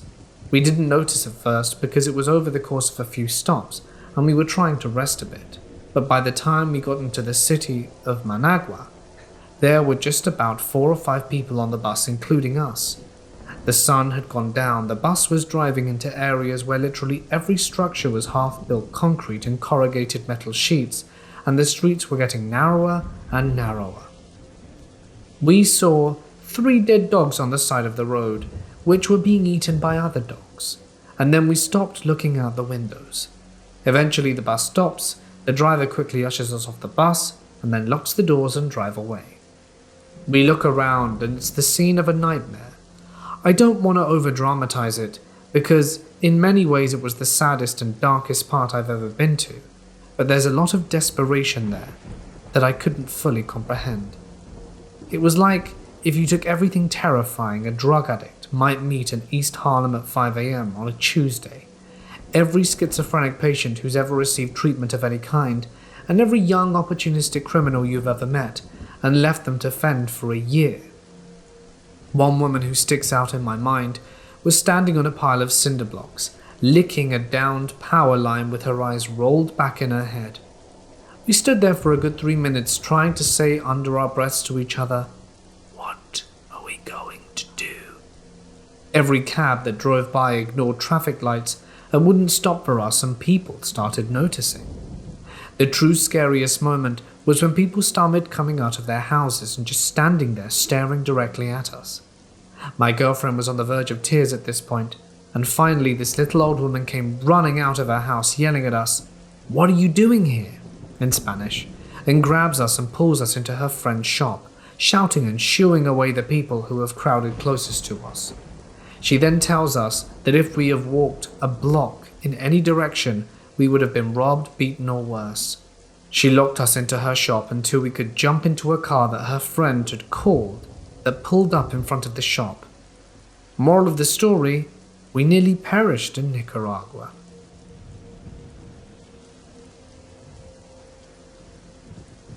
I have a gift that's a blessing and a curse. Things will just come to me suddenly, and I will tell them to people, and sometimes they get angry, but later they will come back to me even years later and say, "Hey, guess what? You were right."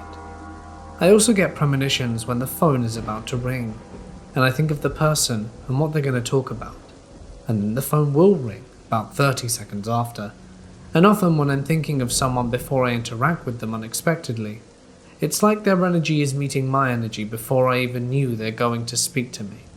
The man that I was with on and off for 20 years, he and I definitely had a connection. It was a little creepy sometimes. For a long time we were only corresponding by letter, and our thoughts would cross each other, as if we were thinking at the same time, even though we had no real way to communicate. I also can feel when someone is thinking about me, especially if it's a guy that likes me that I just met, and I'm not around them. Lots of other mystical stuff in my life, but I consider them spiritual gifts because I'm Christian and don't think of myself as any type of medium or psychic or anything like that. I had a really strange experience on my Facebook page for empaths. One day, someone posted a photo and asked if someone could read it. Then it turned into a bunch of people posting different photos of themselves or other family members or pets. You didn't even know who they really were. They were just people on that page that felt they had the powers of a medium, and they would try to express what they thought from the photos. But a lot of them were very vague and random and sometimes completely off point. I, on the other hand, seemed to have a deeper understanding of the people just from looking at them. It was as if I was able to read their spirit, their desires, their feelings, and their situation from just the picture. People began to reach out for me for more information from all over, and I had to put a stop to it, because it's not really a path I wanted to take. I've had other experiences like that, and I don't believe that they are anything to do with me. I believe there is just a lot of energy transferred between people, and we are all the same kind of energy. We just aren't aware of it. People who have crossed over and passed away and come back often describe seeing like a web among all other humans going around their lives, as if everyone was actually connected by this energetic force. That is why they say that whatever you put out into the universe will definitely affect those around you, even if you are unaware of it. If you're being hostile and negative, that energy is going to get picked up and vice versa. This is why it's so important that we try to have an intentional effect upon our environment and not be so controlled by emotional, mental state or physical state.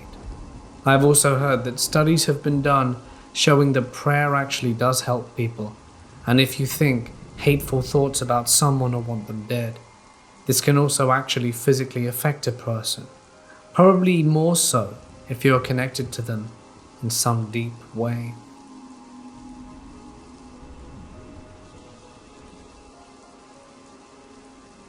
I grew up in a small town where you wouldn't necessarily know everybody, but you're familiar with people in town. This story happened when I was maybe 15 to 16, so about 15 years ago. I was on my way to practice one Saturday morning when I noticed an older man on the corner ahead staring at me. Being me, I smile and wave at the guy as I pass.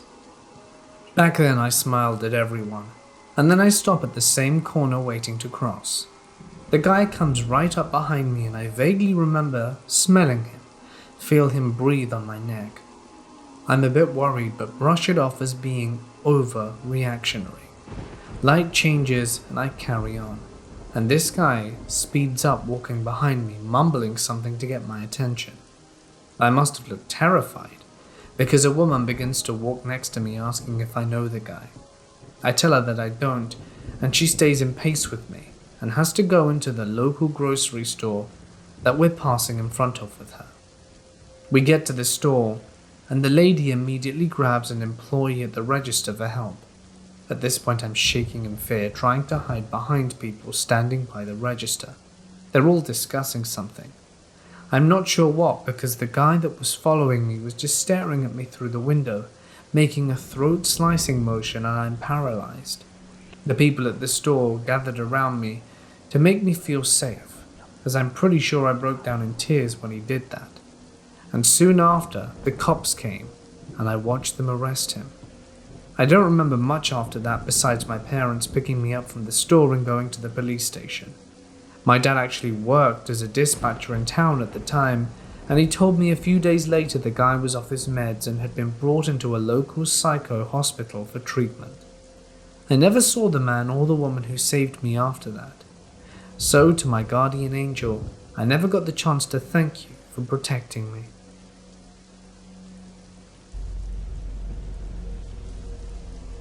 I met my first boyfriend when we were both 17, and in our last year of high school.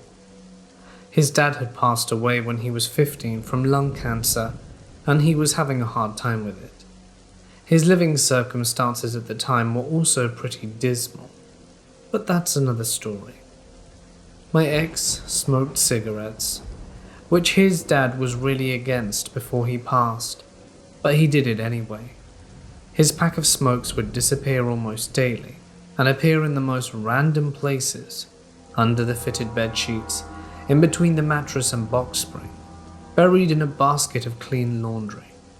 One night we were laying in bed, and his headboard had a ledge to it that he kept his smokes and drinks on. I was laying down looking straight up at it as he sat to grab them, and they flew off the headboard. I saw them twist a bit, and then just get tossed. We were both stunned for a minute before we both agreed we had seen the same thing, but it still took us a half an hour to find the pack, because it didn't fly across the room but instead ended up underneath the bed quite a ways in. We weren't close to the wall, so they didn't ricochet. One night I was on my side of the bed, looking at the wall, and a clear shadow of a man appeared in front of me. Thinking it was my ex, I started talking and joking around, but he didn't answer, so I looked over my shoulder. No one there. I met my first boyfriend when we were both 17, and in our last year of high school. His dad had passed away when he was 15 from lung cancer, and he was having a hard time with it. His living circumstances at the time were also pretty dismal, but that's another story. My ex smoked cigarettes, which his dad was really against before he passed, but he did it anyway. His pack of smokes would disappear almost daily and appear in the most random places, under the fitted bed sheets, in between the mattress and box spring, buried in a basket of clean laundry. One night we were laying in bed, and his headboard had a ledge to it that he kept his smokes and drinks on. I was laying down looking straight up at it as he sat to grab them, and they flew off the headboard. I saw them twist a bit, and then just get tossed. We were both stunned for a minute before we both agreed we had seen the same thing, but it still took us a half an hour to find the pack, because it didn't fly across the room but instead ended up underneath the bed quite a ways in. We weren't close to the wall, so they didn't ricochet. One night I was on my side of the bed, looking at the wall.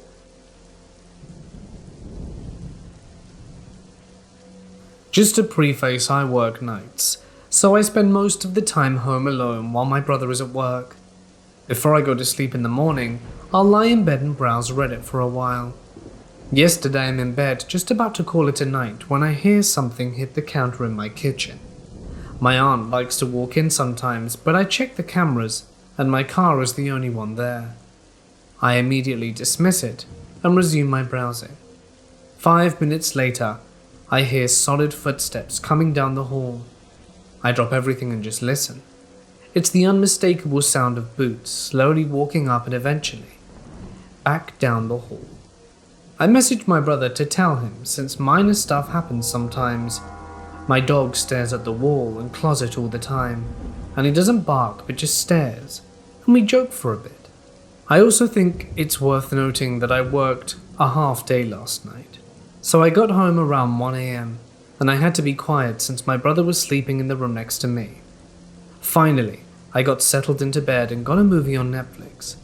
A while into it, I started hearing the same footsteps I hear the other day, except this one's a lot louder. Of course, I paused the movie and put all my focus onto this.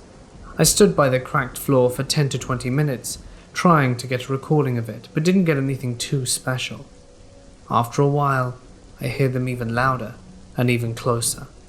They were coming from the attic. There was obviously something or someone in there.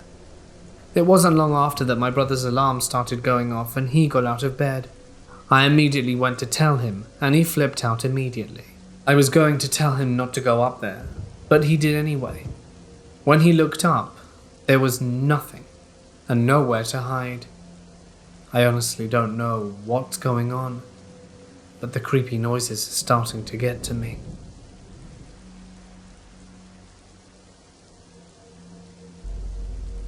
I grew up in a small town, the type where people don't really lock their doors, at least they didn't used to.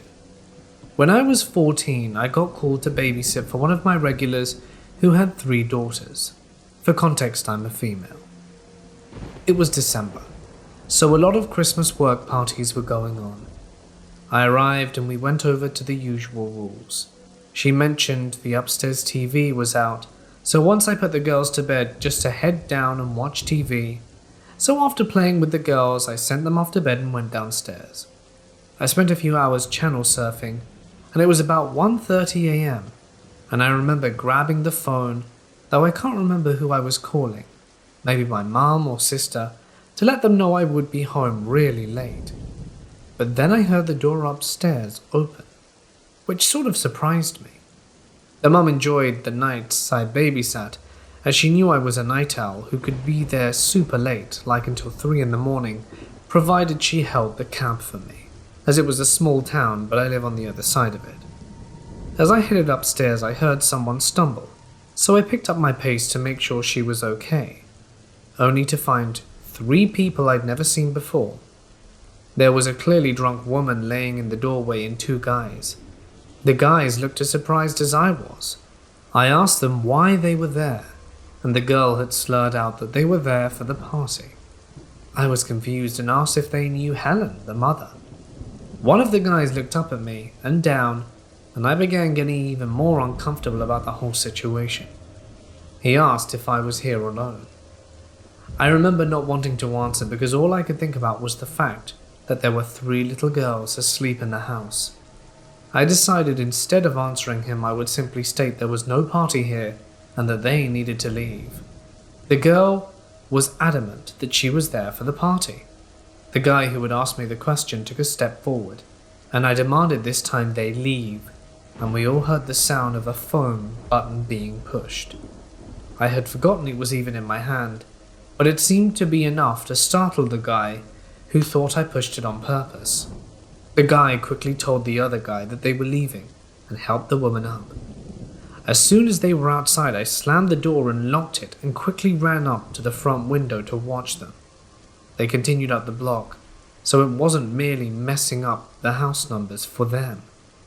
The mum returned home 2 hours later and was confused why the door was locked. She was too drunk, so I told her it was just to make me feel safe. I feel stupid for not telling someone, but they didn't do it again. To the 3 drunks one winter's night, let's not meet again.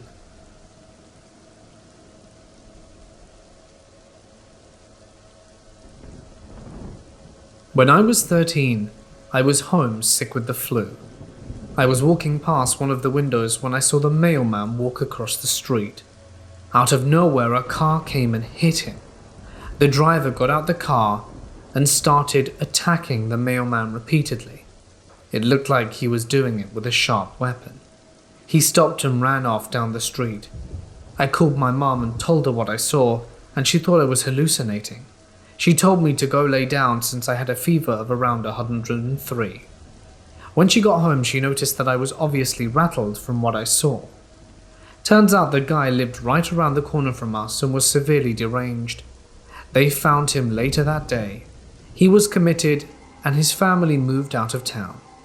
The mailman lived and was back to delivering a few months later.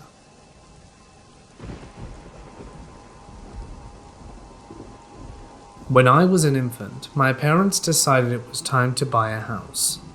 They bought one in one of those developments that was yet to be built. When the house was completed, we moved in. Of course, I was too young to remember any of this. When I got to age 5 or 6, I realized I was terrified of our basement. I was not afraid of the dark or any other basement, just ours, very specifically, a spot beside the furnace, where my mother had a pantry shelf of canned goods.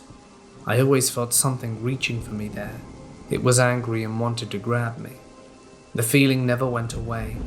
My dad built a rec room down there, but I still sprinted past the furnace spot to get to it. If I was asked to get a can from the pantry shelf, I'd grab it and run upstairs at top speed. I was told off all the time for running on the stairs, but that was nothing compared to the feeling the spot gave me. We moved, and the dreaded basement faded into memory. When I was an older teen, some neighbors my parents were friends with in our old home came to visit. After saying hi, I went up to my room and the adults chatted while having some drinks. I started to go downstairs again and heard the husband of the neighbor say that it was such a shame what happened when they were building your house, and my dad agreeing. I froze and started eavesdropping on them. When our house was being built, a young boy was falling around on the back of some excavator-type machinery. He fell and was crushed by it. They were digging the foundations of our home, that basement, and I'd put the money on the exact spot he perished on, although there's no way to know it or prove it. I was alive, he wasn't. He wasn't happy about that. I was a daredevil kind of kid who routinely did stupid stuff that could have easily injured me, or worse. Did that make him hate me? Did he think he could take my living body for himself? I don't know. All I know is something angry reached for me down there. Anyway, I entered the room, and they shut up. I quietly said, "And you laughed at me in my imagination. I knew something was there. I knew it. Why do you deny it? You could have cut the air with a knife." Then my dad said, "We didn't want to scare you." No one else in my family felt anything down there. It kind of felt good to find out what the problem was. This was the start of knowing I felt things others didn't.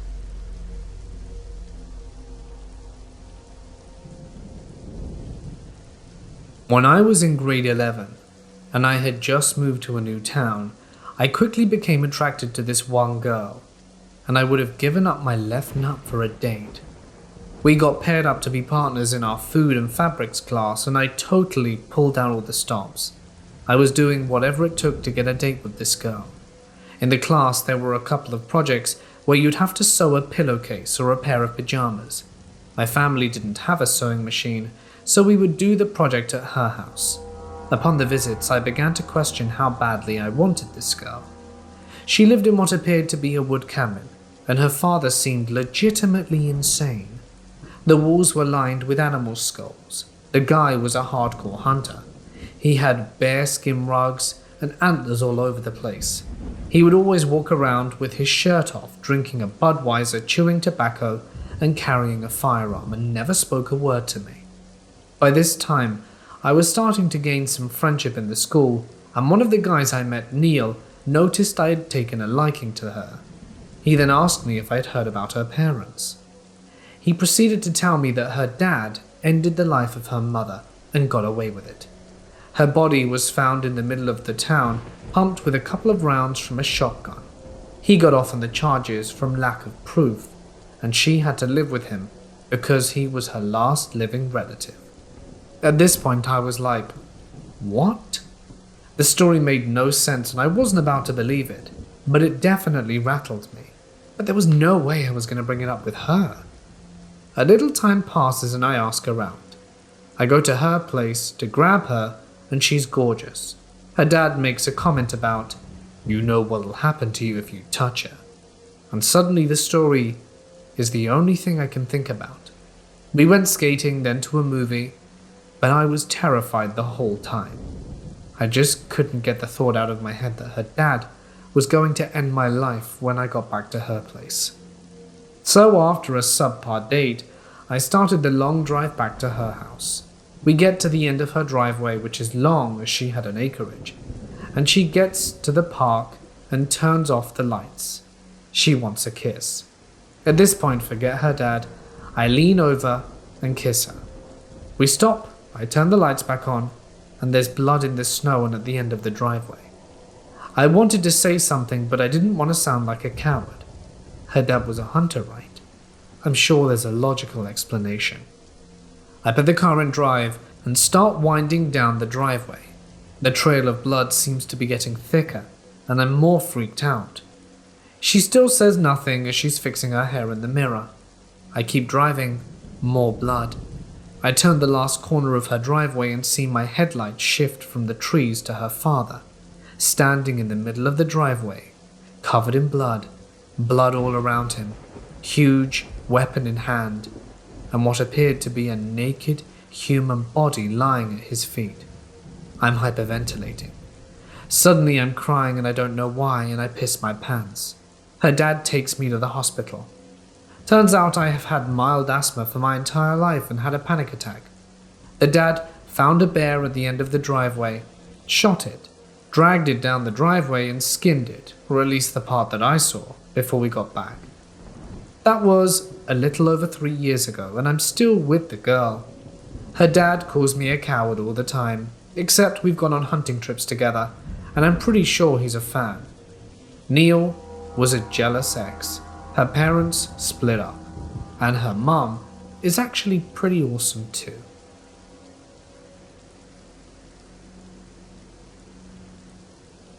In March of 2018, I had a terrible breakup, and it really destroyed me as a person. I was in a deep depression and very angry. I had terrible violent thoughts and wanted revenge, but never acted on it, and attempted to do anything to myself. Shortly after I got a DUI from drinking with a friend, I lost my job, and all I wanted to do was pass. I didn't want to love anymore, and this is when things started to change. First, my door would open by itself, and I would always think maybe it was a draft since I'm in the basement, so I didn't think much of it. Then when I closed my door, I would wake up to it being open and told myself that I could have forgotten. One night when I was trying to sleep, something was tugging my bedsheets, and I thought maybe it was just my toes. I was wrong. After I pulled my sheets back, it rigged my sheets a good 10-12 inches away from me, and I was crapping a brick, and just acted like nothing happened and pulled my sheets back again. When I woke up, I wasn't with sheets. I didn't sleep in my room for 2 months after that, and nothing happened. In January, I started sleeping in my room again, and the same old stuff with the door kept happening. Eventually, it started messing with my legs, picking them up and dropping them, and I just kept on telling myself I was having muscle spasms or something akin to that. Everything always happened at night. That's why I got nervous. This morning at 10 a.m. I got up, and I was shoved back into bed, and a dark figure stood there for a second and left my room. This is the first time it's done anything violent. I don't know what to do, because it wasn't just a push, but it was as if it were angry, and touching me until I got up to look. I'm sharing my experience because I really don't know what to do. Has anyone else experienced anything like this before?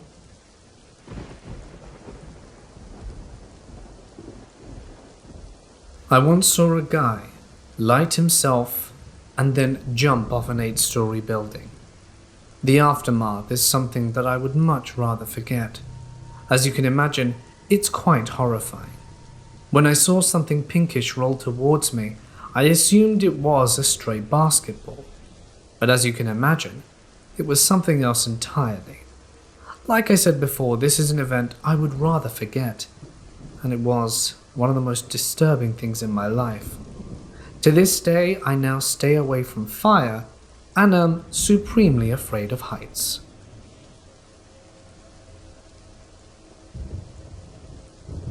A couple of years ago, I babysat for a family friend.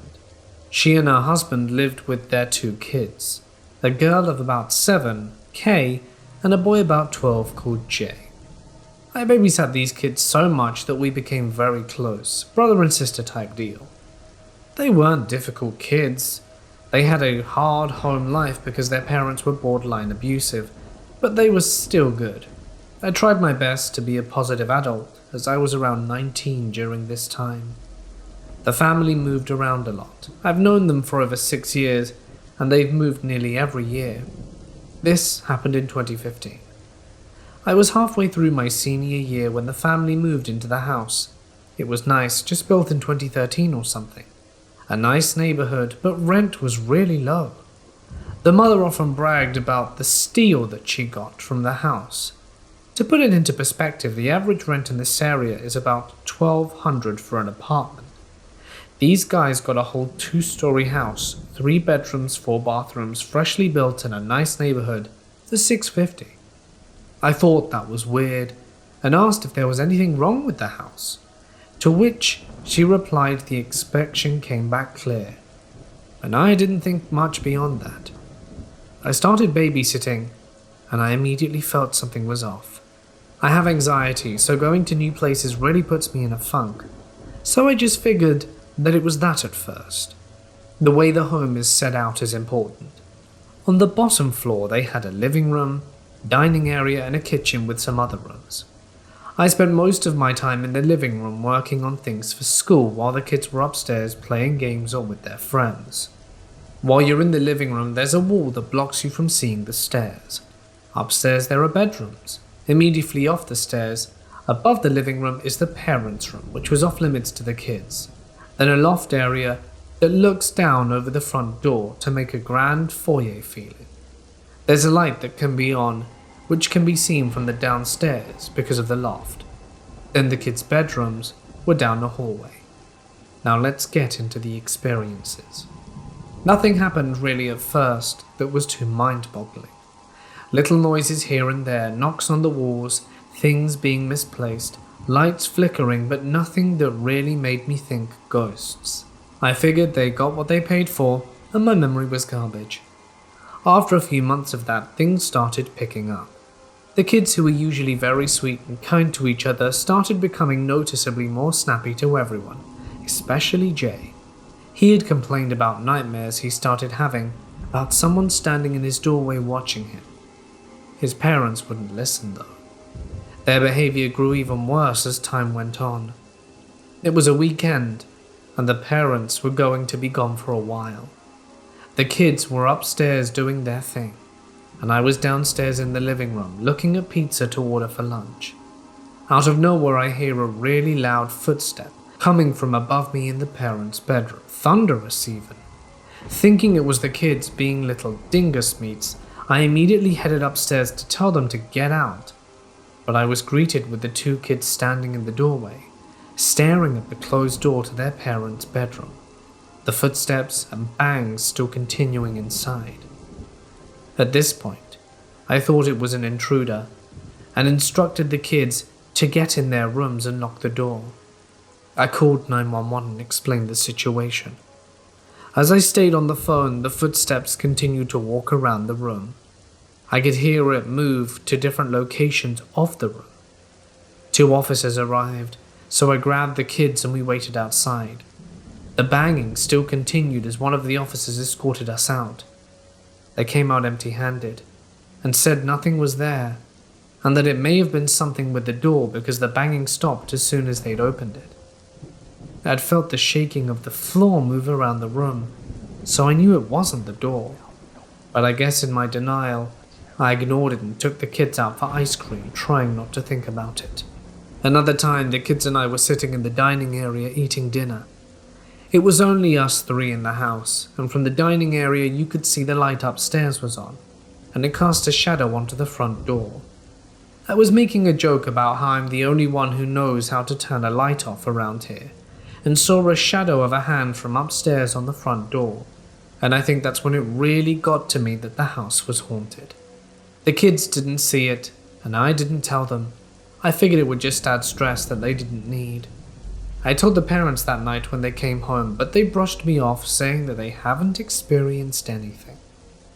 This continued on for a while.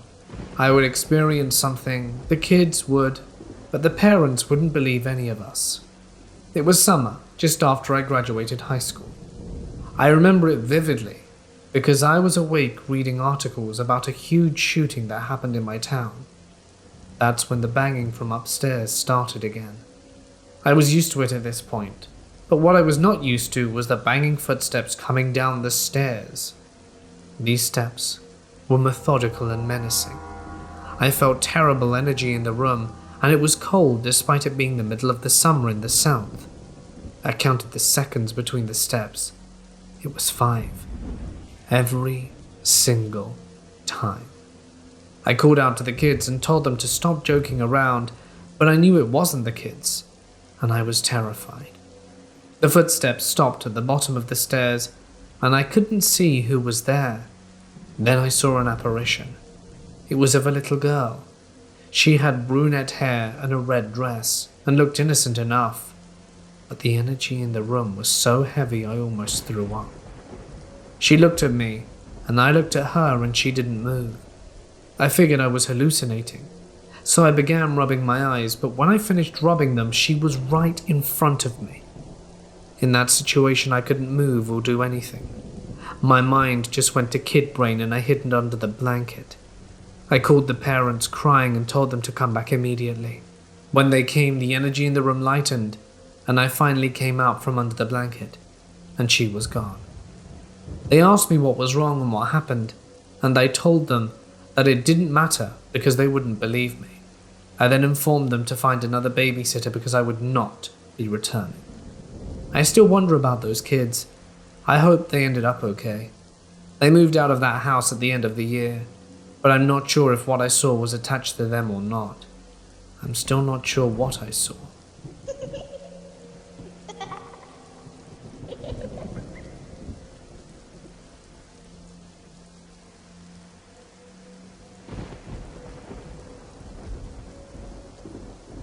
My uncle and I were super close, and I was 9 when he passed from cancer. When I was a kid, there was, and still occasionally is, a ghost or some kind of thing in my house that hangs around my parents' bedroom and detached bathroom. The bedroom is the older part of the house. We built a second story, and occasionally my room.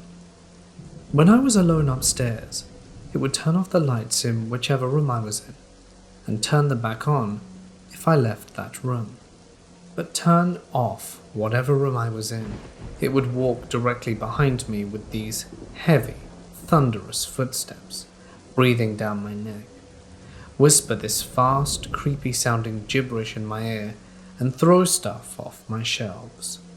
The few times I actually saw this thing, it looked to be the silhouette of a tall, skinny guy, not muscular, but not chubby, and it would only mess with me, no one else.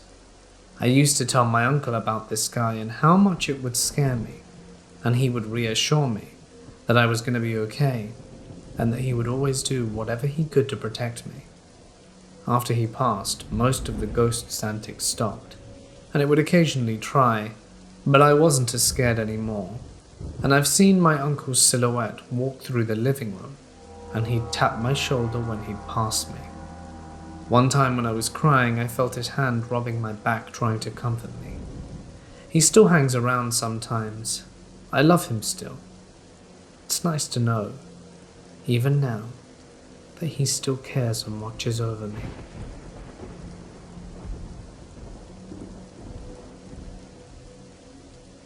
Everyone has that one set of neighbors that you love to hate.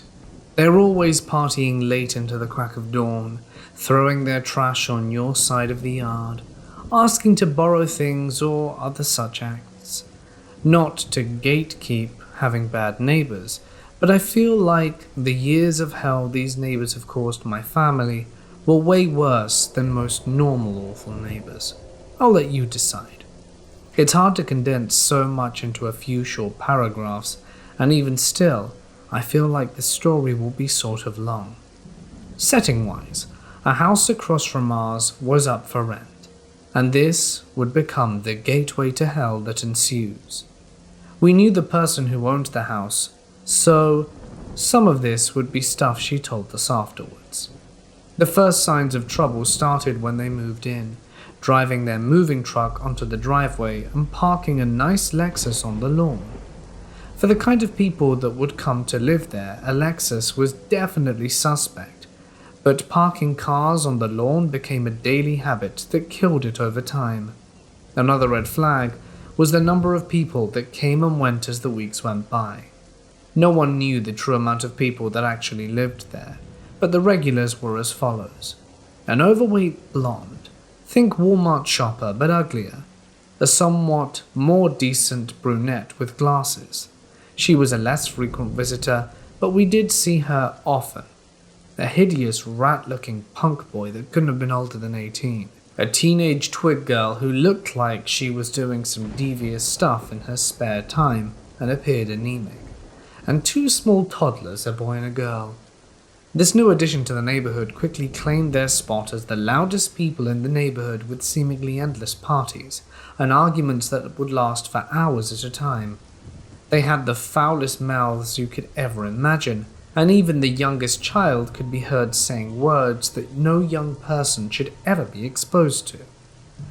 Though the days were nice, we couldn't open our windows unless we wished to hear the vulgar music that was blasting through the open garage door as one of the teens worked on a dented shell of a car every evening. A real selling point was the small toddlers would be left outside in the front yard to fend for themselves for hours on end. These people were clearly living on welfare and other such government programs, and the most annoying thing they did, come the first full month they were there, ask us for things. The brunette lady was, more often than not, the one who showed up at our door, often with a child on her hip or one in tow behind her. The requests weren't anything weird at first. Sugar, eggs, and my mum was too nice to refuse. Then they became more strange. They asked for diapers, an electric girdle to make grilled cheese, which they did surprisingly return. And once they asked if they could charge their phone for a bit. I guess they were a bit behind on their bills and their electricity got shut off. Something like that would happen a lot more frequently in the future. The highlight of this story has yet to come. All of this pales in comparison to what happened next. It was a hot summer's day, one that makes you feel like you're moving in slow motion and can't think properly. I just happened to look outside, and to my horror, I witnessed the young teen girl dragging a screaming toddler into the house after he'd been running around outside by himself, and shut the mesh door behind her. I could still make out the figure of the girl, who began to call the child all sorts of obscenities. I quickly called my mother, who stormed outside telling her to stop or she'd call the police. The girl called her a nosy so-and-so and shut the front door. Just as my mum finished calling Child Protective Services, the blonde lady, her gangly teen son, and the violent teenage girl were pounding at our door, thirsty for blood. My mother slowly drew up the blinds and eased the windows open a crack, stating that she would not open the door. The nasty woman then proceeds to yell at my mother for not staying out of other people's business and that she should just leave them alone. This went on for almost a half hour before my mum had enough. My mother calmly explained that so long as she had to witness such cruel acts and foul mouths, she wasn't going to stay out of their business, and if they didn't get off her property, she would call the police. She shut the window, closed the blinds, and they kept on their cussing. Not long after, the police were called for similar reasons by our other neighbors, and the family were given a final warning and an eviction date. They stayed weeks after the water and power had been cut. When they realized they had to move out or be arrested, they did everything in their power to destroy and deface the house they were staying in. The landlady was in tears, and she gave my mother a tour of the now vacant house. Windows had been smashed, sinks were ripped out and tossed into the yard, walls were riddled with holes and foul graffiti. Toilets were blocked with human waste, and whatever they couldn't take was destroyed. It's been some time, and that same house has now been filled with a new family, but the memory is still fresh. Horrible neighbors, I hope to never meet you again.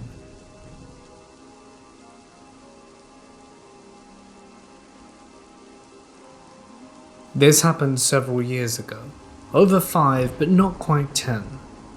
I have numerous health conditions, so at the time I was a homemaker, and my husband worked during the day. I was taking a daytime nap one day, always keeping my bedroom door shut and locked while sleeping when my husband was at work. I had 4 dogs at the time, all chihuahuas that slept with me. I was sleeping peacefully for a few hours until suddenly I heard a very loud and almost aggressive pounding on my bedroom door. Although this was unlike my husband to do, I looked at the clock thinking maybe I was sleeping so heavily he had gotten home from work and was trying to get my attention to open the locked bedroom door.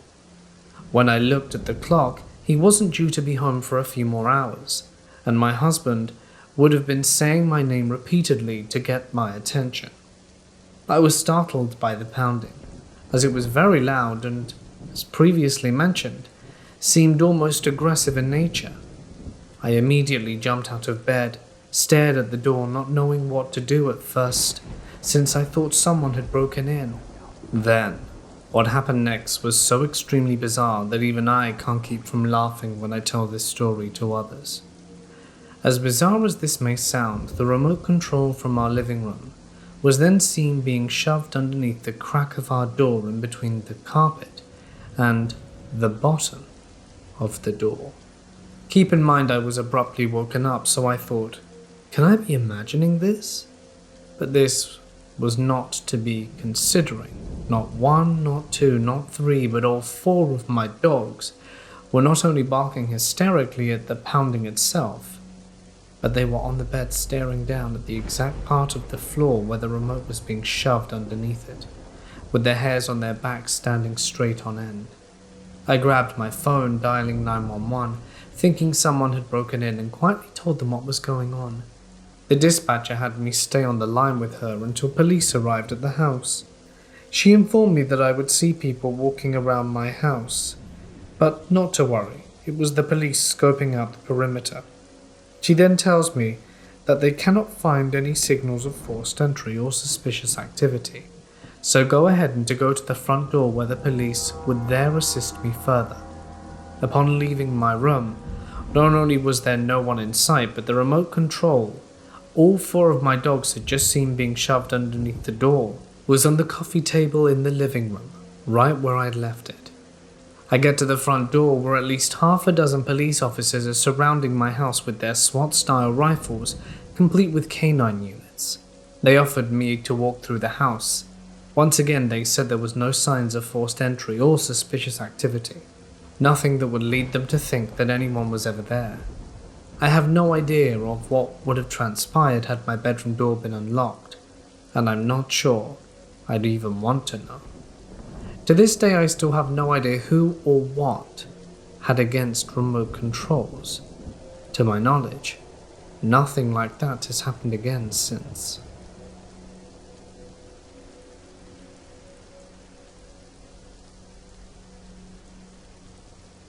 Our house is over 100 years old, built sometime around the 1850s. There was a demon in the house when we moved in the 1990s, but we had it removed. Occasionally there have been unexplained occurrences, but I don't believe they were angelic or demonic in origin, just odd things going on. Anyway, on to the story. I was sitting in our living room on the first floor one night while I was still in high school. I was up late working on a paper due the next day, and it's about 11:30 p.m. My cat Caesar had been on and off to encourage and distract me. As I'm typing away on my laptop, Caesar suddenly goes out into the small walkway between our dining room, kitchen and bathroom, where the cellar door is cracked open so the cats can go into the basement. I hear him tear off through the house at lightning pace, but think nothing of it because cats are weird. Then I see him trot by and go back to the same spot and repeat his actions.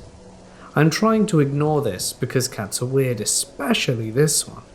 But then our second cat, Mocha, goes in to do the same thing, peers in the door, runs away with her tail puffed out, and at this point I'm freaking out and am convinced that someone had somehow gotten into the basement.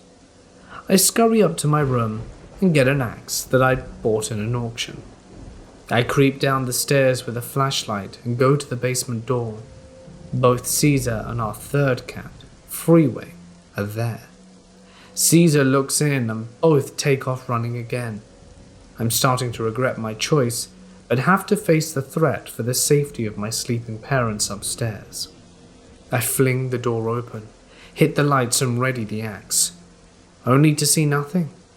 No intruder, no demons, hell, not even a mouse. I cautiously go down the stairs and clear the basement.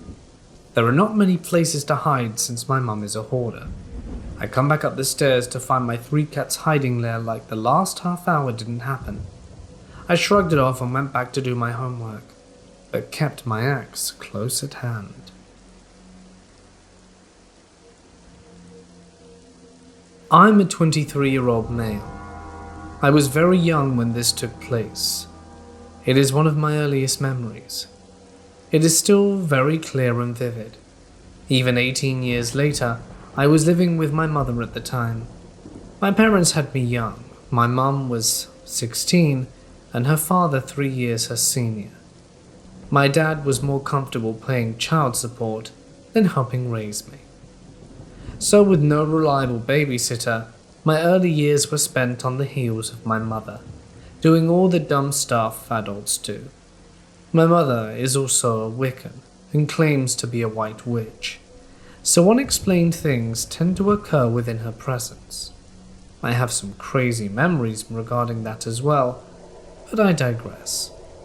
My mother and I were living with her future ex-husband at the time, Sheldon.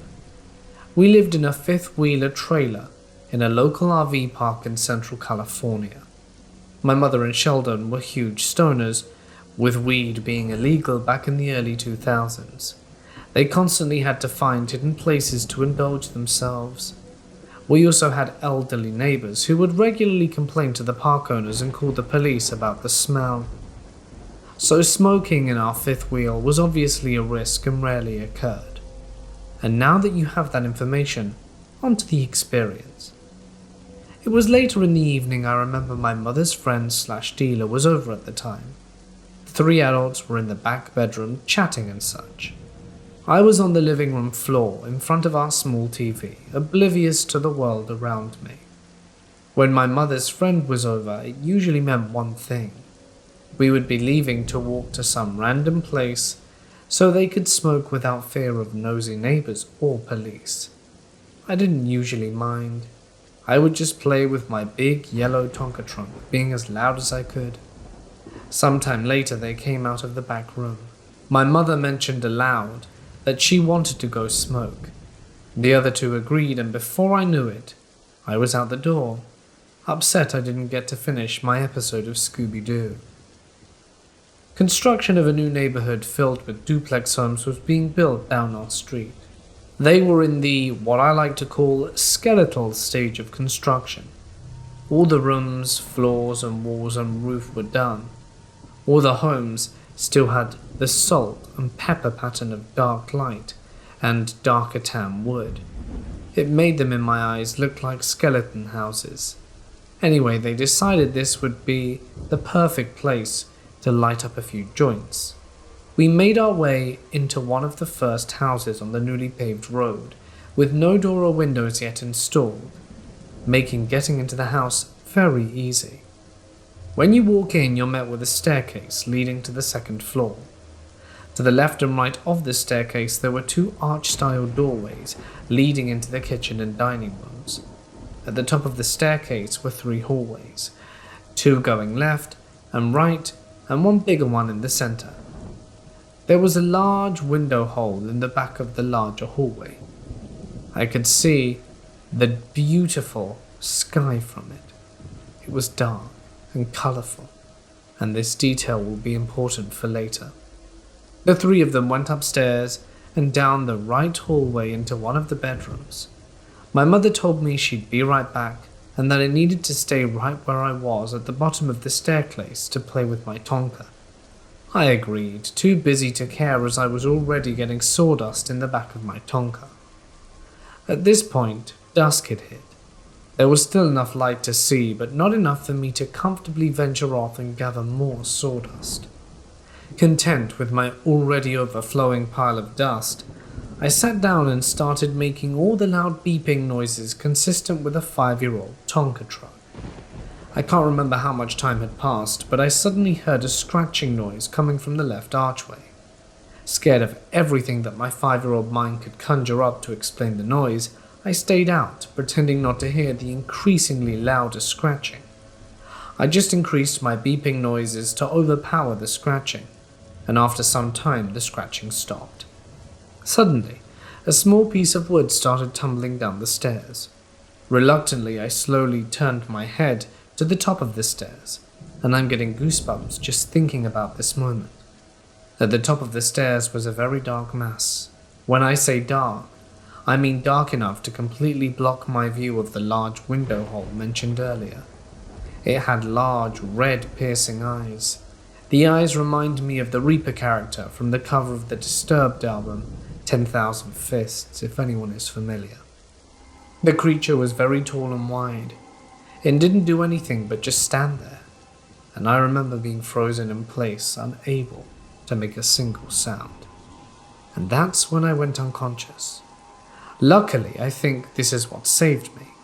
My mother said when recalling the experience, she didn't hear my loud truck driver noises and went to check on me.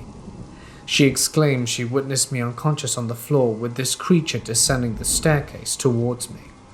She yelled aloud, "You have no power here. Leave now," and it vanished into thin air. I woke up next morning at home in bed.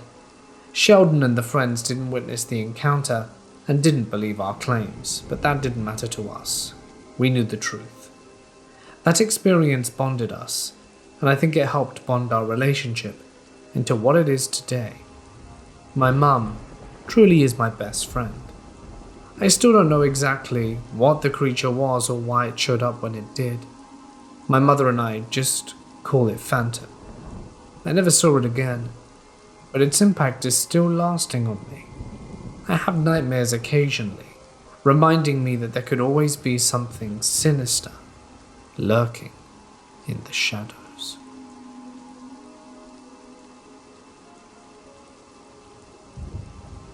This story took place when I was around 4 or 5. I was born and raised in an extremely close and big family. We all lived within about a mile from each other, around a large peak in a small Texas town.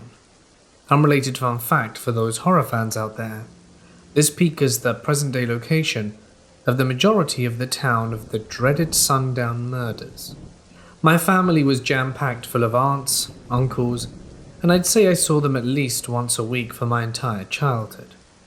I can't stress enough how close we all were growing up, and how trusting they all were, as it plays an important part on the story.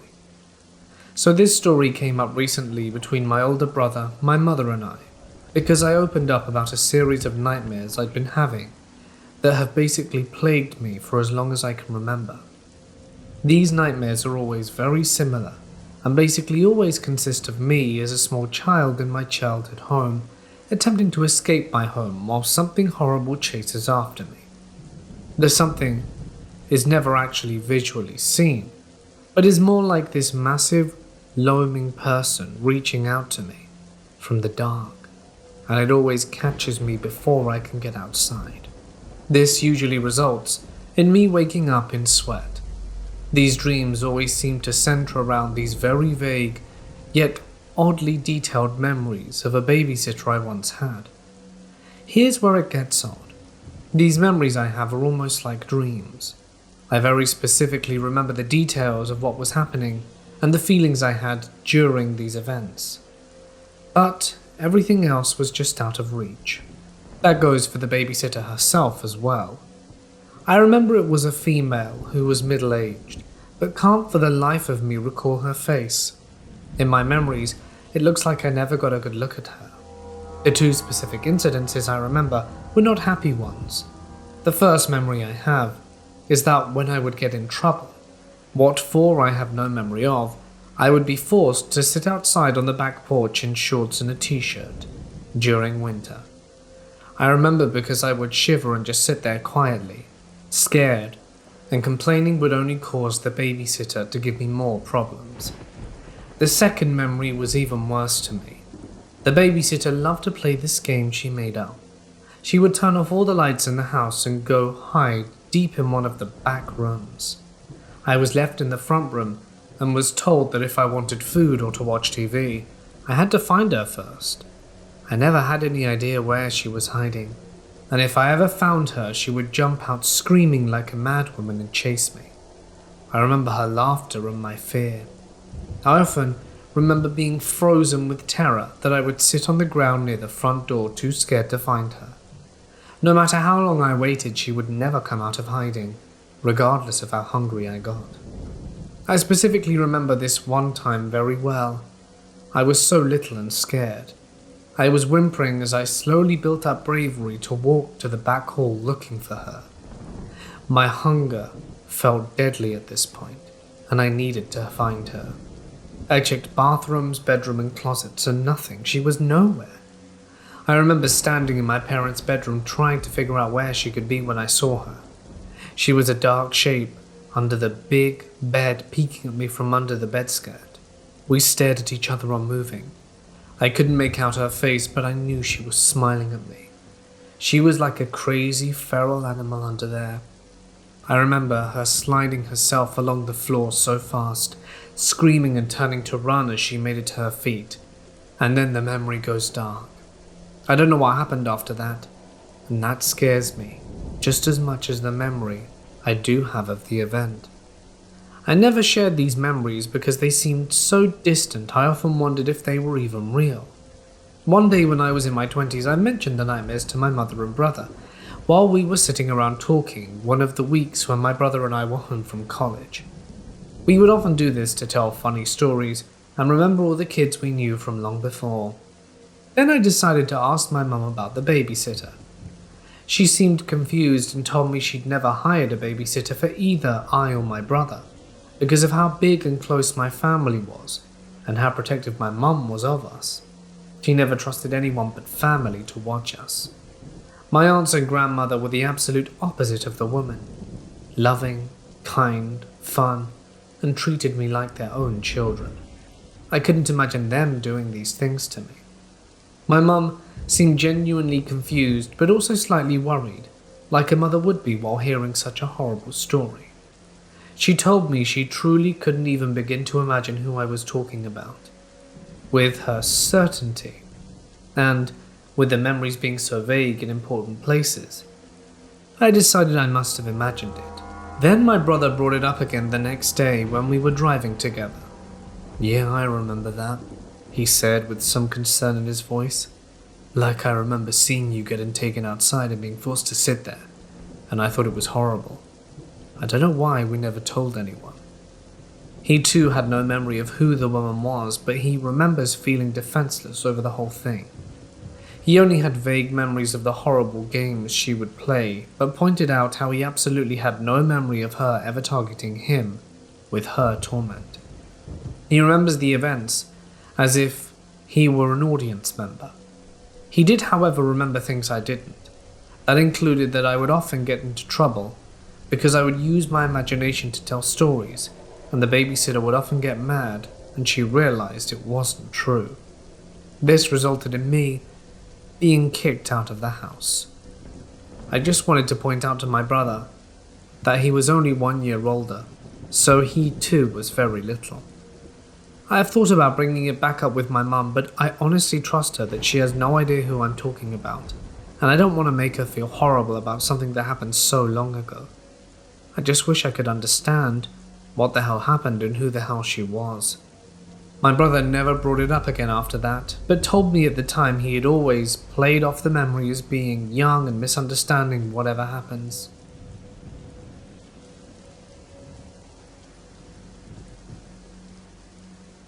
I've always been enamored with the unknown and mysteries and those sort of things. My favorite book as a kid, which I still have, is Marvels and Mysteries of the Unexplained, which is a compilation of unexplained phenomena, UFOs, hauntings, crimes, all wrapped up into a large book. It wasn't until I went on a family holiday to the UK that it was confirmed for me. We went on the usual touristy joints, saw Buckingham Palace, the Tower of London, but the one thing I loved the most were the castles. We must have gone to at least 20. They each had their own ghost stories, and some I had heard before. I never saw, heard or felt anything at almost all of them, but it was this little out-of-the-way tower called Hermitage Castle that really made me wholeheartedly believe in the paranormal. We rocked up at 7 a.m, drizzly morning, and there wasn't anybody there yet.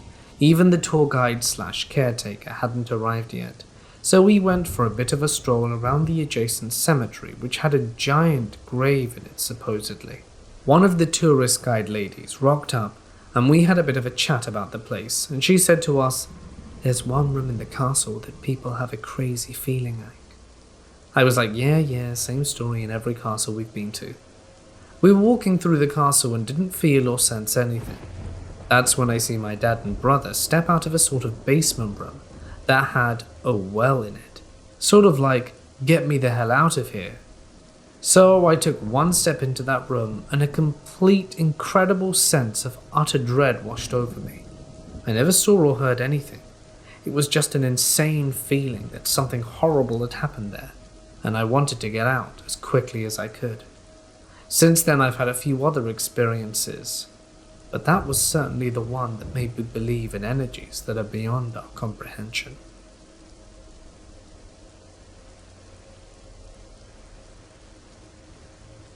I once had a very odd interaction with a phantom. I was 11 and sleeping on a cot in my mum's room, near the foot of her bed. Really late into the night, I felt like someone was trying really hard to wake me up. I opened my eyes to see this old woman sitting on the floor with her arms crossed and rested on my cot, and her chin rested on her arms. This meant her face was only half a foot from mine. I remember she had dark-colored hair that was almost a bluish black, and it was cut short and styled into those feathered curls I've seen a lot of old women wear. My jaw dropped and I immediately scooted as far away from her as possible. And just as I started sucking in the air to scream, she interrupts me and says, "Now don't scream. I've been to every person in the house, and you're the only one who can see me." She scolded me in such a normal way that I sort of calmed down. This whole time I didn't think I was completely awake. I think I was just half asleep, and that's why I was just accepting everything that was happening to me like it was normal. I think I asked her what she wanted or why she woke me up, and she said she needed her damn papers. She kept implying that this was her house and she can't find her paperwork to give to her kids. I tried telling her I can't find her stuff. All of our stuff was here now, but she scolded me again and made me get up and look. So I went out into the dining room, turned on all the lights and started going through my mum's important paper drawers to find her stuff. I can remember her getting confused and saying she didn't recognize any of our furniture, and I yelled at her, "Of course you don't, because this isn't your stuff, it's ours," and tried to tell her it's our house now and that her papers wouldn't be here. I still remember her face as she looked down really sad and confused. When I yelled, I must have woken up my mum, because she came out and asked what I was doing, and the lady vanished. I angrily told my mum some woman got me out of bed because she wants her papers. I never saw her again, and no one else in my family said they saw or heard anything other than me walking around and looking for stuff.